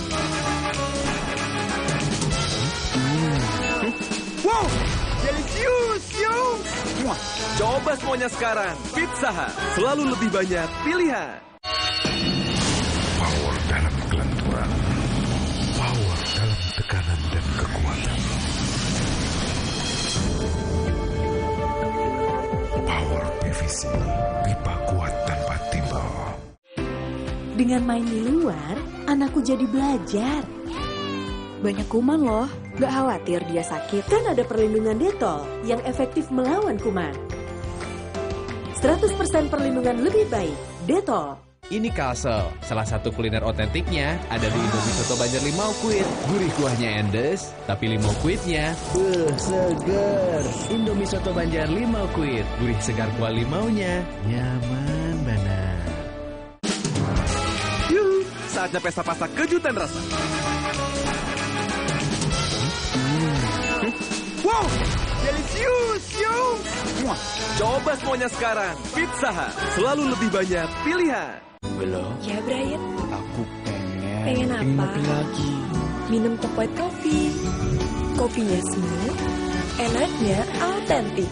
Relaxing, bikin kalem. The authentic taste of white coffee dari Wings Food. Aku gak akan nyerah meskipun gerah dan keringat menggangguku. Karena Dettol Cool, perlindungan 12 jam dengan sensasi cool 5 derajat. Segarnya bikin aku unstoppable. Berani taklukkan panasmu. Baru bangun kerjaan udah numpuk. Aqua dulu. Sekali seperangkat alat sholat dibayar tunai. Paham? Silakan. Gak usah gugup, Aqua dulu. Datang dari sumber alam yang terlindungi, murni air mineral Aqua, berikan air minum berkualitas. Apapun aktivitasmu, Aqua dulu. Ini Kalsel, salah satu kuliner otentiknya ada di Indomie Soto Banjar Limau Kuit. Gurih kuahnya endes, tapi limau kuitnya segar. Indomie Soto Banjar Limau Kuit, gurih segar kuah limaunya, nyaman banget. Aku tetap latihan, meski keringat, bau kuman penyebab bau badan. Karena Dettol Cool, sensasi cool 5 derajat dan perlindungan 12 jam. Segarnya bikin aku unstoppable. Berani taklukkan panasmu. Selamat datang di Suci Liga Komunitas. Ya kayaknya bakal seru nih malam ini. Kita akan nemuin 3 orang ya nanti. 3 orang, Bang. 3 orang. Juga lebih sengit lagi nih kayaknya pertarungannya, Gen. Betul. Ini momen lo gitu untuk berubah. Makasih Bi udah bikin materi sekeren ini. Malah itu 100 di sini. Liga Komunitas Grand Final Jumat 29 Juli pukul 9:30 malam di Kompas TV. Kau itu terlalu sempurna buat aku. Bang Radit.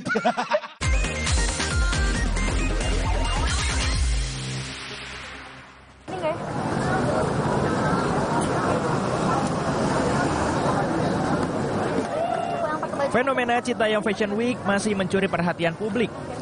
Zebra Cross di kawasan Duku Atas, Jakarta Pusat bahkan jadi arena catwalk dadakan. Para remaja Sudirman Citayam, Bojonggede, dan Depok ini semakin ramai memadati kawasan tersebut.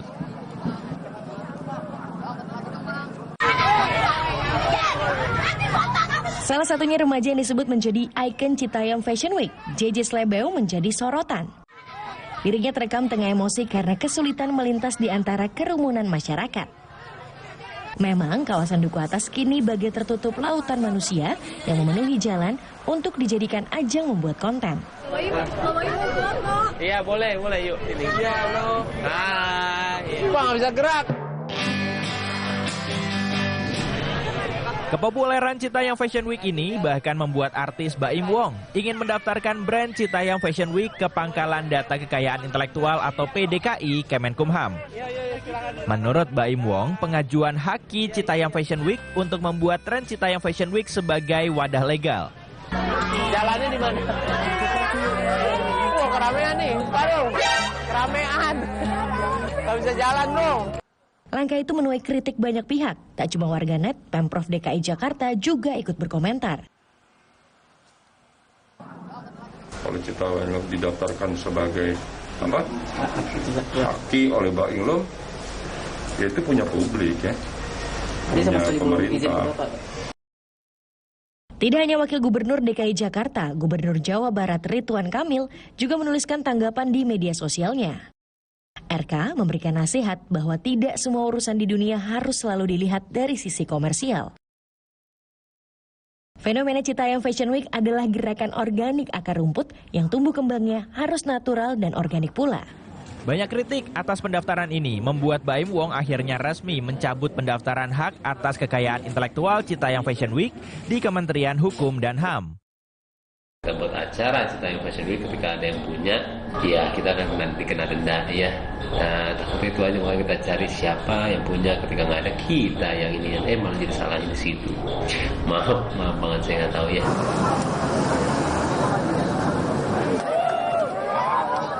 Hingga 25 Juli 2022, Direktorat Jenderal Kekayaan Intelektual Kementerian Hukum dan HAM telah menerima 4 permohonan terkait merek Citayam Fashion Week. Ya, ini adalah kita sangat apresiasi sikap ini. Ya, beliau adalah secara fair mengatakan bahwa saya menarik diri karena beliau mungkin beranggapan ini telah menimbulkan polemik dan seharusnya menjadi milik umum. DJKI Kemenkumham menegaskan permohonan hak intelektual sebuah merek belum tentu dikabulkan. Publik dapat mengajukan keberatan jika tidak sepakat dengan kepemilikan merek.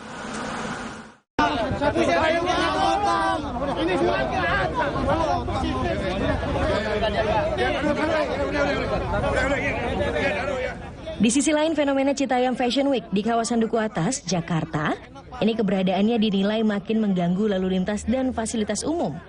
Penertiban parkir liar di lokasi Citayam Fashion Week kawasan Duku Atas, Jakarta Pusat, ini diwarnai kericuan dengan juru parkir liar. Mereka menyebut tidak ada rambu larangan parkir di lokasi ini. Kendati demikian, petugas tetap mengangkut paksa puluhan sepeda motor milik pengunjung Citayam Fashion Week. Sampai mana, Pak? Sampai sana. Ini jalan ini nggak boleh parkir liar ya. Ini di jalan, di badan jalan, mengganggu lalu lintas. Kita tertibkan karena dengan adanya pengunjung yang ada di sini bertambah parkir liarnya, dan kita akan tertibkan diangkut ke kantor kita di Senen. Tolong dikasih jalan. Kasihan warga sini. Jadi korban. Kegiatan Citayam Fashion Week di salah satu zebra cross kawasan Duku Atas juga menimbulkan protes dari warga. Mau makannya aja susah, Bang. Mau keluar rumah sini aja susah, Bang. Tolong perhatiin, Bang. Pengemudi motor ini kesal akibat keramaian yang disebabkan Citayam Fashion Week hingga ia kesulitan untuk melintas.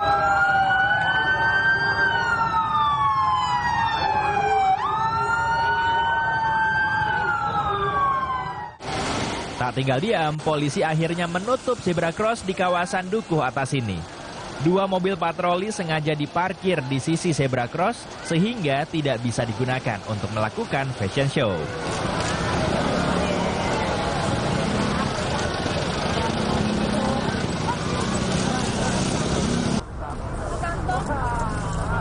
Kemeriahan para remaja juga tidak diimbangi dengan menjaga kebersihan lingkungan. Selebritas Cinta Laura bersama puluhan sukarelawan bahkan menggelar aksi pungut sampah sebagai kampanye cinta lingkungan. Kurang dari 10 menit, kantong yang dibawa oleh Cinta Laura untuk mengumpulkan sampah langsung terisi penuh. Karena sekarang lagi ngetren Citayam Fashion Week, kita sangat mensupport hal tersebut, tapi kita ingin mengingatkan bahwa jangan sampai melakukan sesuatu yang trending tapi berdampak buruk kepada lingkungan.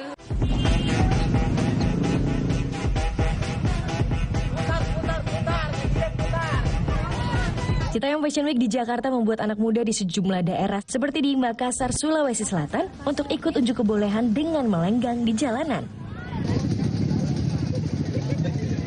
Mereka berkumpul di Center Point of Indonesia atau CPI untuk melakukan catwalk layaknya seorang model berjalan di zebra cross.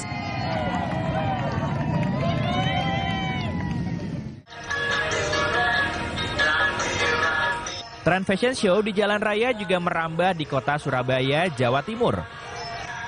Sejumlah remaja menggelar Tunjungan Fashion Week di penyeberangan Jalan Tunjungan.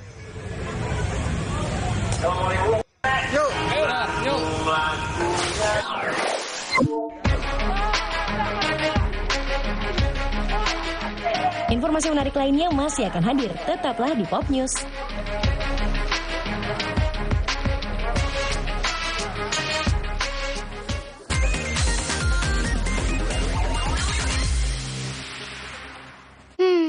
Bosen nih. Diputar, dijilat, dan dicelupin. Selezat Oreo, selembut cake. Oreo Soft Cake baru, terbuat dari Oreo, selembut cake dengan coklat berlimpah. Aku gak akan nyerah meskipun gerah dan keringat menggangguku. Karena Dettol Cool, perlindungan 12 jam dengan sensasi cool 5 derajat. Segarnya bikin aku unstoppable. Berani, taklukkan panasmu. Aku gagal. Katanya keju leleh, tapi ini nggak leleh-leleh. Makanya cheesy corn dog-nya pakai Kraft Quick Melt, pasti leleh. Teksturnya pas, anti encer, anti gagal. Yang lain cuma ngaku-ngaku leleh. Enak banget. Bunda beli ya. Bikin dong, pakai Kraft Quick Melt. Masak simpel, anti gagal ala Chef Bunda. Lelehnya asli, semangatnya pasti. Ayah, ada yang seru nih. Oreo ulang tahun ke-110. Yuk tiup semua lilinnya. Cek Instagram Oreo Indonesia dan menangkan hadiahnya. Cobain juga Oreo rasa birthday cake baru. Aku sih tetap latihan meski keringat bawa kuman penyebab bau badan. Karena Dettol Cool, sensasi cool 5 derajat dan perlindungan 12 jam. Segarnya bikin aku unstoppable. Berani taklukkan panasmu. Yuhu, saatnya pesta pasta kejutan rasa. Wow, delicious, yo!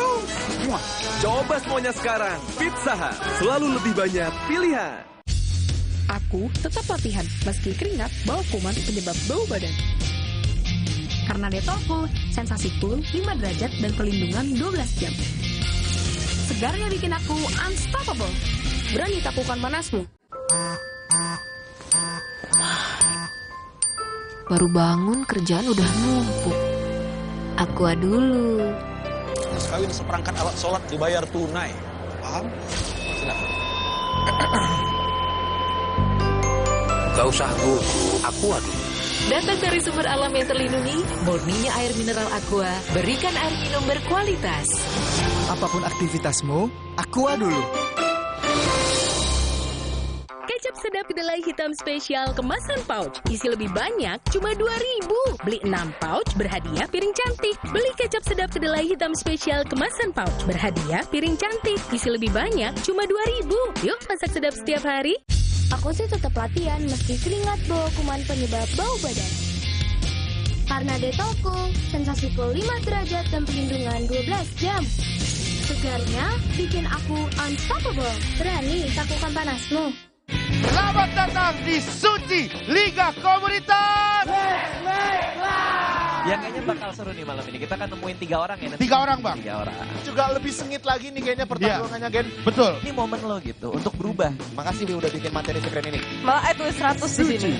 Liga Komunitas Grand Final Jumat 29 Juli pukul 9:30 malam di Kompas TV. Kau itu terlalu sempurna buat aku. Bang Radit.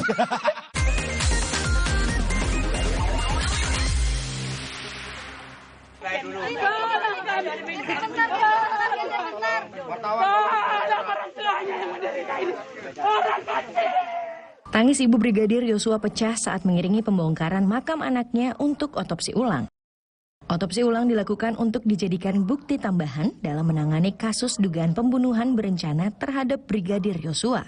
Mereka ngasih tahu biar kita nggak ikut ke ruang otopsi nanti, biar nggak ada istilahnya gangguan, biar mereka bekerja secara independen gitu. Berarti keluarga tidak diizinkan masuk ke ruang otopsi. Berarti satu perwakilan pun tidak ada atau gimana? Ada dari Dinas Kesehatan juga, dari Bidan Lina, perwakilan dari keluarga. Otopsi dilakukan dengan pengawasan eksternal termasuk perwakilan keluarga. 7 ahli forensik melibatkan pihak TNI dan juga swasta didatangkan dari Jakarta, Bali, dan Padang. Dilaksanakan oleh tim expert dari Perhimpunan Kedokteran Forensik Indonesia yang sudah melakukan asesmen terhadap dokter-dokter yang akan ikut melaksanakan otopsi ulang dari berbagai rumah sakit dan dari berbagai universitas. Karena ini untuk kepentingan penyidikan dan juga nanti akan dibuka hasilnya di pengadilan. Tim dokter yang melakukan otopsi ulang dipastikan bersifat independen dan imparsial. Proses otopsi ulang akan melihat kembali kelainan apa saja yang dialami pada tubuh korban, serta mengungkap penyebab kematian Brigadir Yosua. Proses otopsi ulang berlangsung selama kurang lebih 4 jam. Sekitar 7, kurang lebih. Ya. Dari unsur ada TNI, ada independen, ada dari pegawai negeri, ada dari swasta. Komisi Kepolisian Nasional hadir dalam otopsi ulang Brigadir Yosua. Kompolnas memastikan tim forensik dari Perhimpunan Dokter Forensik Indonesia bekerja independen dan adil. Kami tadi seperti yang disampaikan Pak Gatot dari Komnas HAM, selaku pengawas eksternal mendapatkan kesempatan untuk memantau seluruh proses dengan fair, jadi kami bisa melihat dan apa yang dilakukan oleh Dr. Ade dan kawan-kawan sangat profesional dan kami sangat percaya integritas dan independensi dari PDFI. Sebelum melakukan otopsi ulang Brigadir Yosua, tim forensik sempat bertemu keluarga dan diminta memeriksa luka lain di luar luka tembakan. Saat mengotopsi ulang jenazah Brigadir Yosua Huta Barat, tim forensik menemukan kendala karena kondisi jenazah yang sudah diformalin dan mengalami derajat pembusukan tertentu. Selama otopsi, tim forensik menemukan dugaan luka yang masih memerlukan pemeriksaan mikroskopik.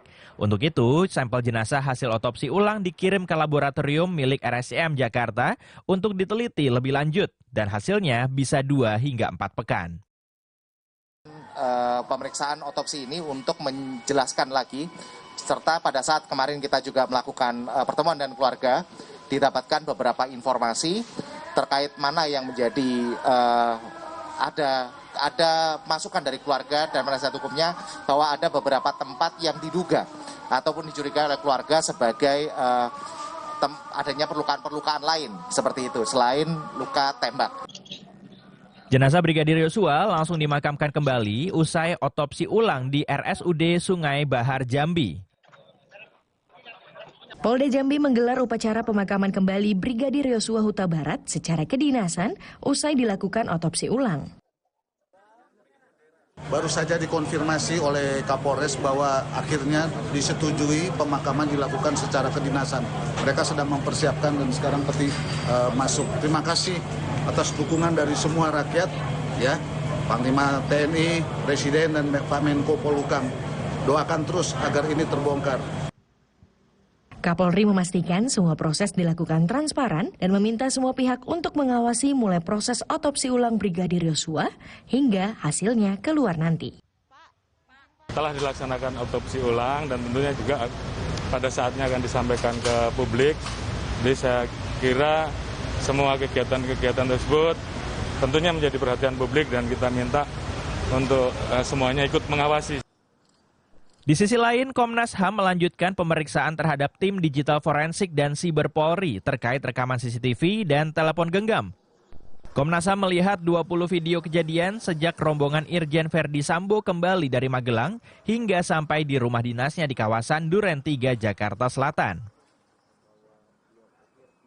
Para penyelidik Komnas HAM menyusun setiap rangkai fakta untuk mendapatkan kejelasan penyebab Brigadir Yosua tewas di rumah Kadif Propam nonaktif Irjen Verdi Sambo.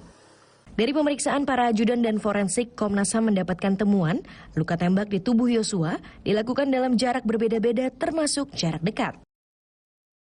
Oleh karena itu, saya tentu menjabarkan arahan Bapak Kapolri bahwa penyidikan ini harus transparan. Maka saya hadir di sini. Saya antar tim kedokteran forensik kita dan saya tidak ikut di sana, biar yang menanyakan dari teman-teman dari Komnas HAM. Oleh karena itu, kehadiran saya di sini adalah untuk mengantar sesuai dengan permintaan dari Komnas HAM untuk pemanggilan. Di tengah penyelidikan, Komnas HAM menyatakan segera melaporkan perkembangan kasus Brigadir Yosua kepada Presiden Joko Widodo. Karena saya beberapa kali juga dikomunikasi oleh pihak istana, ya, besok juga kita akan koordinasi lagi, maka itu menjadi catatan buat kami, dalam arti kami akan bekerja lebih sungguh-sungguh lagi untuk tidak saja meyakinkan keluarga tentang apa sebetulnya yang terjadi. Masyarakat juga ingin tahu itu, tapi juga kepala negara kita juga ingin tahu apa sesungguhnya yang terjadi.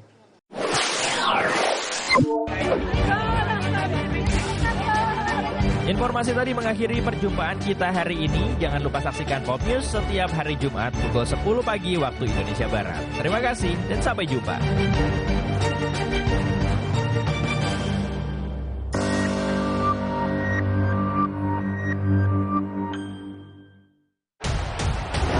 Intuisi dan emosi, antisipasi dan strategi, kalkulasi dan ambisi, ekspektasi dan prestasi menyatu dalam laga fantastis penuh intensitas tinggi. Bukan prediksi, apapun bisa terjadi di sini. International Football Match di Kompas TV.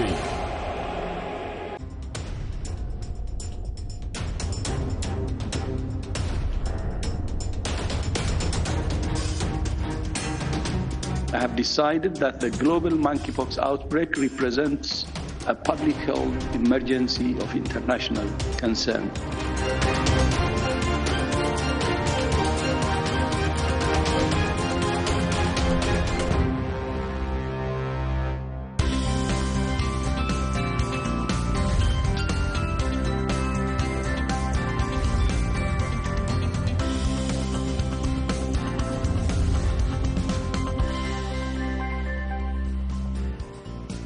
Halo, selamat pagi pemirsa. Berjumpa lagi di program Ayo Sehat, tentunya dengan sejumlah informasi dan juga inspirasi seputar dunia kesehatan. Pagi hari ini, saya Elgin Fridianto bersama dengan teman saya, Fatih Andika, yang... Bang, itu... Sapa dulu itu pemirsa itu. Udah mulai? Udah. Halo pemirsa, maaf ya. Atau nggak fokus nih, lagi galau nih gue nih. Kenapa sih bang? Pagi-pagi udah nggak fokus aja nih. Iya kan lo udah tahu, kita 2 tahun COVID-19 nggak pergi-pergi. Ditambah lagi ada wabah baru. Apa tuh? Cacar monyet. Cacar monyet. Hah? Komanya hati-hati tuh. Oh, cacar monyet cacar tuh. Monyet. Sampai WHO aja katanya udah ini tuh udah kondisi yang darurat kata dia. Nah, tuh. banget tuh. Ngeri banget ya. Makanya bang. Nah, sebenarnya bang, cacar monyet ini, nah pemirsa dan juga Mas Ate harus tahu nih, sebenarnya wabah penyakit monkeypox alias cacar monyet ini sudah bertahun-tahun menyerang Afrika Tengah dan Afrika Barat bang. Sekarang wabah ini menyebar ke berbagai negara dan sudah ada lebih dari 70 negara yang terserang wabah cacar monyet. Karena cacar monyet telah menyebar dengan cepat ke seluruh dunia dan melalui penularan dengan cara baru yang kurang dipahami, maka alasan ini memenuhi kriteria peraturan kesehatan internasional. Nah, tadi makanya WHO bilang dan juga memutuskan bahwa wabah cacar monyet ini merupakan public health emergency of international concern atau kondisi darurat kesehatan global, begitu. Berarti kita harus waspada nih ya El ya. Harus. Pemirsa juga di rumah itu harus waspada tuh. Tapi sebenarnya cacar monyet itu lebih detailnya apa tuh? Wah, lo tau nggak? Saya kurang tahu. Ya, tapi kalau kalau tahu mulu. enaknya kita langsung undang dokter aja kali ya. Oh, tapi kan nanti sore datang kalau ngundang sekarang. Tenang, sekali telepon udah langsung ada orangnya. Langsung ada nih. Standby dia. Kita lihat nih orang yang langsung datang nih. Mana? 1, 2, kita berdiri. Panggil namanya 3 kali. Dr. Robert. Lah, beneran. Pagi dokter. Silakan duduk dokter. Aduh, sorry. Aduh, gimana nih? Berantakan nih semuanya nih. Dokter, silakan dokter. Silakan duduk. Kan dipanggil namanya 3 kali udah langsung muncul. Iya juga ya, kok cepet banget ya. Sulap lo ya. Nah, dokter, ini tadi pas opening aja AT ini udah was-was nih. Iya, ngeri tuh dok. Nah, langsung dah bang, mau nanya apa sih bang? Ini dok, kan sekarang lagi tentang cacar monyet tuh dok. Nah, ini nih sebenarnya apa sih penyebab cacar monyet tuh dok? Ya, jadi penyebab cacar monyet virus, kelompok virus yang sebetulnya kekerabatannya tuh dekat dengan zaman dulu kalau kita ingat smallpox. Cacar ya, bukan cacar air. Kalau yang sekarang ini banyak kan cacar air. Cacar air itu golongan virusnya sebetulnya berbeda dengan cacar monyet. Nah, cacar monyet sekarang itu dekatnya dengan yang zaman dulu smallpox atau cacar saja. Berarti beda dengan cacar air dan cacar api itu beda. Beda. Kalau cacar air sama cacar api itu satu kelompok justru. Jadi cacar air yang kemudian aktif kembali jadi namanya cacar air api atau herpes zoster gitu ya. Nah, kalau yang ini itu kelompoknya sebetulnya dekat dengan kelompoknya si cacar aja. Terus kalau misalnya gejalanya gitu, gimana dok? Jadi gejalanya muncul hampir seperti cacar air tampilan klinisnya. Jadi mulai dari kemerahan kemudian nanti muncul lenting berisi air, kemudian nanti kropeng. Nah, tapi bedanya dengan cacar air, kalau cacar air itu terjadinya cepat. Jadi perubahan dari merah ke lenting itu hitungannya hari. Bahkan ketika kita melihat pasien, maka dalam 1 kali waktu itu bisa muncul di dua-duanya. Semuanya jadi ada lenting, ada merah gitu kan, ada bintil isi air. Nah, kalau cacar monyet proses perubahannya lebih lambat. Jadi hitungannya bahkan sampai bersih terakhir itu butuh waktu 3 mingguan. Oh, lama ya. Gitu. Jadi hitungannya lebih gradual, tapi tampilan klinisnya kurang lebih hampir sama. Yang kedua, kelenjar getah bening. Jadi kan kita tahu di leher kita itu ada kelenjar getah bening leher, kemudian ketiak, lipat paha. Nah, pada cacar air itu tidak sering ditemukan. Nah, pada cacar monyet banyak ditemukan. Nah, kurang lebih gambarnya seperti demikian. Walaupun memang ada perubahan dalam 3 bulan terakhir, laporannya justru kalau di Afrika yang di awal itu kan di seluruh tubuh kenanya. Nah, kalau sekarang sering terjadi itu lokal. Di sekitar mulut saja atau sekitar kemaluan gitu ya. Jadi memang lebih lokal. Baik. Berarti siapa saja tuh dok yang beresiko terkena cacar monyet? Semua dari kita berisiko gitu ya. Selama kita kontak dengan orang atau kontak dengan hewan yang memang menjadi penular atau penyebab dari cacar monyet tersebut. Jadi semua yang kontak erat, jadi kan penularannya lewat kontak erat dan droplet. Jadi kalau kita kontak erat dengan mereka yang memang ada cacar monyetnya, ya kita bisa terinfeksi. Gitu. Tapi kontak telepon nggak kan dok? Cuma telepon. Agak serem juga ya bang ya kalau saya kontak telepon bisa ketularan. Nah, Dokter Robert, ini kan saya pernah baca nih, katanya penularan ini bisa terjadi dari makanan yang kita konsumsi dan juga bisa dari kontak dengan hewan. Bener nggak tuh dok? Ya betul, yang tadi saya sampaikan ya, justru kan awal kisahnya itu di Afrika. Afrika itu penduduk Afrika itu kontak dengan hewan-hewan yang ada di dalam hutan lah, hewan hutan Afrika.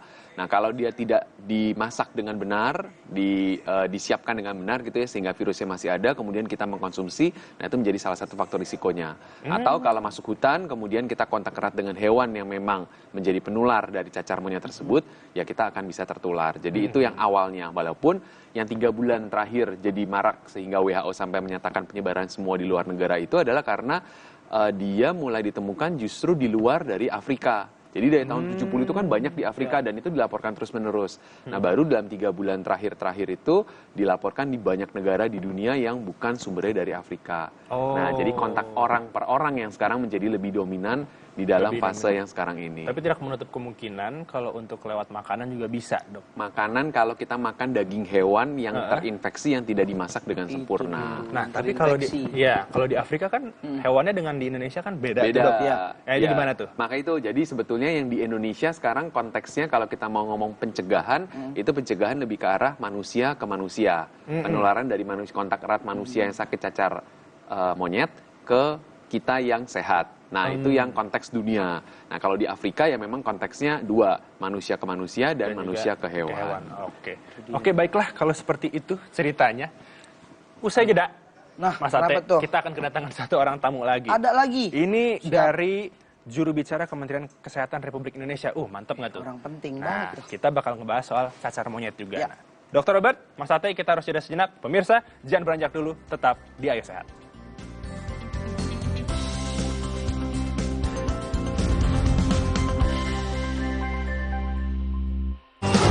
Ada yang baru dari MyBox? Ada, baru, MyBox Plus. Ada apanya? Ada tambahan pilihannya. Ada yang lebih banyak lagi? Ada dong, MyBox XL. Baru, MyBox Plus dan MyBox XL. Selalu lebih puas kenyangnya.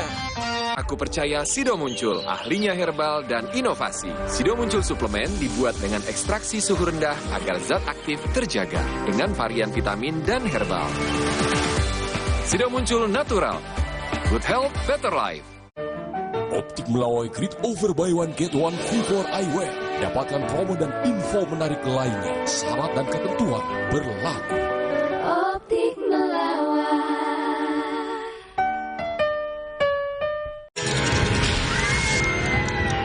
Awas, screen time tinggi, 9 jam setiap hari.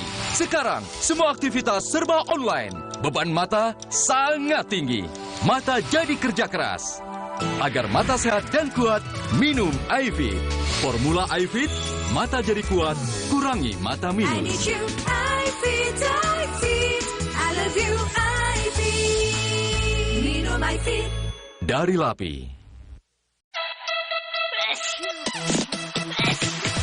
Alergi, minum alergis.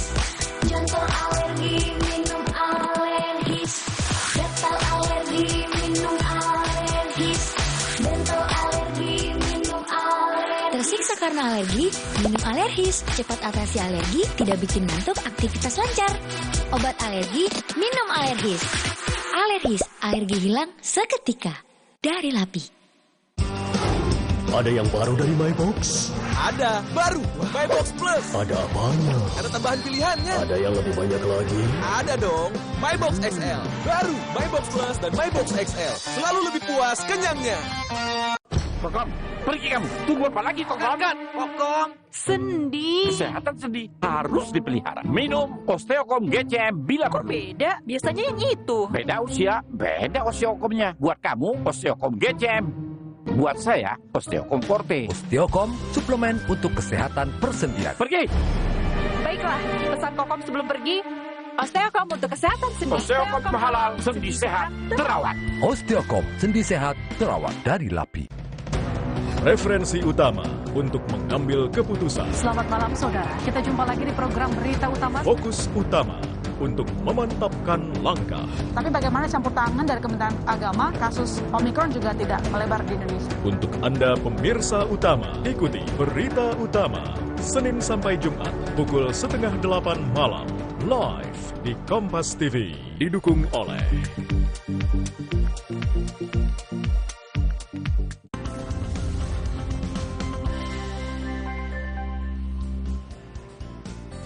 Anda kembali menyaksikan program Ayo Sehat pemirsa. Masih bersama saya Elgin Fridianto, Mas Ate dan juga Dr. Robert. Dan sekarang kita sudah terhubung melalui sambungan Zoom dengan juru bicara Kementerian Kesehatan Republik Indonesia, Dr. Muhammad Syahril, SPP, MPH. Selamat pagi, Dr. Syahril. Dr. Syahril. Selamat pagi, Mas El, Mas Ate, dan Dr. Robert. Ya, dokter, gimana nih kabarnya, sehat dok? Sehat, hari ini kita bicara monyet ya. Bukan dong. Cacar monyet. Cacar monyet dong. Masa ngomongin ate. Gak boleh gitu, gorila. Oh iya. Gue salah. Nah, Dokter Syahril, ini kan tadi disebutkan oleh WHO bahwa cacar monyet ini sudah memasuki ke Public Health Emergency of International Concern atau kondisi darurat kesehatan global. Kalau dari pemerintah sendiri menyikapi pernyataan dari WHO ini seperti apa dok? Mungkin boleh dijelaskan. Ya, sebelumnya tanggal 6 Mei 2022 kemarin, itu kan sudah dilaporkan itu cacar monyet ini dari Inggris. Dan penyakit yang tidak biasanya. Yang biasanya, tadi seperti yang disampaikan oleh Dr. Robert, itu kan di Afrika Tengah dan Afrika Barat, endemi di situ. Endemi itu hanya sekitar di situ saja ada itu. Nah, menjadi aneh setelah dia sampai ke negara Eropa dan berkembang. Nah, pada saat awal kita sudah diminta untuk waspada di tanggal 6 Mei itu. Nah, sekarang setelah berkembang menjadi 75 negara dan hampir 17.000 kasus, nah sekarang baru diumumkan resmi oleh WHO sebagai kedaruratan kesehatan global. Tadi apa Mas Ati, bahasa Inggris apa tadi? Public health emergency of international concern, Dok. Ya. Mungkin Mas Ati harus ngapal itu ya. Hafalin Bang. Public health concern. Dulu. Lanjut Bang Ate, mau nanya apa nih? Nih Dokter Syahril, lalu langkah antisipasi apa yang dilakukan terkait kemungkinan masuknya cacar monyet di Indonesia nih? Ya, nanti dulu sebelumnya itu saya masukkan. Ya gini, seluruh negara harus mempunyai kewaspadaan dan respon yang positif. Untuk salah satunya apa sih yang harus disiapkan oleh satu negara agar itu dia mempunyai kewaspadaan, satu, tidak masuk ke negaranya, yang kedua, kalaupun masuk, bisa mengendalikan. Itu intinya. Ya. Sekarang kita supaya nggak masuk dulu. Tapi sebelum nggak masuk, kita memberikan kewaspadaan nih kepada masyarakat. Hei, teman-teman, pada rakyat Indonesia, sekarang sudah ada loh penyakit monkeypox, ini sudah 70, sebelumnya 10 negara ya, ini 10 negara. Ini gejala-gejalanya tadi yang sudah disebutkan oleh Dr. Robert, kewaspadaan kita, menghindari kontak, bagaimana perilaku hidup bersih dan sehat. Itu ketika masyarakat.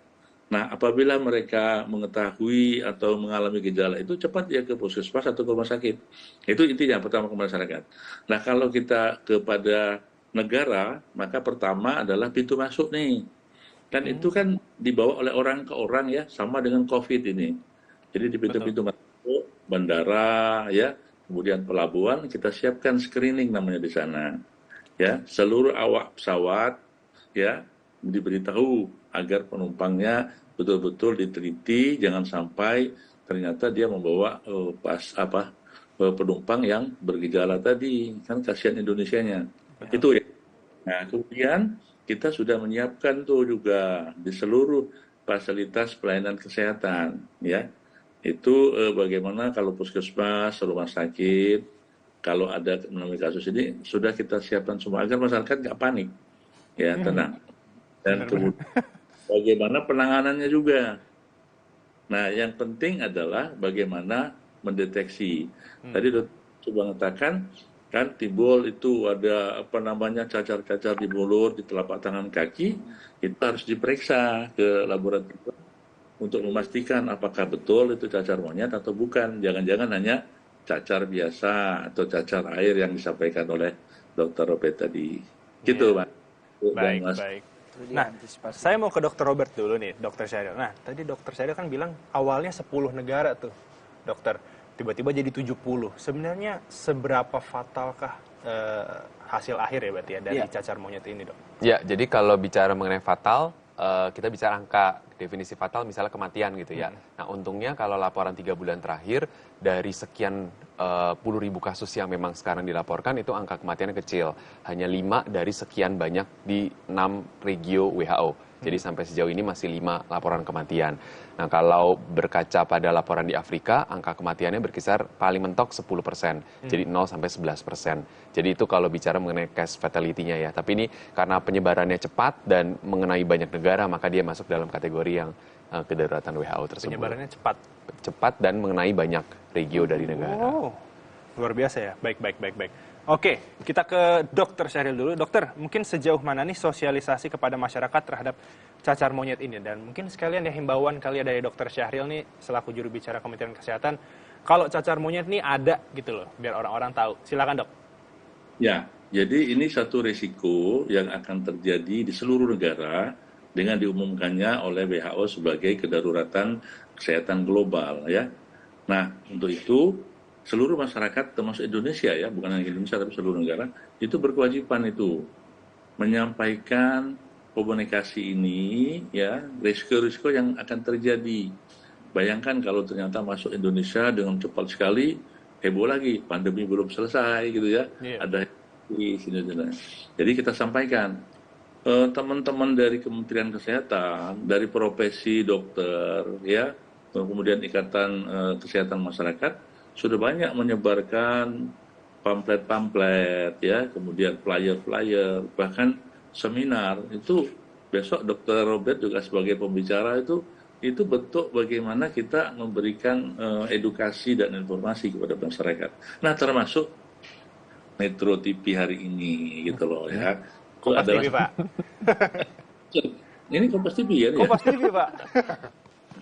Masuk ini untuk mengkomunikasikan kepada masyarakat bahwasanya ini bahaya loh, risiko bisa terjadi. Nah, untuk itu dengan ini mudah-mudahan semua masyarakat lebih care. Betul. Itu kok ya, yaitu PHBS sama protokol kesehatan. Ya itu aja ya. Jadi kalau udah tahu tadi Dr. Robert mengatakan penyebarannya pakai apa?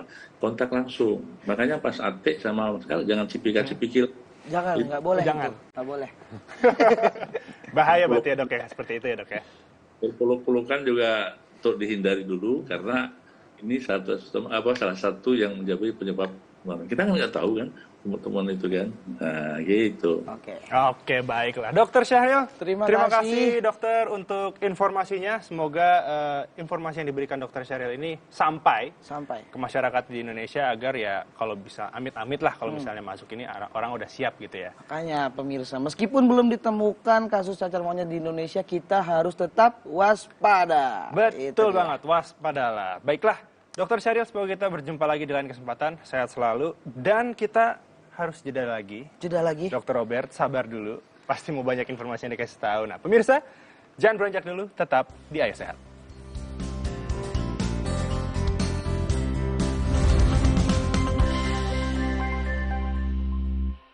Percaya Sido Muncul, ahlinya herbal dan inovasi. Sido Muncul suplemen dibuat dengan ekstraksi suhu rendah agar zat aktif terjaga dengan varian vitamin dan herbal. Sido Muncul natural. Good health, better life. Jika kamu minum yang dingin dan terasa ngilu seperti ini, gigi kamu mungkin kehilangan lapisan mineral alami penyebab ngilu pada gigi sensitif. Sensitif Mineral Export by Pepsodent. Terobosan formula terkini, bantu perbaiki 100% area gigi sensitif dengan mineral alami. Meredakan ngilu dan mencegahnya datang kembali. Redakan ngilu dengan mineral alami. Sensitif Mineral Export by Pepsodent. Hangatnya Counterpan Clean untuk redakan nyeri otot. Sensasi Counterpan Cool untuk pendinginan saat olahraga. Hangatnya Counterpan Clean untuk redakan nyeri otot. Sensasi Counterpan Cool untuk pendinginan saat olahraga. Kemasan paket duo Counterpain. Beda kegiatan, beda masalah, beda Counterpain-nya. Kemasan paket duo Counterpain. Harga hemat. Harga hemat, dapat dua manfaat. Hangatnya Counterpan Clean untuk redakan nyeri otot. Sensasi Counterpan Cool untuk pendinginan saat olahraga. Kokom, pergi kamu. Tunggu apa lagi, Kokom? Kokom. Sendi. Kesehatan sendi harus dipelihara. Minum Osteocom GCM bila perlu. Beda, biasanya yang itu. Beda usia, beda Osteocomnya. Buat kamu, Osteocom GCM. Buat saya, Osteocom Forte. Osteocom, suplemen untuk kesehatan persendian. Pergi! Baiklah, pesan Kokom sebelum pergi. Osteocom untuk kesehatan sendi. Osteocom halal, sendi sehat, terawat. Osteocom, sendi sehat, terawat dari LAPI. Filler alergi, minum alergis. Jantung alergi, minum alergis. Gatal alergi, minum alergis. Dental alergi, minum alergis. Tersiksa karena alergi, minum alergis. Cepat atasi alergi, tidak bikin ngantuk, aktivitas lancar. Obat alergi, minum alergis.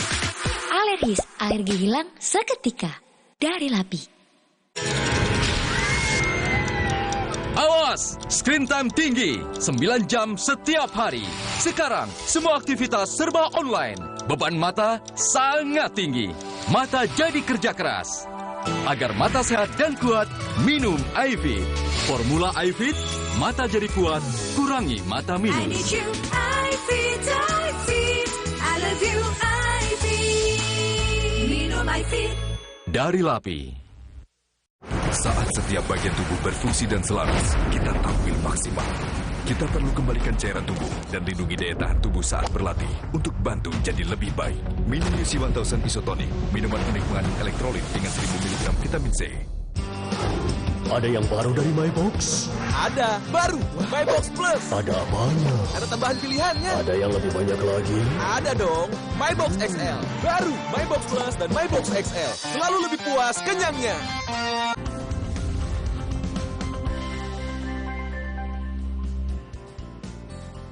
Masih di Ayo Sehat pemirsa, masih bersama Ate Ganteng, Elgen Keren, dan juga Dr. Robert yang kece. Nah dok, lanjut untuk cacar monyet tadi ya. Ini bagaimana penanganannya jika terinfeksi cacar monyet? Apakah bisa ditangani sendiri di rumah atau ada penanganan khusus tuh dok? Ya, jadi untuk menangani, saya mulai dengan memastikan dulu. Jadi kalau kita ada curiga dan kita ragu ini cacar air atau cacar monyet atau sumber yang lain, maka yang pertama datang ke layanan kesehatan, nanti bisa dilakukan pengambilan dari bintilnya tersebut, diambil cairannya untuk diperiksa PCR. Sama seperti COVID ya, PCR. Nah, di Indonesia sudah punya kemampuan untuk memeriksakan itu. Jadi nanti tinggal komunikasi antara fasilitas kesehatan dengan Kementerian Kesehatan. Nah, ada 2 lab yang ditunjuk pemerintah untuk bisa melakukan pemeriksaan tersebut. Oke, kemudian sudah pasti ini cacar monyet.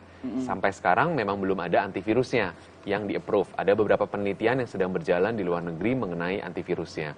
Tapi terlebih dari antivirus adalah kalau demam dikasih obat demam, nyeri dikasih obat nyeri gitu ya. Kemudian makanan dicukupi, cairan dicukupi, dan kalau itu mampu dikerjakan dalam setting rawat jalan, ya bisa isolasi di rumah, tidak usah di layanan kesehatan. Tapi kalau memang sangat lemah sekali, lepuhnya sangat menyebar di seluruh tubuh, kemudian cairannya menjadi risiko untuk dehidrasi, maka perlu dirawat inap di rumah sakit, di ruang perawatan isolasi. Oh, agak ini ya. Jadi harus panjang. jelas dulu ya, baru bisa ditangani sendiri. Betul. Nah, Dokter Robert tadi kan dijelaskan bahwa cacar monyet ini disebabkan oleh virus, dok. Ya. Sebenarnya bisa sembuh nggak sih, dok?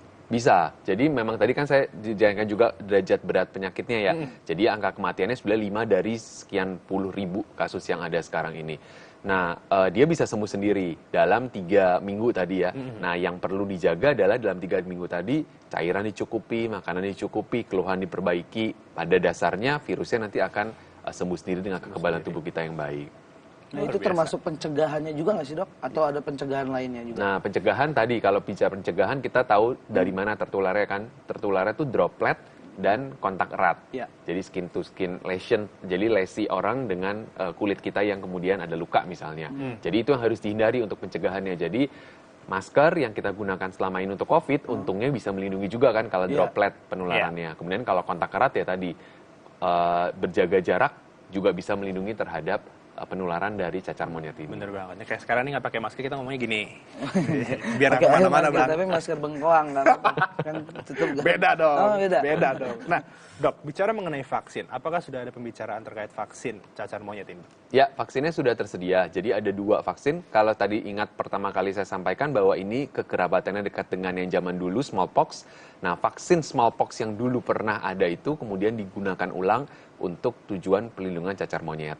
Nah, di luar negeri memang sudah ada 2 kandidat vaksin yang memang sudah tersedia dan mereka gunakan untuk tujuan pencegahan pada populasi yang risiko tinggi terinfeksi cacar monyet tersebut. Jadi sudah ada, tapi memang di Indonesia belum ada, belum dimasukkan ke Indonesia dan belum kan setelah vaksin masuk harus izin registrasi BPOM dan sebagainya ya. Dan Tapi kalau ada, ya, berarti. Nah, tuh Bang, jangan lupa vaksin, Bang. Kalau misalnya udah ada. Oh, vaksinnya beda lagi nih ya sama yang kita udah jalanin ya? Beda, karena lagi ya? beda. Spesifik spesies Beda ya. dong. Gitu. Dan yang memang diprioritaskan untuk populasi-populasi yang risiko tinggi. Jadi memang mungkin di luar negeri pun sampai sekarang memang belum dibuka untuk semua secara massal. Jadi memang pada populasi risiko tinggi terinfeksi cacar monyet yang kemudian mendapatkan vaksinasi tersebut. Nah, dokter, ini kan mungkin cacar monyet belum masuk nih ke Indonesia ya. Mungkin belum masuk. Dan semoga jangan masuk lah ya. Jangan sampai. Nah, kalau misalnya nih tiba-tiba mungkin ada seorang keluarga anaknya terkena cacar air, apakah ada baiknya diperiksakan agar menghindari kalau ternyata itu tuh cacar monyet, Dok? Ya, jadi kalau kita mau memastikan, sebetulnya kalau di kriteria WHO ditulis bahwa kita menduga tadi kalau tidak ada kelainan kulit lain yang bisa menjelaskan penyakitnya. Jadi kalau kita sudah yakin bahwa ini adalah kasus cacar air, karakteristiknya sesuai dengan cacar air, maka kita tidak perlu memaksikan dengan pemeriksaan PCR juga tidak apa-apa. Aman. Gitu. Karena ya statement WHO menyatakan demikian. Jadi di bintangnya ditulis kalau lesi kulitnya tidak bisa dijelaskan oleh penyakit lain yang kita sudah confirm ada. Gitu ya. Untuk cacar air penjelasannya demikian. Udah ada ya penjelasannya. Jelas banget tuh tentang cacar monyet. Tapi dok, ada himbauan nggak untuk pemirsa di rumah? Yes. Cara mencegah atau apa? Ya. Jadi prinsipnya buat kita adalah jangan menganggap remeh sebuah penyakit gitu ya. Jadi penyakit ini real ada dan walaupun sekarang Indonesia belum melaporkan, tapi potensi masuk tentu ada. Karena kan sekarang international border itu sudah terbuka luas dan orang bisa masuk keluar masuk Indonesia. Jadi jangan pernah remehkan penyakitnya, tetapi jangan panik. Yang penting kita bisa mengenali, dan kalau kita bertemu dengan kasusnya, baik tenaga kesehatan ataupun mudah-mudahan tidak ada dari kita yang sakit, segera lakukan pemeriksaan sehingga deteksi dini itu dikerjakan. Nah, sebelum kita yakin, maka lakukan pencegahan tadi, kontak erat, kemudian droplet kita tetap kerjakan sehingga kita tidak menularkan atau kita tidak ditulari oleh orang lain di sekitarnya. Mungkin itu saja. Berarti untuk protokol kesehatan hampir sama seperti COVID-19 ya dok ya? Hampir sama, karena kontak dan droplet. Kontak jadi dan itu droplet. Itu dia. Terima kasih Dokter Robert. Top sekali pemirsa. Saya Ayo jadi sehat. nggak deg-degan lagi. Nggak Nah, aman, udah cara nggak was-was mencegah. lagi ya Mas Ate ya? Iya dong. Karena udah ada penjelasan dari Dokter Syahril dan juga dari Dokter Robert. Itu dia, lengkap hari Bener ini. banget, lengkap sekali hari ini. Oke, pemirsa Ayo Sehat, usai sudah 30 menit saya, Ate, Dokter Robert dan juga Dokter Syahril menemani Anda di program Ayo Sehat edisi kali ini. Tetap jaga protokol kesehatan tuh kalau kata Dokter Robert agar mencegah lebih tepatnya ya, terkena cacar monyet ini. Dan sampai di sini saja, jangan lupa saksikan terus Ayo Sehat setiap hari Jumat pukul 10.30 waktu Indonesia bagian Barat, hanya di Kompas TV, independen, terpercaya. Benar banget, dicatat ya pemirsa, setiap hari Jumat pukul 10.30 waktu Indonesia bagian Barat, hanya di Kompas TV. Itu Diulang dia. lagi. Ya, diulang lagi, Gimana, biar nggak apa-apa. detail, biar Tahu ya. Nah pemirsa jangan lupa follow Instagramnya Ayo Sehat di @ayosehat_kompas TV. Kita pamit, bye-bye. Dah.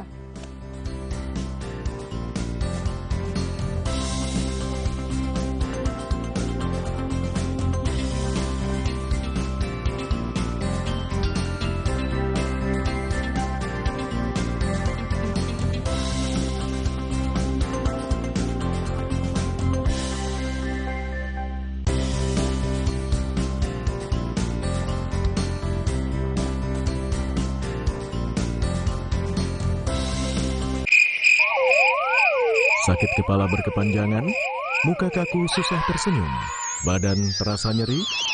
Ini gejala kurang tertawa. Tenang, sebagai teman tertawa, kami punya solusinya. Suci X, tawa 1 dekade, mulai 5 Agustus di Kompas TV. Bila tertawa berlanjut, segera ajak teman-teman Anda agar tidak tertawa sendirian. Kejuaraan sepak bola bergengsi di daratan Jerman, DFB Pokal, mempersembahkan panasnya laga putaran pertama Borussia Dortmund. Jajal kekuatan PSV 1816 Munich. Buktikan aksinya dalam International Football Match PSV 1816 Munich versus Borussia Dortmund, Sabtu 30 Juli pukul 1:30 dini hari, live Kompas TV. Sesaat lagi, Anda akan menyaksikan Kompas Siang yang didukung oleh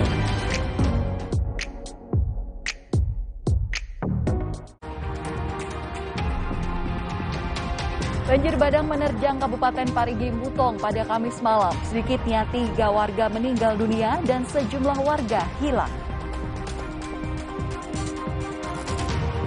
Drama pelarian Kopda Muslimin, anggota TNI yang menyewa eksekutor demi membunuh istrinya, berakhir di liang lahat. Fakta baru terbongkar, termasuk soal niat bunuh dirinya jika kasus ini terungkap. Pemerintah mulai hari ini mendorong pemberian vaksinasi booster kedua alias suntikan dosis keempat bagi tenaga kesehatan. Para tenaga kesehatan jadi prioritas karena menjadi garda terdepan di tengah kasus COVID-19 yang kembali melonjak. Sejumlah warga menggelar unjuk rasa memprotes kenaikan tarif masuk Taman Nasional Komodo di Nusa Tenggara Timur. Mereka menghadang Gubernur NTT yang akan menghadiri agenda di Labuan Bajo.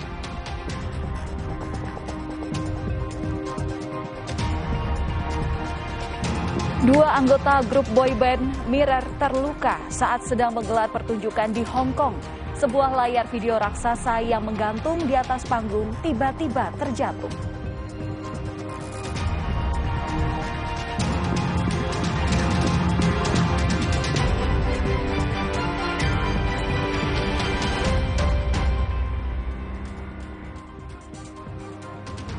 Selamat siang, Saudara. Jumat malam nanti kirap 1 Suro di Keraton Solo, Jawa Tengah akan digelar untuk pertama kalinya sejak pandemi COVID-19. Pelaksanaan kirap ini bertepatan dengan peringatan Tahun Baru Islam 1 Muharram 1444 Hijriah. Selain itu, 1 Agustus mendatang pendaftaran partai politik peserta pemilu 2024 resmi dibuka. Sosialisasi tahapan pendaftaran parpol pun dilakukan di daerah kepada seluruh pihak yang berkepentingan. Semua informasi ini, Saudara, kami rangkum dalam Kompas Siang edisi Jumat 29 Juli 2022 bersama saya, Valentina Sitorus. Saya Paskalis Iswari. Anda menyaksikan Kompas Siang di Kompas TV, independen, terpercaya.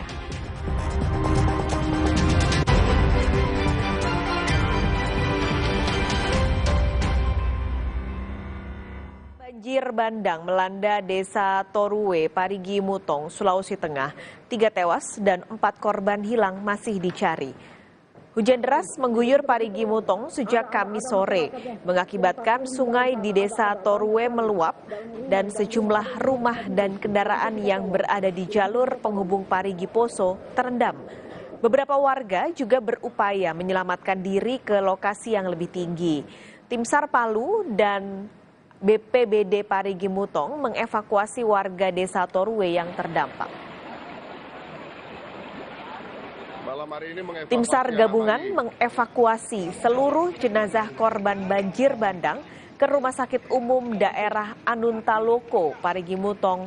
3 warga dilaporkan meninggal karena terseret arus saat melintas. Waktu tiba di lokasi langsung mengevakuasi korban yang terdampak banjir, di mana diantaranya ada 3 orang yang meninggal dunia.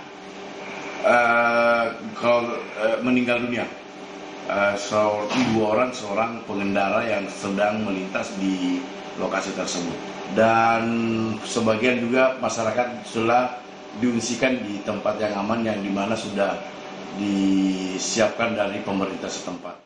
Lebih lengkap bencana banjir bandang di Desa Toruwe, Parigi Mutong, Sulawesi Tengah. Kita akan bergabung dengan jurnalis Kompas TV Nana Rahman. Nana, selamat siang. Jadi sudah sejauh apa upaya pencarian korban hilang di banjir bandang ini? Kami melaporkan kembali hujan deras yang mengguyur Kabupaten Parigi Mutong sejak Kamis sore ini mengakibatkan sungai di Desa Toruwe itu banjir bandang terjadi sekitar pukul 22.00 waktu Indonesia Tengah.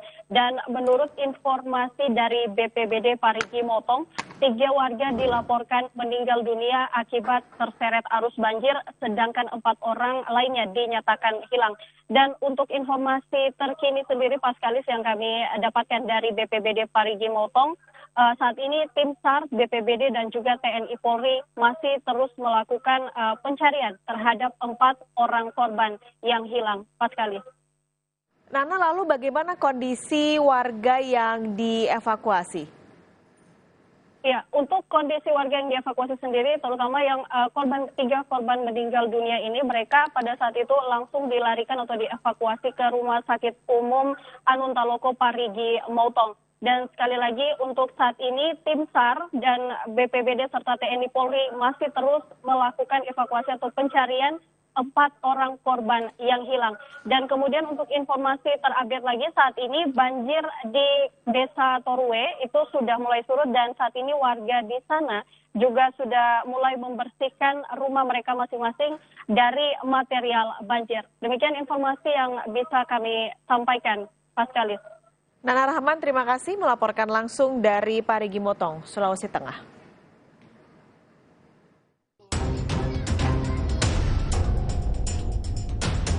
Waktu itu dijanjikannya sama saya 200 juta, kalau eksekusi berhasil dapat bonus Toyota Yaris, Pak. Nah, perintahnya itu ada uang di ibu mertua, maksudnya 120 juta agar diantar ke rumah sakit untuk kepentingan biaya rumah sakit. Nah, tapi ternyata kan 120 itu untuk membayar para tersangka ini, kemudian yang 90 digunakan yang bersangkutan untuk melarikan diri.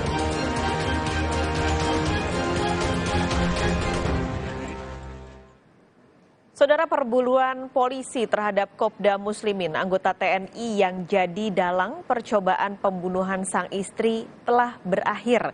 Tak mendekam di balik jeruji, Kopda Muslimin diduga mengakhiri hidupnya dengan menenggak racun.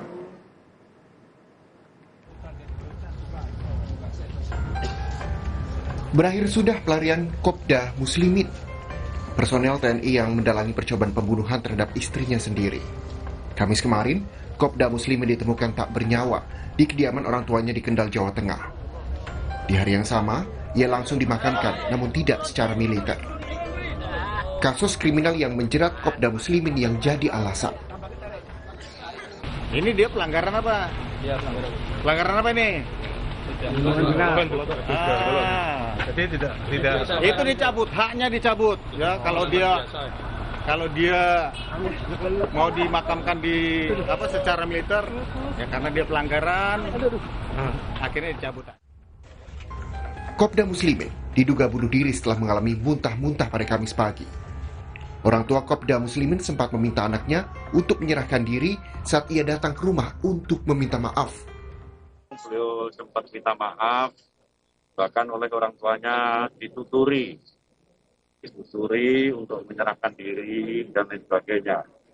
Kita melakukan olah TKP untuk memastikan meninggalnya korban, yang nanti secara yuridis formal akan kita lakukan otopsi atas persetujuan keluarga. Upaya bunuh diri Kopda Muslimin tak datang tiba-tiba. Dalam Sapa Indonesia Malam 28 Juli, Kasat Reskrim Polrestabes Semarang AKBP Doni Lumba Toruan menyebut Kopda Muslimin sempat menyampaikan rencana ini pada orang lain. Ini berdasarkan keterangan yang kami himpun dari dari wanita idaman lain dari Kopda Muslimin, sempat disampaikan bahwa terkait apabila kasus ini nantinya terungkap, maka langkah yang akan dilakukan oleh Kopda Muslimin adalah bunuh diri. Oke, itu pernah sempat disampaikan oleh willnya, oleh pacarnya ya? Betul, Mas. Oke. Keinginan yang diucap Kopda Muslimin rupanya jadi kenyataan.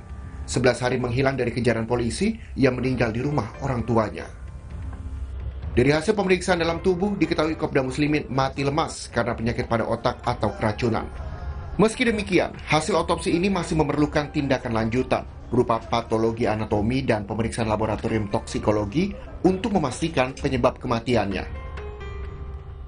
Dari hasil pemeriksaan luar tidak ditemukan luka akibat kekerasan tajam atau benda tumpul.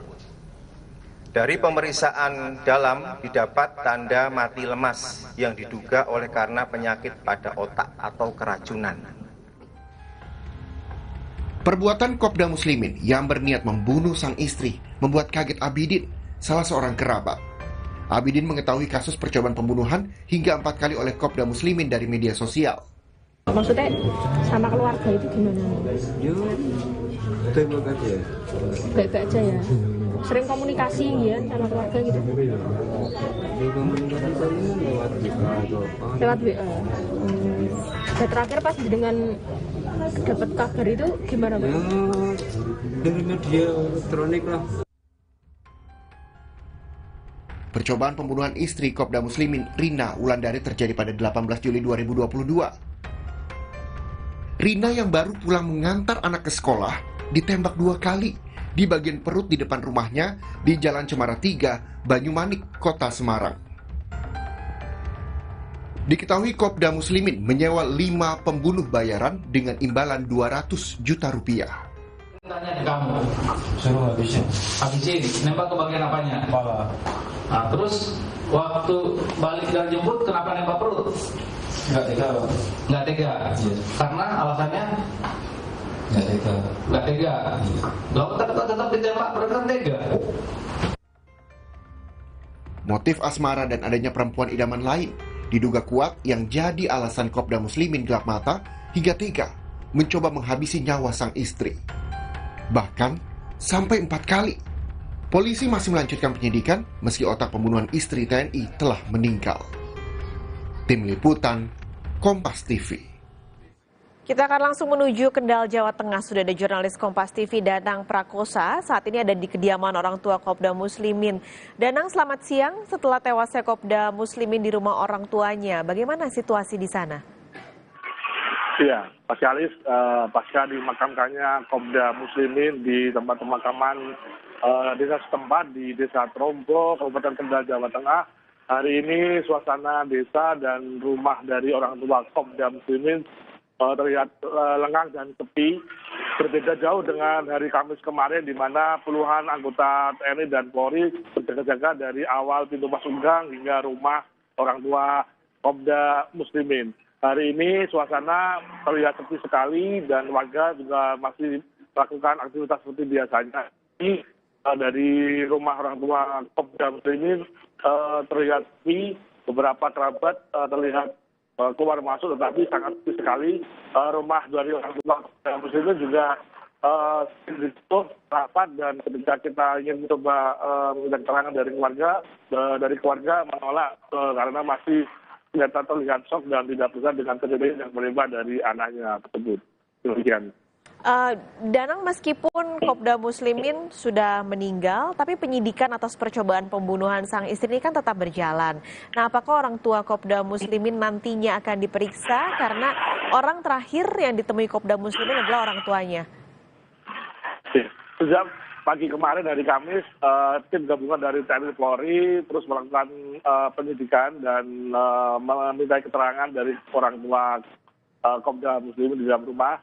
Dari pagi hingga sore hari, polisi terus keluar masuk untuk meminta keterangan dari warga korban, termasuk orang tua dan bapak dan ibu Kopda Muslimin.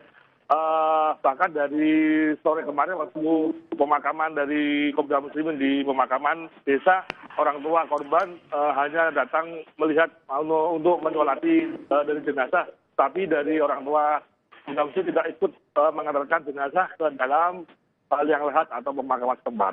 Hingga siang ini juga orang tua dari Kopda Muslimin juga masih berada di dalam rumah dan belum ada juga kelanjutan apakah akan diminta keterangan lanjutan. Dari keterangan polisi juga belum ada kabar apakah akan ada keterangan lanjutan.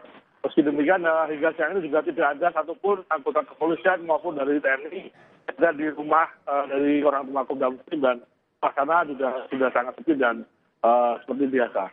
Sekali. Terima kasih. Danang Prakosa melaporkan kondisi langsung dari Kendal, Jawa Tengah.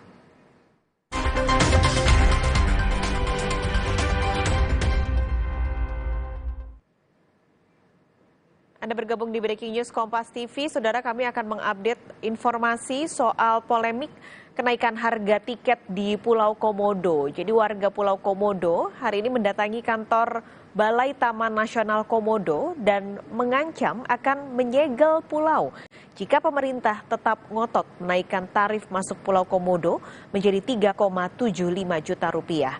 Aksi ini dilakukan di salah satu kantor jaga Balai Taman Nasional Komodo di Pulau Komodo, Kabupaten Manggarai Barat, Nusa Tenggara Timur.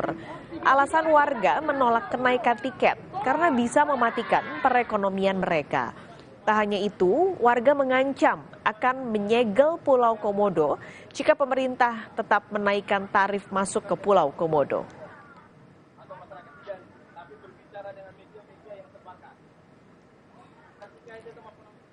Ratusan pelaku pariwisata dan warga di Labuan Bajo menggelar unjuk rasa di depan lokasi peluncuran aplikasi masuk ke Pulau Komodo.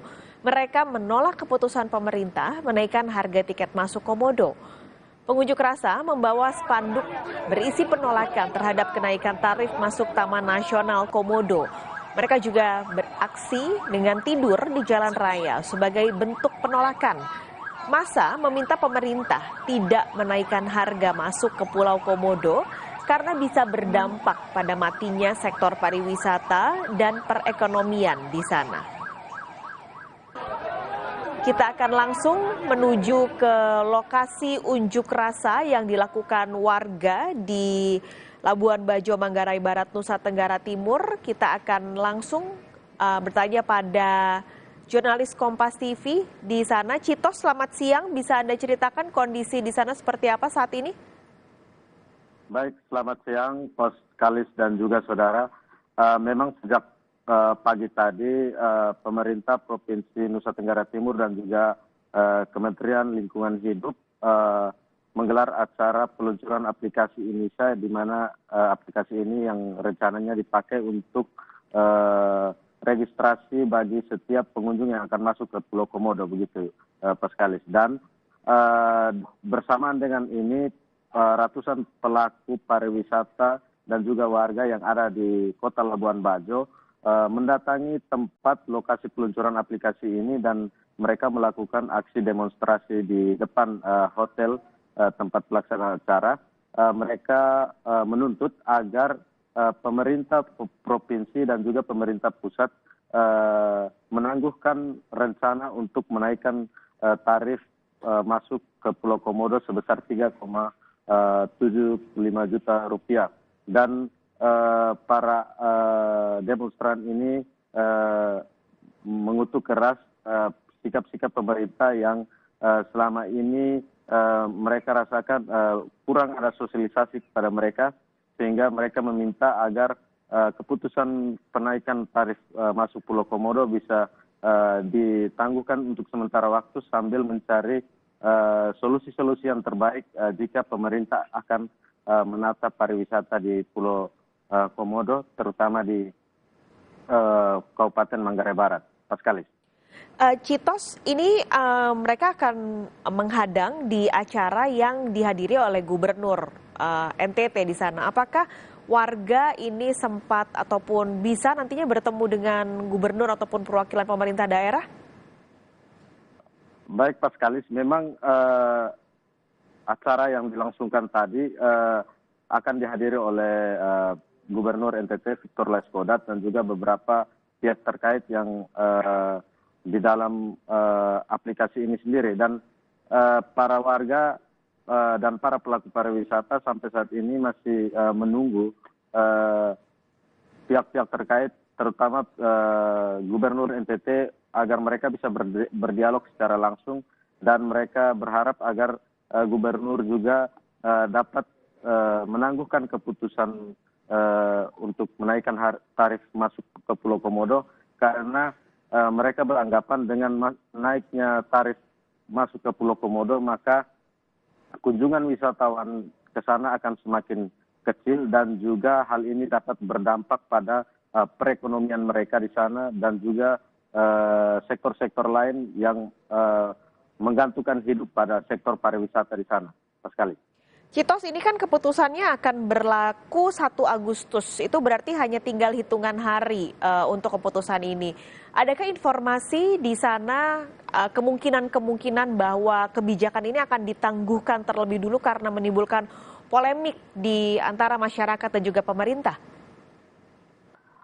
Baik, Paskalis, memang berdasarkan informasi yang kami peroleh baik dari pemerintah Kabupaten Manggarai Barat dan juga dari para pelaku wisata di Labuan Bajo, memang para pelaku pariwisata sejak kemarin sore sudah diundang oleh pemerintah Provinsi NTT untuk mendengar sosialisasi secara langsung dari Dinas Pariwisata dan juga dari perusahaan daerah Flobamor, yang mana perusahaan ini yang akan mengelola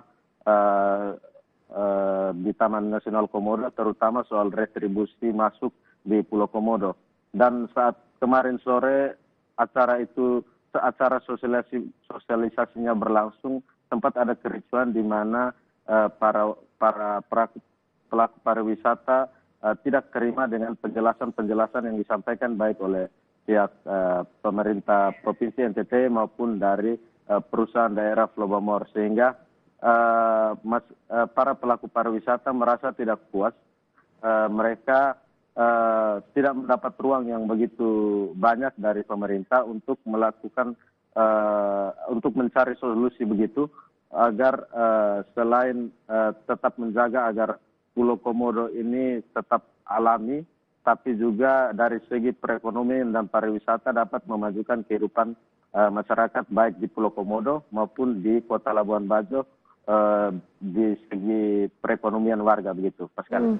Kalau sekarang tiket masuknya berapa, Citos, untuk masuk ke Pulau Komodo ini?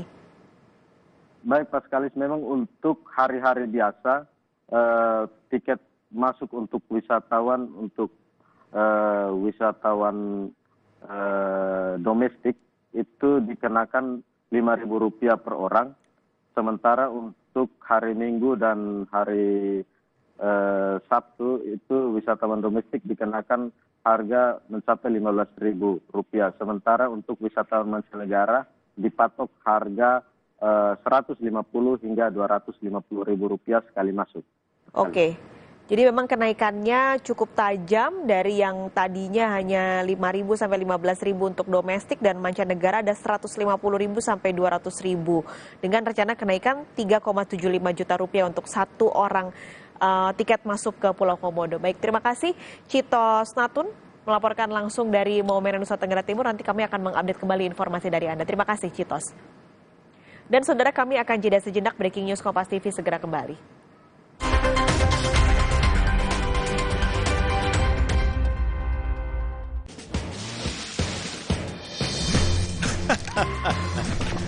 Ada saja idenya. Selalu saja bikin tertawa. Saksikan berbagai keusilannya yang bikin Anda tambah bahagia. Just for Laughs Gags, setiap Sabtu dan Minggu, pukul 11 malam, di Kompas TV. Atur strategi di arena pertandingan. Uji fisik, perkuat pertahanan. Sepak terjang taktis, rebut kemenangan. Membawa gelanggang dunia ke hadapan Anda.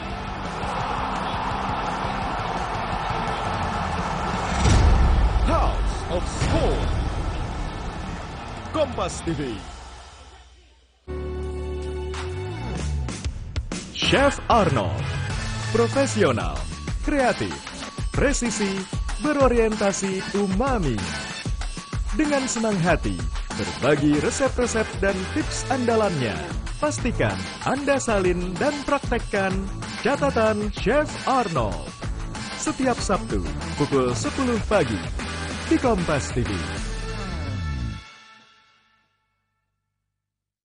Dari Pulau Samosir, Sumatera Utara, Ramon Y. Tunggal melanjutkan perjalanannya mencari ilmu sekaligus menyerap inspirasi seputar kewirausahaan sosial yang diterapkan UMKM Tenun Ulos Karo. Bahkan sampai punya jargon kerja rumahan tapi penghasilannya besar. Dalam menjalankan usaha juga berlandaskan dan memberikan manfaat yang baik untuk banyak orang. Ikuti perjalanannya dalam Petualangan Brilian The Series Season 2, Sabtu 30 Juli pukul 6 petang di Kompas TV.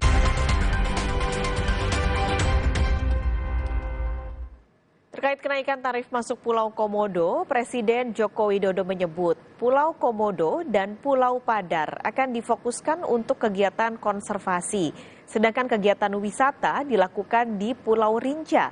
Jika masyarakat ingin melihat Komodo, silahkan ke Pulau Rinca karena tarif masuk di pulau tersebut tidak dinaikkan. Kita benahi untuk wisatawan dan juga untuk komodonya. Komodo di Pulau Rinca dan di Pulau Komodo itu komodonya juga sama. Wajahnya juga sama. Jadi kalau mau lihat komodo silahkan ke Pulau Rinca. Di sini ada komodo. Mengenai bayarnya berapa tetap. Tapi kalau mau apa, saya pengen sekali Pak lihat yang di Pulau Komodo ya silahkan, nggak apa-apa juga. Tapi ada tarifnya yang berbeda.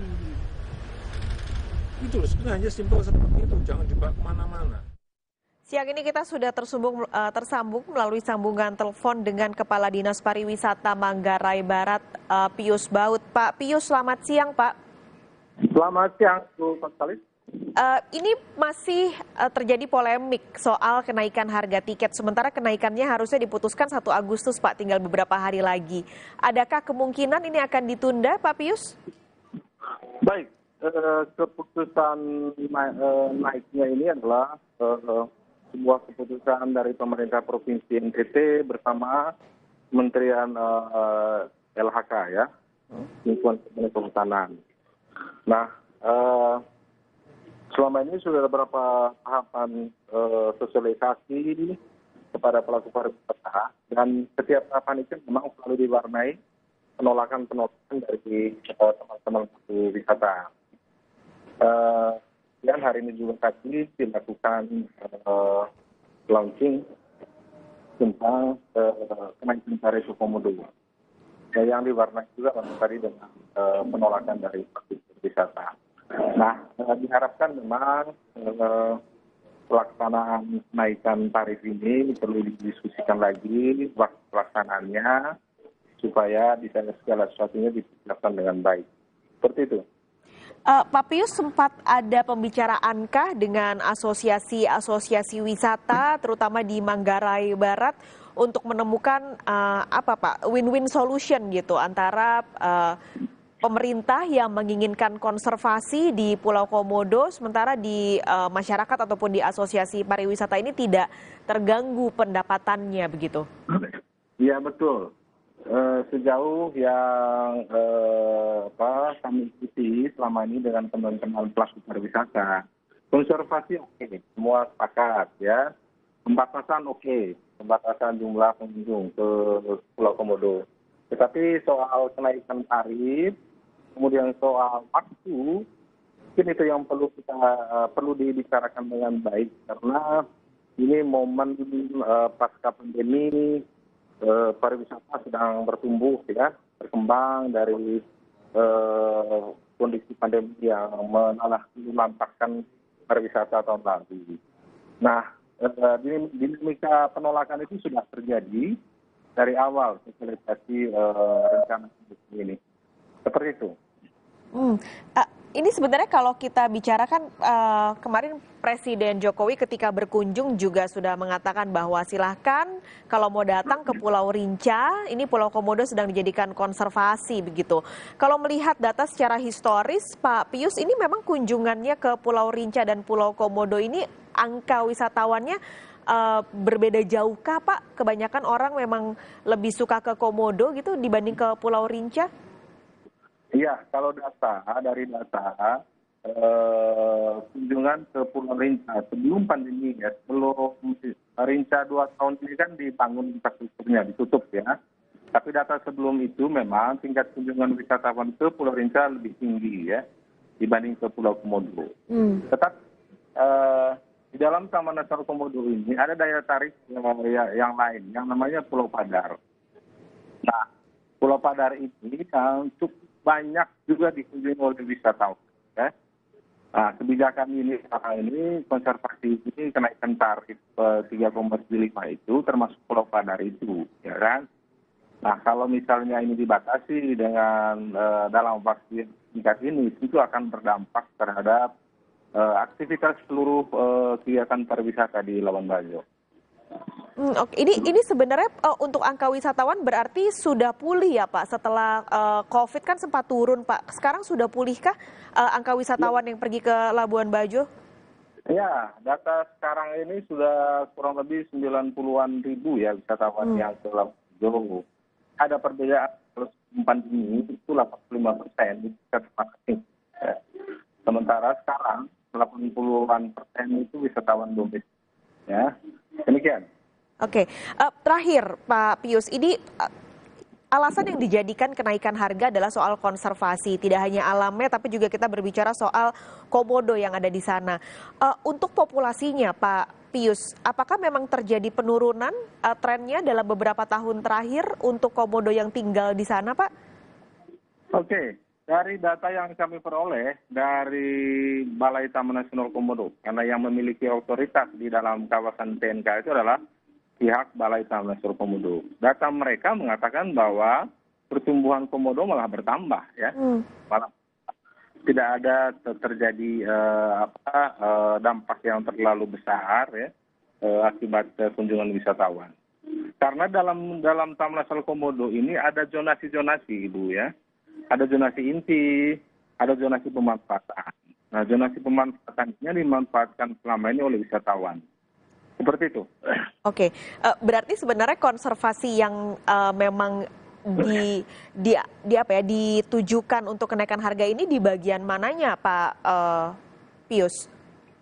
Iya, jadi bicara konservasi ini kan kemarin berdasarkan kajian ilmiah ya dari kalau saya tidak salah salah satu perguruan tinggi yang menyelenggarakan riset soal konservasi.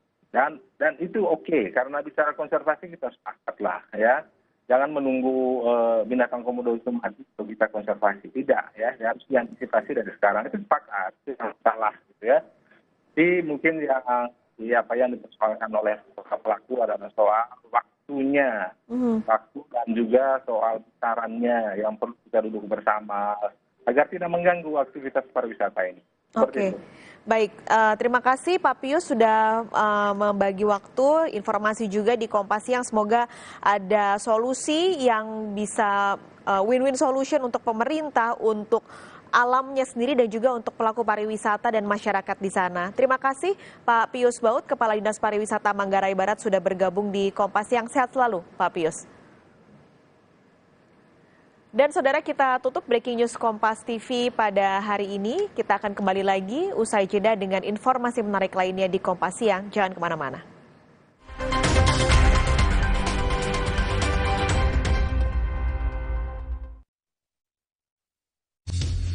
Aku gak akan nyerah meskipun gerah dan keringat menggangguku. Karena Dettol Cool, perlindungan 12 jam dengan sensasi cool 5 derajat. Segarnya bikin aku unstoppable. Berani, taklukkan panasmu. Aku gagal. Katanya keju leleh, tapi ini nggak leleh-leleh. Makanya cheesy corn dog-nya pakai Kraft Quick Melt, pasti leleh. Teksturnya pas, anti encer, anti gagal. Yang lain cuma ngaku-ngaku leleh. Enak banget. Bunda beli ya. Bikin dong. Pakai Kraft Quick Melt. Masak simpel, anti gagal ala Chef Bunda. Lelehnya asli, semangatnya pasti. Aku sih tetap latihan meski keringat bawa kuman penyebab bau badan. Karena Dettol Cool, sensasi cool 5 derajat dan perlindungan 12 jam. Segarnya bikin aku unstoppable. Berani taklukkan panasmu.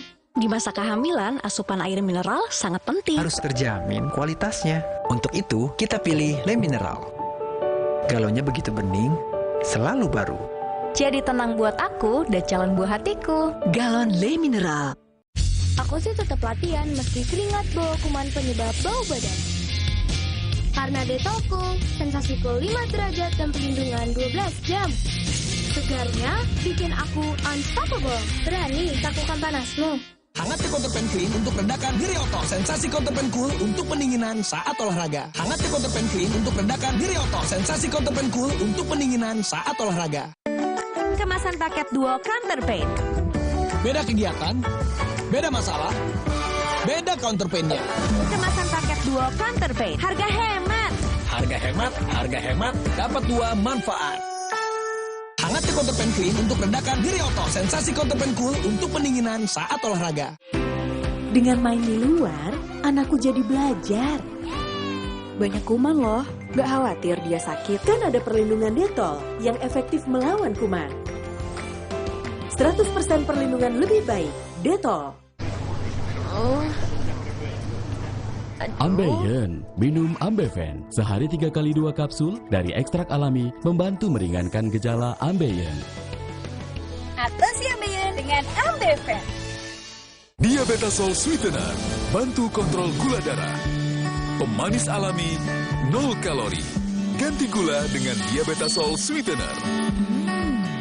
Pilihan manis, kontrol gula darahku. Diabetasol Sweetener. Kilaf sama makanan, gue sih sering banget. Terus ya nyesel banget sih. Habis makan langsung Benekol. Planstan olesternya hajar kolesterol dari makanan yang habis kita makan. Nutrif Benekol, cara enak turunkan kolesterol. BPIP periode 2022. Sempurnakan malam Anda dengan rangkuman peristiwa politik, sosial, dan budaya yang terjadi di dalam negeri juga mancanegara.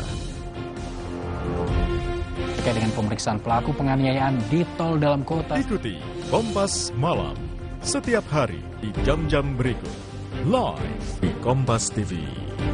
Didukung oleh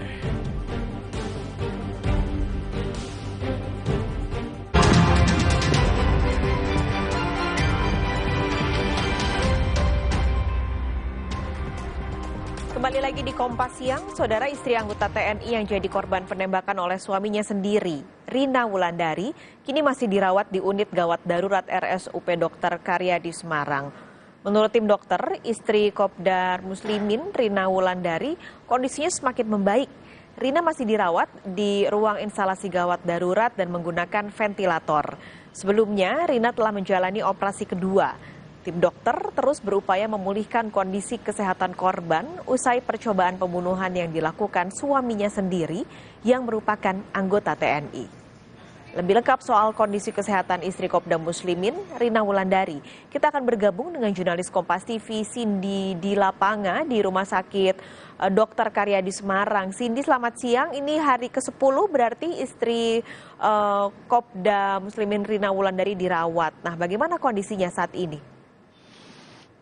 Sekali dan juga saudara, kondisi terkini dari Rina Wulandari atau istri dari Kopda M yang menjadi korban penembakan pada 18 Juli lalu memang hari ini kondisinya terpantau berangsur-angsur membaik.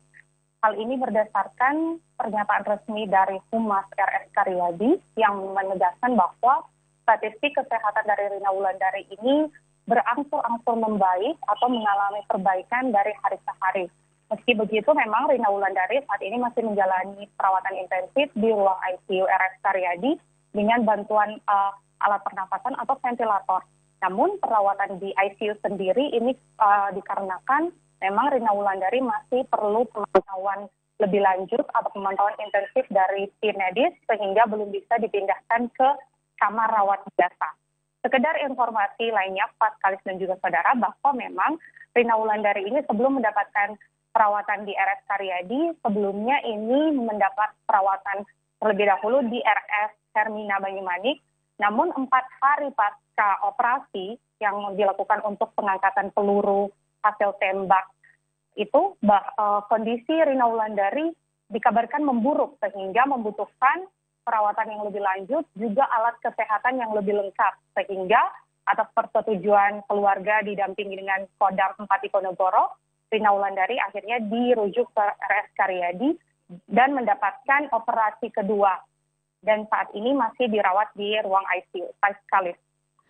Cindy, selain itu, selain istri dari Kopda Muslimin, ada juga anak dari Kopda Muslimin yang saat peristiwa penembakan ada di sana. Nah, ini bagaimana kondisinya saat ini? Terkait dengan kondisi anak dari Rina Wulandari yang memang pada saat kejadian penembakan ini berada bersama Rina Wulandari, kalau dari pantauan kami memang anak tersebut dalam keadaan sehat, karena memang ini berdasarkan tim Kompas TV yang sempat berpapasan dengan anak dari Rina Wulandari ini pada Senin kemarin yang ingin mengunjungi ibunya di RS Karyadi. Ya, tim Kompas TV melihat bahwa anak tersebut memang dalam keadaan sehat, namun awak media tidak diperbolehkan untuk berbincang dengan anak tersebut karena masih mendapatkan pengawalan yang ketat dari anggota TNI. Selain itu, Pak Kalis dan juga saudara, pada 26 Juli lalu, Wali Kota Semarang Hendar Priyadi ini menyatakan bahwa Pemkot Semarang bersedia untuk melakukan pendampingan psikologis terhadap anak dari Rina Wulandari ini. Karena memang ada informasi yang beredar luas di publik bahwa salah satu anak dari Rina Wulandari ini masih takut atau enggan untuk bersekolah kembali. Sehingga Pemkot Semarang ini berinisiatif untuk melakukan pendampingan psikologis untuk memperkecil kemungkinan trauma yang akan dialami oleh anak-anak dari Rina Wulandari ini. Pemkot Semarang juga mengatakan bahwa pendampingan psikologis ini juga akan diberikan kepada Rina Wulandari sendiri, dalam hal ini adalah korban, jika memang Rina Wulandari kondisi fisiknya telah membaik. Sekali. Terima kasih, Cindy di lapangan melaporkan langsung dari RSUP Dr. Karyadi Semarang, Jawa Tengah. Sorotan lain, saudara, tingginya kasus aktif COVID-19 di tanah air kian mengkhawatirkan. Jika jumlah kasus baru ini sama dengan kemarin, kasus aktif hari ini bisa menembus 50.000. Pemerintah pun mulai 29 Juli ini sudah menyuntikkan vaksin dosis booster kedua bagi tenaga kesehatan. Kasus COVID-19 di tanah air belum menunjukkan tanda-tanda penurunan yang signifikan. Penularan COVID-19 yang didominasi varian Omikron BA4 dan BA5 ini begitu mengkhawatirkan. Dalam 3 hari terakhir, jumlah kasus positif harian bahkan terus konsisten di atas 6 ribuan. 25 Juli lalu, kasus harian COVID-19 masih berada di angka 4 ribuan. Namun keesokan harinya, jumlahnya langsung melonjak tinggi hingga 6.483 dan terus konsisten di atas 6.300 kasus hingga 28 Juli. Positivity rate alias rasio positif atau perbandingan tes dengan jumlah kasus positif harian juga menjadi perhatian. Dari yang hanya sekitar 5% pada 25 Juli, angkanya terus naik hingga menyentuh 11,52% pada 28 Juli lalu. Itu artinya dari 10 orang yang dites, setidaknya 1 orang positif COVID-19. Tak hanya masyarakat yang diminta segera mendapatkan vaksinasi booster alias dosis ketiga. Mulai 29 Juli, pemerintah pun mulai memberikan vaksinasi booster kedua alias dosis keempat untuk tenaga kesehatan. Keputusan ini tercantum dalam surat edaran Kementerian Kesehatan tentang vaksinasi COVID-19 dosis booster kedua bagi sumber daya manusia kesehatan tertanggal 28 Juli 2022. Kepala Dinas Kesehatan Provinsi, Kabupaten Kota, dan pimpinan fasilitas kesehatan diminta untuk memulai memberi vaksinasi booster kedua bagi tenaga kesehatan mulai 29 Juli 2022. Vaksin yang dapat digunakan adalah vaksin COVID-19 yang telah mendapatkan persetujuan penggunaan darurat atau Emergency Use Authorization dari Badan POM dan memperhatikan ketersediaan vaksin yang ada. Ini dan naiknya kasus ini, maka kita khusus kepada kelompok risiko tinggi yang sudah lebih dari 6 bulan di vaksin ketiga atau booster, itu kita programkan mulai besok. Untuk yang pertama adalah tenaga kesehatan yang kita beri dengan nama vaksin keempat atau booster kedua. Nah, ini kenapa tenaga kesehatan? Karena ini kelompok risiko tinggi, juga lansia, imunokompromis maupun komorbid. Jadi secara berurutan akan kita lakukan bertahap. Nah, untuk yang pertama ini tenaga kesehatan karena mereka ini garda terdepan yang langsung melayani pasien COVID sehingga mereka kita beri tambahan booster ini agar tingkat imunitas atau antibodi itu lebih kuat lagi, Mbak. Kementerian Kesehatan mencatat, per 28 Juli, capaian vaksinasi dosis pertama sudah lebih dari 202 juta dosis atau 97,16%. Sementara dosis 2 juga hampir 170 juta dosis atau 81,60%. Namun capaian vaksin booster atau dosis ketiga baru mencapai 55,2 juta dosis atau baru 26,55%. Lalu kapan vaksinasi booster kedua digelar untuk masyarakat umum? Yang jelas tidak dalam waktu dekat, karena pemerintah kini masih mengejar target capaian vaksinasi booster pertama hingga mencapai 50%. Jadi untuk saat ini belum sampai ke puncaknya ya.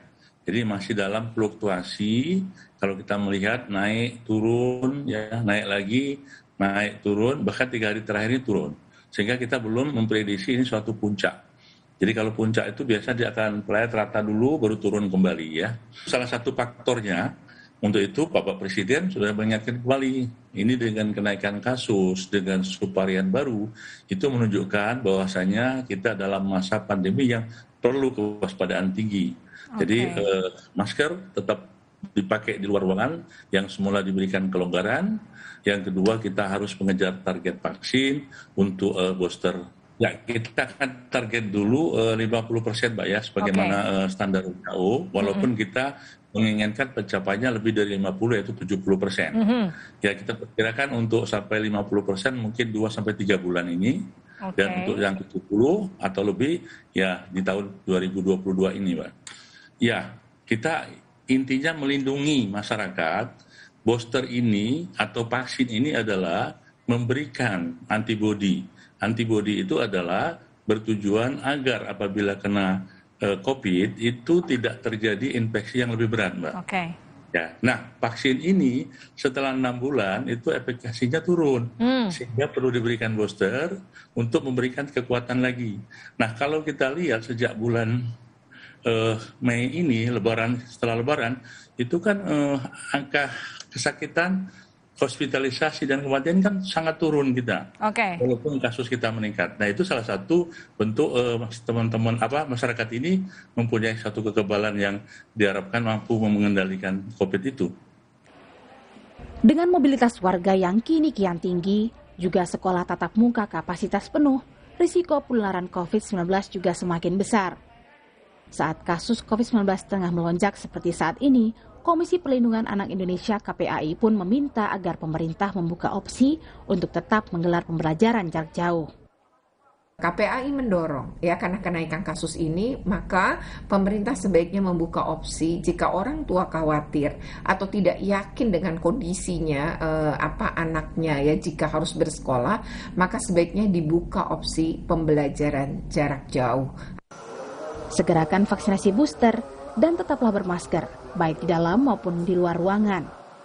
Meski gejalanya kini terlihat lebih ringan dibanding varian sebelumnya, COVID-19 varian apapun tetap menyimpan misteri risiko kesehatan jangka panjang yang tetap membahayakan. Tim Liputan, Kompas TV.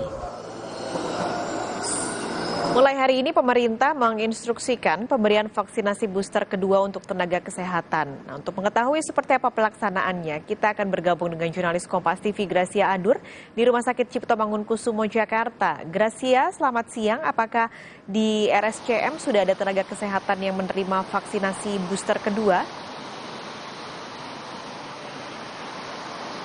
Sampai siang ini, Paskalis dan juga saudara, belum ada kegiatan vaksinasi dosis keempat di RSCM Jakarta Pusat. Mengapa?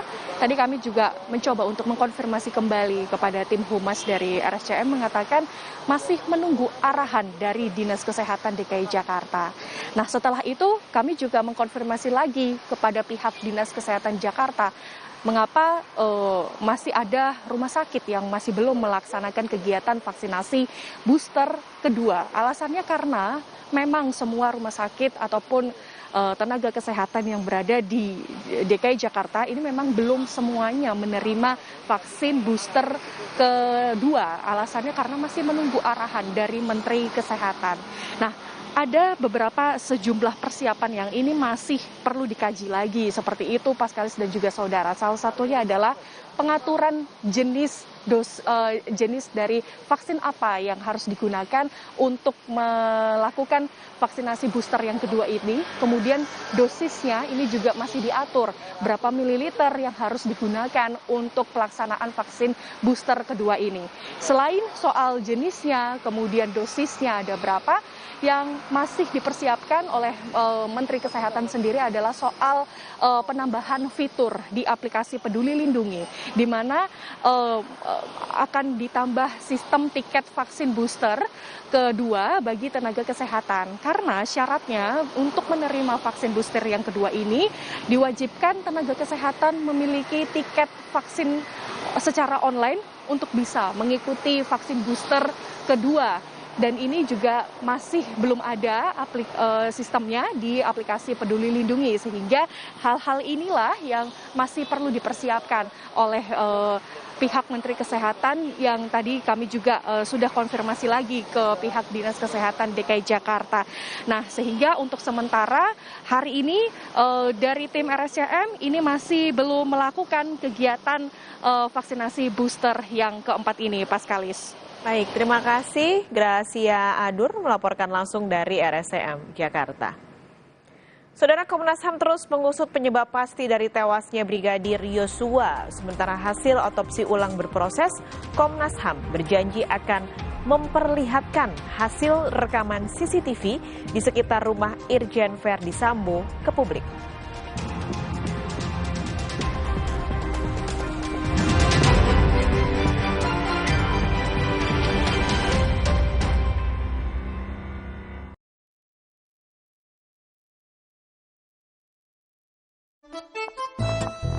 Hah? Hai. Ada yang viral nih. Pasti top cappuccino. Aroma dan rasanya khas Itali. Karena milky foamnya lebih tebal, melimpah. Ini baru cappuccino, crunchy choco milknya perfecto, delicioso, so Italiano. Enak! So cappuccino yuk, the Italian taste of cappuccino. Dari Wings Food. Enak! Oxivit. Oxivit. Oxivit. Oxivit baru, vitamin D3 1000 IU, penuhi kebutuhan vitamin harian dengan Oxivit. Dexa. Sendi sehat semangat goes ya. Amin. Sendi Anda aktif geraknya. Amin. Akan banyak hal baik terjadi saat sendi kita sehat. Amin. Olahraga teratur, bila perlu minum Wellmove. Wellmove halal. Untuk membantu atasi capek, pegal, dan nyeri otot, pakai Hotin Cream. Kalau untuk meredakan nyeri sendi, rematik dan keseleo, nah, itu pakai Hotin DCL baru. Bahan aktif DCL-nya efektif mengobati rematik, lindung, dan nyeri sendi. Hotnya Hotin banget deh.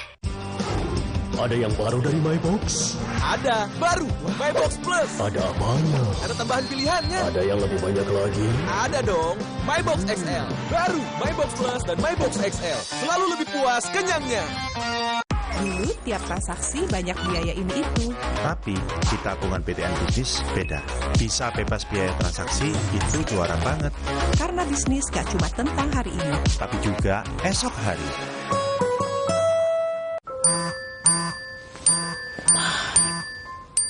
Baru bangun kerjaan udah numpuk. Aqua dulu. Mas kawin seperangkat alat sholat dibayar tunai. Paham? Silakan. Gak usah gugup, Aqua dulu. Datang dari sumber alam yang terlindungi, murninya air mineral Aqua, berikan air minum berkualitas. Apapun aktivitasmu, Aqua dulu. Fresh Care dipercaya masyarakat Indonesia. Panasnya nyaman. Aromanya fresh. Pilihanku insya Allah halal. Dan hangatnya selalu bikin fresh. Fresh Care. Fresh Care, ada yang baru. Fresh Care Crescent Relax kayu putih. Minyak kayu putih eukaliptus. Yang bisa ngerok and roll. Bisa ngerok lebih berasa. Bisa ngerol, pegangannya nyaman. Bikin lega. Fresh Care. Dengan main di luar, anakku jadi belajar. Banyak kuman loh, gak khawatir dia sakit. Kan ada perlindungan Detol yang efektif melawan kuman. 100% perlindungan lebih baik, Detol. Hangatnya Counterpane Clean untuk redakan nyeri otot. Sensasi Counterpane Cool untuk pendinginan saat olahraga. Hangatnya Counterpane Clean untuk redakan nyeri otot. Sensasi Counterpane Cool untuk pendinginan saat olahraga. Kemasan paket duo Counterpane. Beda kegiatan, beda masalah, beda Counterpane-nya. Kemasan paket duo Counterpane. Harga hemat. Harga hemat, dapat dua manfaat. Hangatnya Counterpane Clean untuk redakan nyeri otot. Sensasi Counterpane Cool untuk pendinginan saat olahraga. Hah? Hot. Ada yang viral nih. Pasti top cappuccino. Aroma dan rasanya khas Itali. Karena milky foamnya lebih tebal, melimpah. Ini baru cappuccino, crunchy choco milknya perfecto, delicioso, so Italiano. Enak! So cappuccino yuk, the Italian taste of cappuccino. Dari Wings Food. Enak!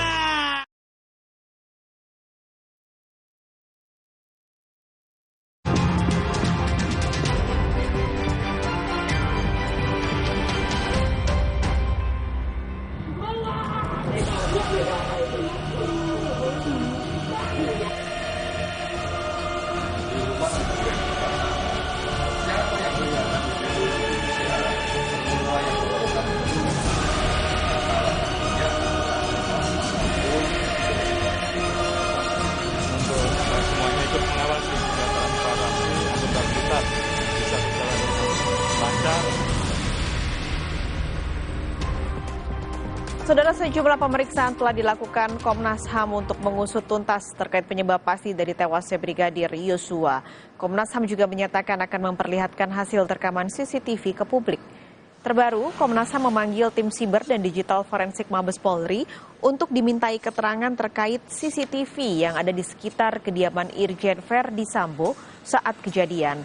Komisioner Komnas HAM, Khairul Anam menyebut dari pemeriksaan CCTV jelas terlihat bahwa Brigadir Yosua masih hidup saat sampai di rumah dinas Irjen Verdi Sambo. Rekaman CCTV juga nantinya akan diperlihatkan ke publik.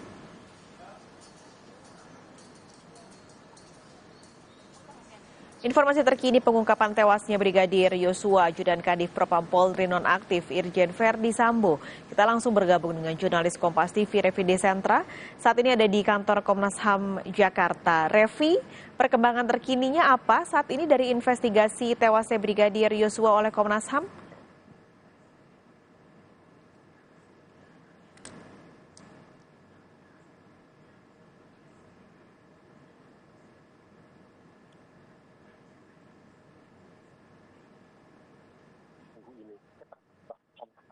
Sudah memanggil berbagai pihak ataupun saksi yang memang berkaitan langsung dengan kejadian ini dari mulai hari Senin kemarin. Di hari Senin, Komnas HAM sudah memanggil pihak dari tim forensik Polri untuk dimintai keterangan terkait dengan hasil otopsi pertama dari jasad Brigadir Yosua. Kemudian, sehari setelahnya ataupun di hari Selasa, bahkan Komnas HAM juga sudah berhasil untuk memanggil para ajudan Irjen Verdi Sambo, yang di mana di salah satu antara ajudan tersebut terdapat Barada E yang juga datang memenuhi panggilan Komnas HAM. Ini ikut memunculkan dirinya pertama kali ke publik setelah namanya memang digadang-gadang menjadi dalang utama yang kemudian tewas Brigadir Yosua. Nah, dari hasil pertemuan dari ataupun pemeriksaan para ajudan ini ditemukan beberapa fakta menarik ataupun fakta yang sangat penting dari Komnas HAM, di mana salah satunya adalah terkait dengan komunikasi para ajudan dan juga Irjen Verdi Sambo sesaat sebelum kejadian. Nah, di hari berikutnya ataupun di hari Rabu, Komnas HAM juga sudah berhasil memanggil tim digital forensik dan juga cyber Mabes Polri untuk dimintai keterangan terkait dengan alat-alat digital yang berkaitan langsung dengan kejadian. Salah satunya tentunya adalah terkait dengan CCTV. Pihak Komnas HAM sudah berhasil mendapatkan banyak keterangan dari CCTV, di mana mereka ditunjukkan 20 rekaman CCTV dari perjalanan Irjen Verdi Sambo dan juga rombongan dari Magelang menuju ke Jakarta, lalu juga sampai di perumahannya di kawasan Duren 3. Terkait dengan hasil CCTV ini, Komisioner Komnas HAM Khairul Anam mengatakan bahwa memang nanti hasil ataupun rekaman CCTV ini akan ditunjukkan kepada publik, tetapi ini masih harus menunggu dengan bagaimana Komnas HAM bisa menyelesaikan seluruh rangkaian pemeriksaan dan juga mendapatkan bukti-bukti dari saksi yang terkait. Untuk lebih jelas lagi, berikut ini akan kami hadirkan sedikit pernyataan dari Komisioner Komnas HAM Khairul Anam. Yang pertama begini, kami proses kemarin yang cyber sama digital forensik memang diperlihatkan dan diberikan 20 video. Salah satunya memang video yang memperlihatkan almarhum C masih hidup. Nah, apakah ini akan diperlihatkan nantinya oleh Komnas HAM? Pasti akan diperlihatkan oleh Komnas HAM. Kapan waktunya? Ketika semua tahapan-tahapan pendalaman oleh kami, permintaan keterangan oleh kami lengkap dan kami susun laporannya pasti akan kami perlihatkan. Itu yang pertama. Ya, memang untuk hari ini sendiri, ya Komnas HAM tidak akan melakukan pemeriksaan, tetapi dari keterangan Komisioner Komnas HAM tadi mengatakan bahwa hari ini akan dilakukan konsolidasi internal antara pihak Komnas HAM untuk kemudian menyocokkan begitu apa yang sudah mereka dapat dari pemeriksaan yang dilakukan pada minggu ini. Ini dilakukan untuk kemudian nanti menentukan apa langkah selanjutnya yang akan dilakukan Komnas HAM, karena diketahui bahwa untuk pemeriksaan ini masih akan dilanjutkan oleh pihak Komnas HAM di minggu depan, di mana salah satunya masih akan melanjutkan pemeriksaan dari tim digital forensik dan juga cyber Mabes Polri untuk mengetahui terkait dengan balistik dan juga rekaman CCTV lainnya, seperti misalnya kalau dari balistik ini terkait dengan senjata ataupun senjata yang digunakan pada saat kejadian, lalu juga mengetahui apa penyebab dari rusaknya ataupun yang diduga rusaknya CCTV di sekitar kawasan rumah Irjen Verdi Sambo pada saat kejadian tembak polisi. Paskan. Revi, ini kalau melihat kemarin Komisioner Komnas HAM Khairul Anam juga sempat bilang kalau akan memanggil Irjen Verdi Sambo kalau tahapannya semua sudah selesai. Nah, apakah ada penjelasan dari Komnas HAM tahapannya apa saja sebenarnya dan kapan Irjen Sambo ini akan dipanggil oleh Komnas HAM? Iya, Pak Kalis. Terkait dengan tahapan yang memang tadi dikatakan oleh pihak Komnas HAM, ini yang sudah tadi saya sempat jelaskan begitu, di mana Komnas HAM akan mencari terlebih dahulu bukti-bukti dan juga semua fakta yang bisa mereka cari dari berbagai pihak untuk dimintai keterangan sebelum nanti akhirnya mereka akan memanggil Irjen Verdi Sambo. Memang betul bahwa Komisioner Komnas HAM Khairul Anam sudah mengatakan bahwa sudah pasti Komnas HAM akan memanggil Irjen Verdi Sambo untuk dimintai keterangan sebagai saksi kunci dalam peristiwa ini. Tetapi lagi-lagi seperti yang tadi saya sudah sampaikan bahwa Komnas HAM memerlukan waktu untuk kemudian melengkapi semua fakta-fakta, semua keterangan yang sudah mereka dapatkan terlebih dahulu agar nantinya keterangan dari Irjen Verdi Sambo bisa disimpulkan atau bisa disamakan dengan seluruh keterangan dari saksi-saksi ataupun dari orang-orang yang mereka sudah dapatkan terkait dengan insiden polisi tembak polisi ini. Pas kali. Terima kasih, Revi Desantra melaporkan langsung dari kantor Komnas HAM Jakarta. Saudara, sampel otopsi ulang Brigadir Yosua sudah diserahkan ke Laboratorium Patologi Anatomik RSCM Jakarta. 2 hasil otopsi Brigadir Yosua akan diuji oleh hakim di persidangan untuk mengungkap penyebab kematian.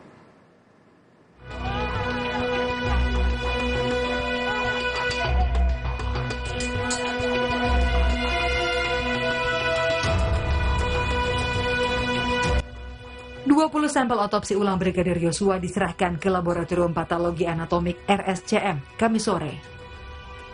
Diperkirakan hasil otopsi ulang akan keluar dalam 2 hingga 4 minggu mendatang. Polri memastikan hasil otopsi ulang Brigadir Yosua yang digelar di RSUD Sungai Bahar Jambi 27 Juli lalu dapat dipertanggungjawabkan dan memiliki konsekuensi yuridis.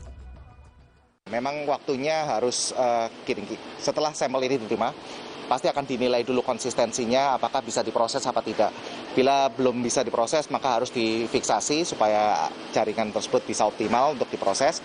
Dan setelah itu juga kita akan lakukan pemotongan dan pewarnaan yang baik tentunya itu dari sejawat kami dokter spesialis patologi anatomi yang bisa menjelaskan. Tapi memang pengalaman kami untuk sampel-sampel patologi postmortem ini punya banyak kesulitan. Tidak hanya pada jenazah yang sudah dikubur lanjut seperti almarhum, namun juga pada sampel-sampel pada yang jenazah segar pun juga memiliki pertimbangan yang lain. Di sisi lain, keluarga Brigadir Yosua berharap hasil otopsi bisa transparan sehingga terungkap penyebab kematian Brigadir Yosua. Keluarga memastikan juga telah mendapat sedikit informasi terkait arah tembakan dan luka pada jenazah Brigadir Yosua. Ya, harapan aja lah ya, semoga ya, tim forensik yang dikirim kemarin untuk memeriksa otopsi kembali itu, otopsi kedua, harapan kami orang itu betul-betul independen lah, jujur, transparan agar kasus anak kami ini terungkap dengan kebenarannya. Hasil otopsi ulang jenazah Brigadir Yosua Huta Barat akan jadi alat bukti tambahan guna mengusut penyebab kematian. Nantinya, 2 hasil otopsi Brigadir Yosua akan diuji oleh hakim di persidangan. Dalam program Satu Meja The Forum Kompas TV, ahli forensik DNA dari Universitas Indonesia Jaya Surya Atmaja menyebut, hasil otopsi pertama dan kedua Brigadir Yosua akan diuji di persidangan. Nantinya, hakim akan mempertimbangkan hasil otopsi mana yang lebih meyakinkan.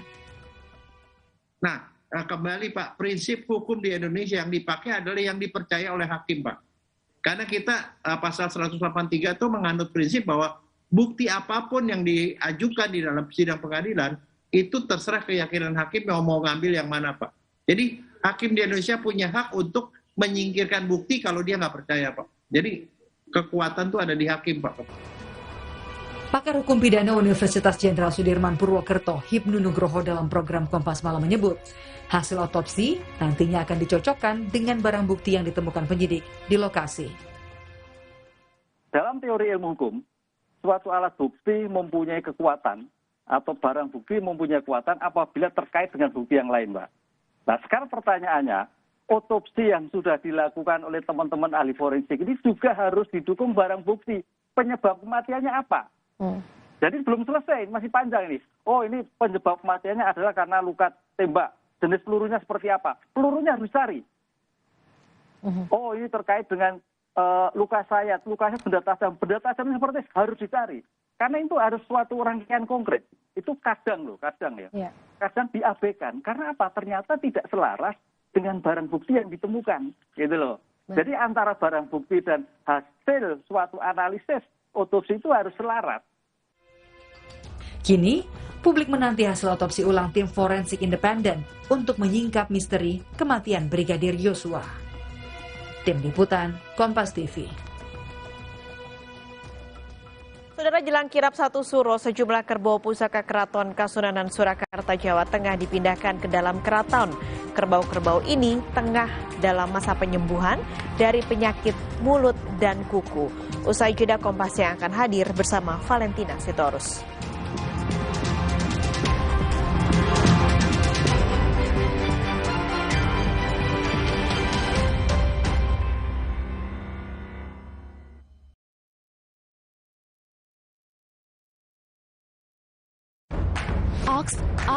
Oxivit.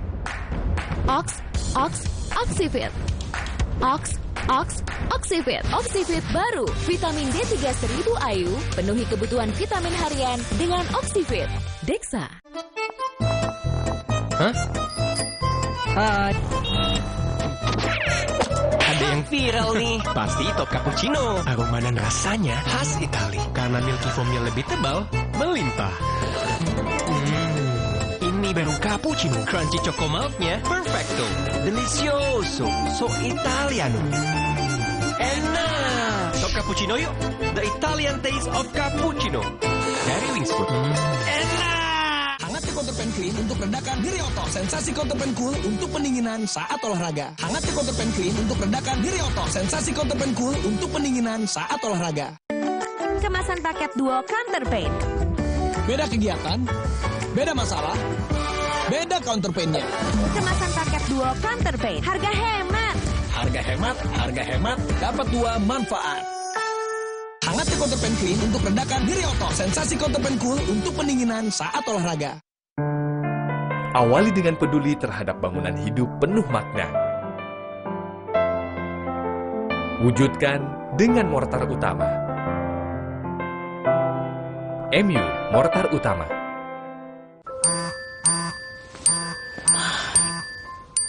Baru bangun kerjaan udah numpuk. Aqua dulu. Mas kawin seperangkat alat sholat dibayar tunai. Paham? Silakan. Gak usah gugup, Aqua dulu. Datang dari sumber alam yang terlindungi, murninya air mineral Aqua, berikan air minum berkualitas.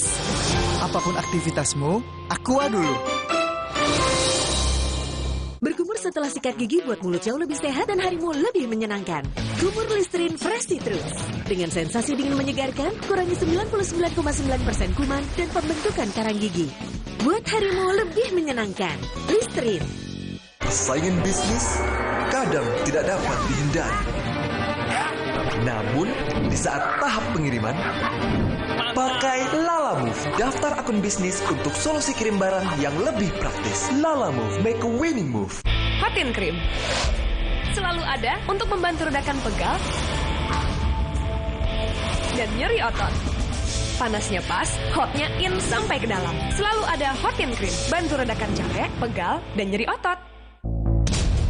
Otot dihantam capek pegal habis-habisan. Lawan dengan Hotin Strong. Baru krim otot ekstra panas. Hotnya in, strong sampai ke otot. Atasi capek dan pegal. Nggak lengket tanpa bekas. Hotin Strong. Panasnya berani adu strong. Kopi delicioso, ya top cappuccino. So Italian. Hah?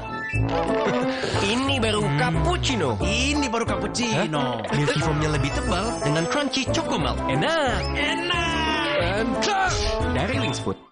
Sebagai mantan atlet, kami sadar masa kejayaan itu ada umurnya. Itu sebabnya kami terjun ke dunia bisnis. Dulu tiap transaksi banyak biaya ini itu. Tapi di tabungan BDN Bisnis beda. Bisa bebas biaya transaksi itu juara banget. Tabungan BDN Bisnis, dukungan lengkap untuk bisnis tumbuh lebih besar. Karena bisnis gak cuma tentang hari ini, tapi juga esok hari. Waktu mereka main di luar, mereka nggak bisa menghindar dari kuman penyebab penyakit. Karena itu, mereka perlu perlindungan yang selangkah di depan. Perlindungan Dettol efektif melawan kuman. 100% perlindungan lebih baik. Dettol.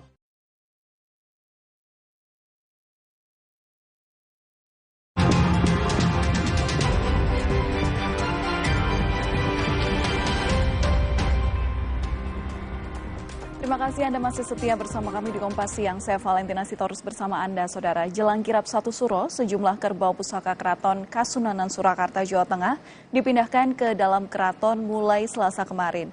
Kerbau-kerbau ini tengah dalam masa penyembuhan dari penyakit mulut dan kuku. 5 ekor kerbau pusaka ini dikumpulkan di alun-alun selatan Keraton Kasunanan Surakarta, Jawa Tengah. Menurut rencana, kerbau-kerbau ini akan dipindahkan ke Magangan Keraton Kasunanan. Para pawang menggiring secara perlahan menuju ke arah utara. Namun proses ini tidak mudah dan harus menggunakan pakan sebagai pancingan. Kerbau-kerbau yang dipindah ini sebelumnya terinfeksi virus PMK dan kini dalam masa penyembuhan. Mereka dipindahkan agar tak lagi terjangkit wabah. Mengingat di kandang masih banyak kerbau yang terinfeksi virus PMK. Jumlah yang dikarantina sampai hari ini adalah jumlahnya 5. Yang lainnya juga semua penanganan medis semua sama. Nah, yang 5 ini nanti dipersiapkan untuk bisa melaksanakan kirap malam 1 Suro. Dan untuk mengetahui informasi selengkapnya, kita akan segera bergabung dengan jurnalis Kompas TV Widi Nugroho di Solo, Jawa Tengah. Selamat siang Widi, sejauh ini seperti apa kepastian kirap pusaka 1 Suro Keraton Surakarta yang kabarnya akan berlangsung pada malam nanti?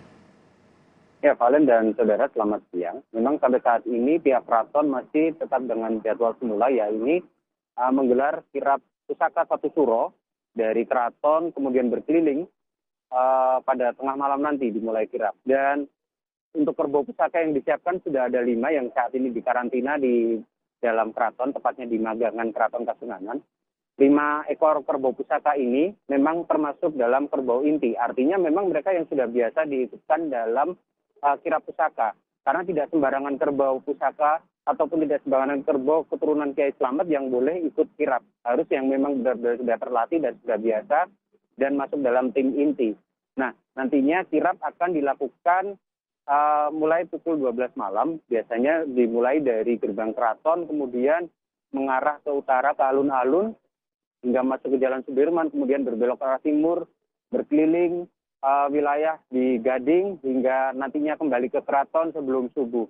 Dan untuk kirap nanti malam memang sudah dipersiapkan sejak beberapa hari sebelumnya. Namun persiapan ini memang tidak terbuka untuk umum ataupun untuk konsumsi media karena terdiri dari sejumlah ritual-ritual yang dilakukan oleh abdi dalam dan juga kerabat dari Keraton Kasunanan. Valen.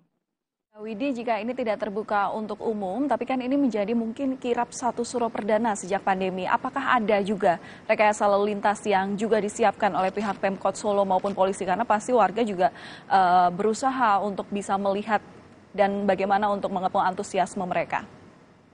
Ya, Valen, memang untuk kirap dan juga prosesi pusaka terbuka untuk umum dalam artian ini dilakukan di luar kompleks keraton yang tertutup hanya ritual-ritualnya. Dan nanti dari kepolisian dan juga Dinas Perhubungan Kota Surakarta sudah menyiapkan pengamanan rute walaupun dilakukan tengah malam, tapi diyakini bahwa masyarakat akan antusias untuk menyaksikan. Dan seperti biasa masyarakat diminta untuk tidak melalui jalan-jalan seperti Jalan Sudirman dan wilayah di Pasar Kliwon Solo, Gading, dan juga Jalan Yosudarso, di mana itu merupakan rute untuk kirap. Warga yang ingin menyaksikan diminta untuk berkumpul di sekitar jalan-jalan tersebut dan memanfaatkan lokasi-lokasi parkir, baik itu di jalan protokol yang sudah disiapkan seperti di daerah Slamet Riyadi dan juga Jalan Yosudarso, untuk kemudian menyaksikan dari tepi jalan saja, tidak perlu untuk mengikuti prosesi kirap. Karena memang sebagian warga terkadang ada yang mengikuti dari belakang prosesi kirap ini untuk ngalap berkah istilahnya. Namun diusahakan untuk kirap tahun ini karena ini yang pertama pasca pandemi, masyarakat diminta untuk tetap berhati-hati dan juga menerapkan protokol kesehatan dalam menyaksikan kirap tersebut. Valen. Baik, terima kasih atas laporan Anda, jurnalis Kompas TV Widi Nugroho langsung dari Solo, Jawa Tengah. Saudara, kami masih akan kembali usai jeda. Informasi yang akan hadir. 2 anggota grup boyband Mirror terluka saat sedang menggelar pertunjukan di Hong Kong. Sebuah layar video raksasa yang menggantung di atas panggung tiba-tiba terjatuh.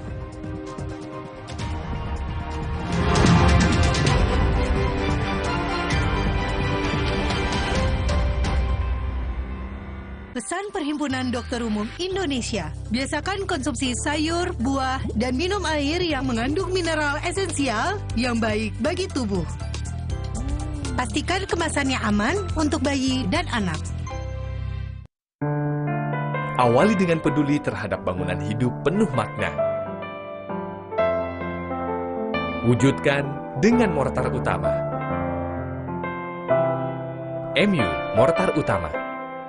Hangatnya Counterpan Clean untuk redakan nyeri otot. Sensasi Counterpan Cool untuk pendinginan saat olahraga. Hangatnya Counterpan Clean untuk redakan nyeri otot. Sensasi Counterpan Cool untuk pendinginan saat olahraga. Kemasan paket duo Counterpan. Beda kegiatan, beda masalah, beda Counterpan-nya. Kemasan paket duo Counterpan. Harga hemat. Harga hemat, dapat 2 manfaat. Hangatnya Counterpan Clean untuk redakan nyeri otot. Sensasi Counterpan Cool untuk pendinginan saat olahraga. Jadinya kayak gini deh. Mau kemana sayang? Mau buang sampah, Ma. Stop! Sekarang, budaya membuang sampah pada tempatnya enggak cukup. Kita juga harus punya kebiasaan memilah sampah. Gini caranya. Siapkan kardus dan spidol, tulis di masing-masing kardus jenis sampah. Sampah organik, kertas, metal, PET, dan sampah plastik lainnya. Lalu pilah deh. Plastik seperti PET lebih mudah didaur ulang untuk kebersihan lingkungan. Nah, hal sederhana yang dimulai dari diri sendiri ini akan memberi dampak besar bagi pengelolaan sampah, khususnya sampah plastik PET, karena setelah didaur ulang akan menghasilkan dakron, bahan baku karpet, bahan konstruksi jalan tol, dan sebagainya. Gimana? Nggak ribet kan? Enggak dong.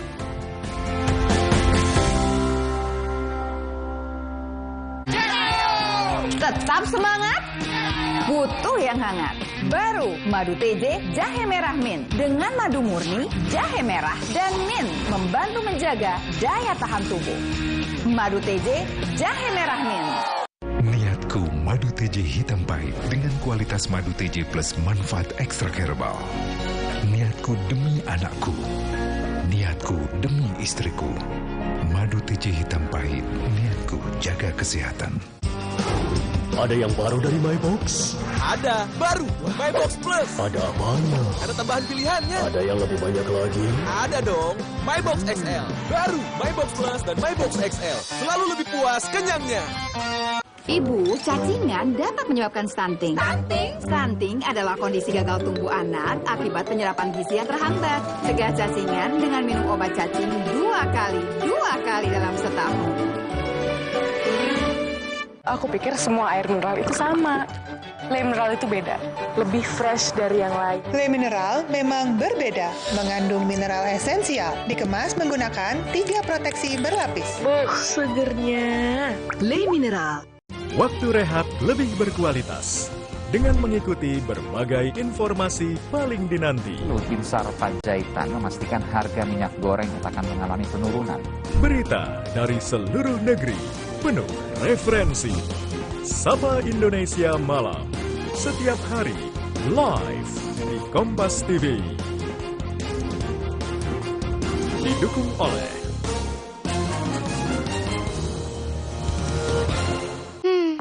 bosen nih. Diputar, dijilat, dan dicelupin. Selezat Oreo, selembut cake. Oreo soft cake baru, terbuat dari Oreo, selembut cake dengan coklat berlimpah. Di masa kehamilan, asupan air mineral sangat penting. Harus terjamin kualitasnya. Untuk itu, kita pilih Le Mineral. Galonnya begitu bening, selalu baru. Jadi tenang buat aku dan calon buah hatiku. Galon Le Mineral.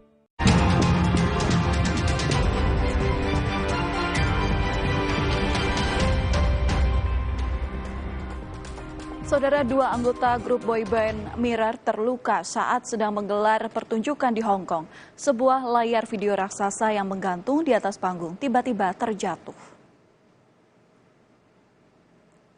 Insiden yang terjadi di Hong Kong Coliseum itu terekam oleh kamera salah seorang penonton dan kemudian viral di media sosial.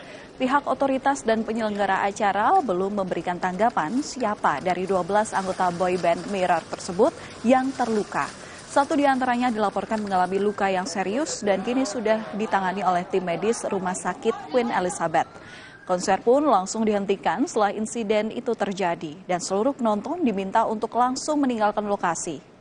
Mirror merupakan grup boyband asal Hong Kong yang sedang berada di atas popularitas.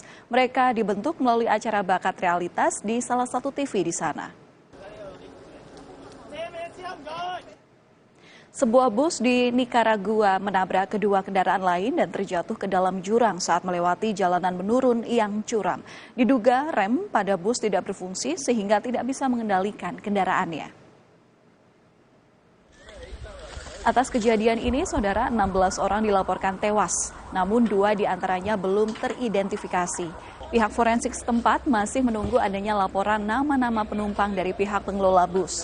Kecelakaan terjadi pada malam hari, di mana seorang saksi menyebut bahwa bus melaju kencang dan bertabrakan dengan 2 kendaraan lain dengan kondisi jalanan menurun yang curam. Sejumlah pakaian dan barang-barang korban masih berada di tempat kecelakaan, sambil menunggu polisi melakukan olah tempat kejadian.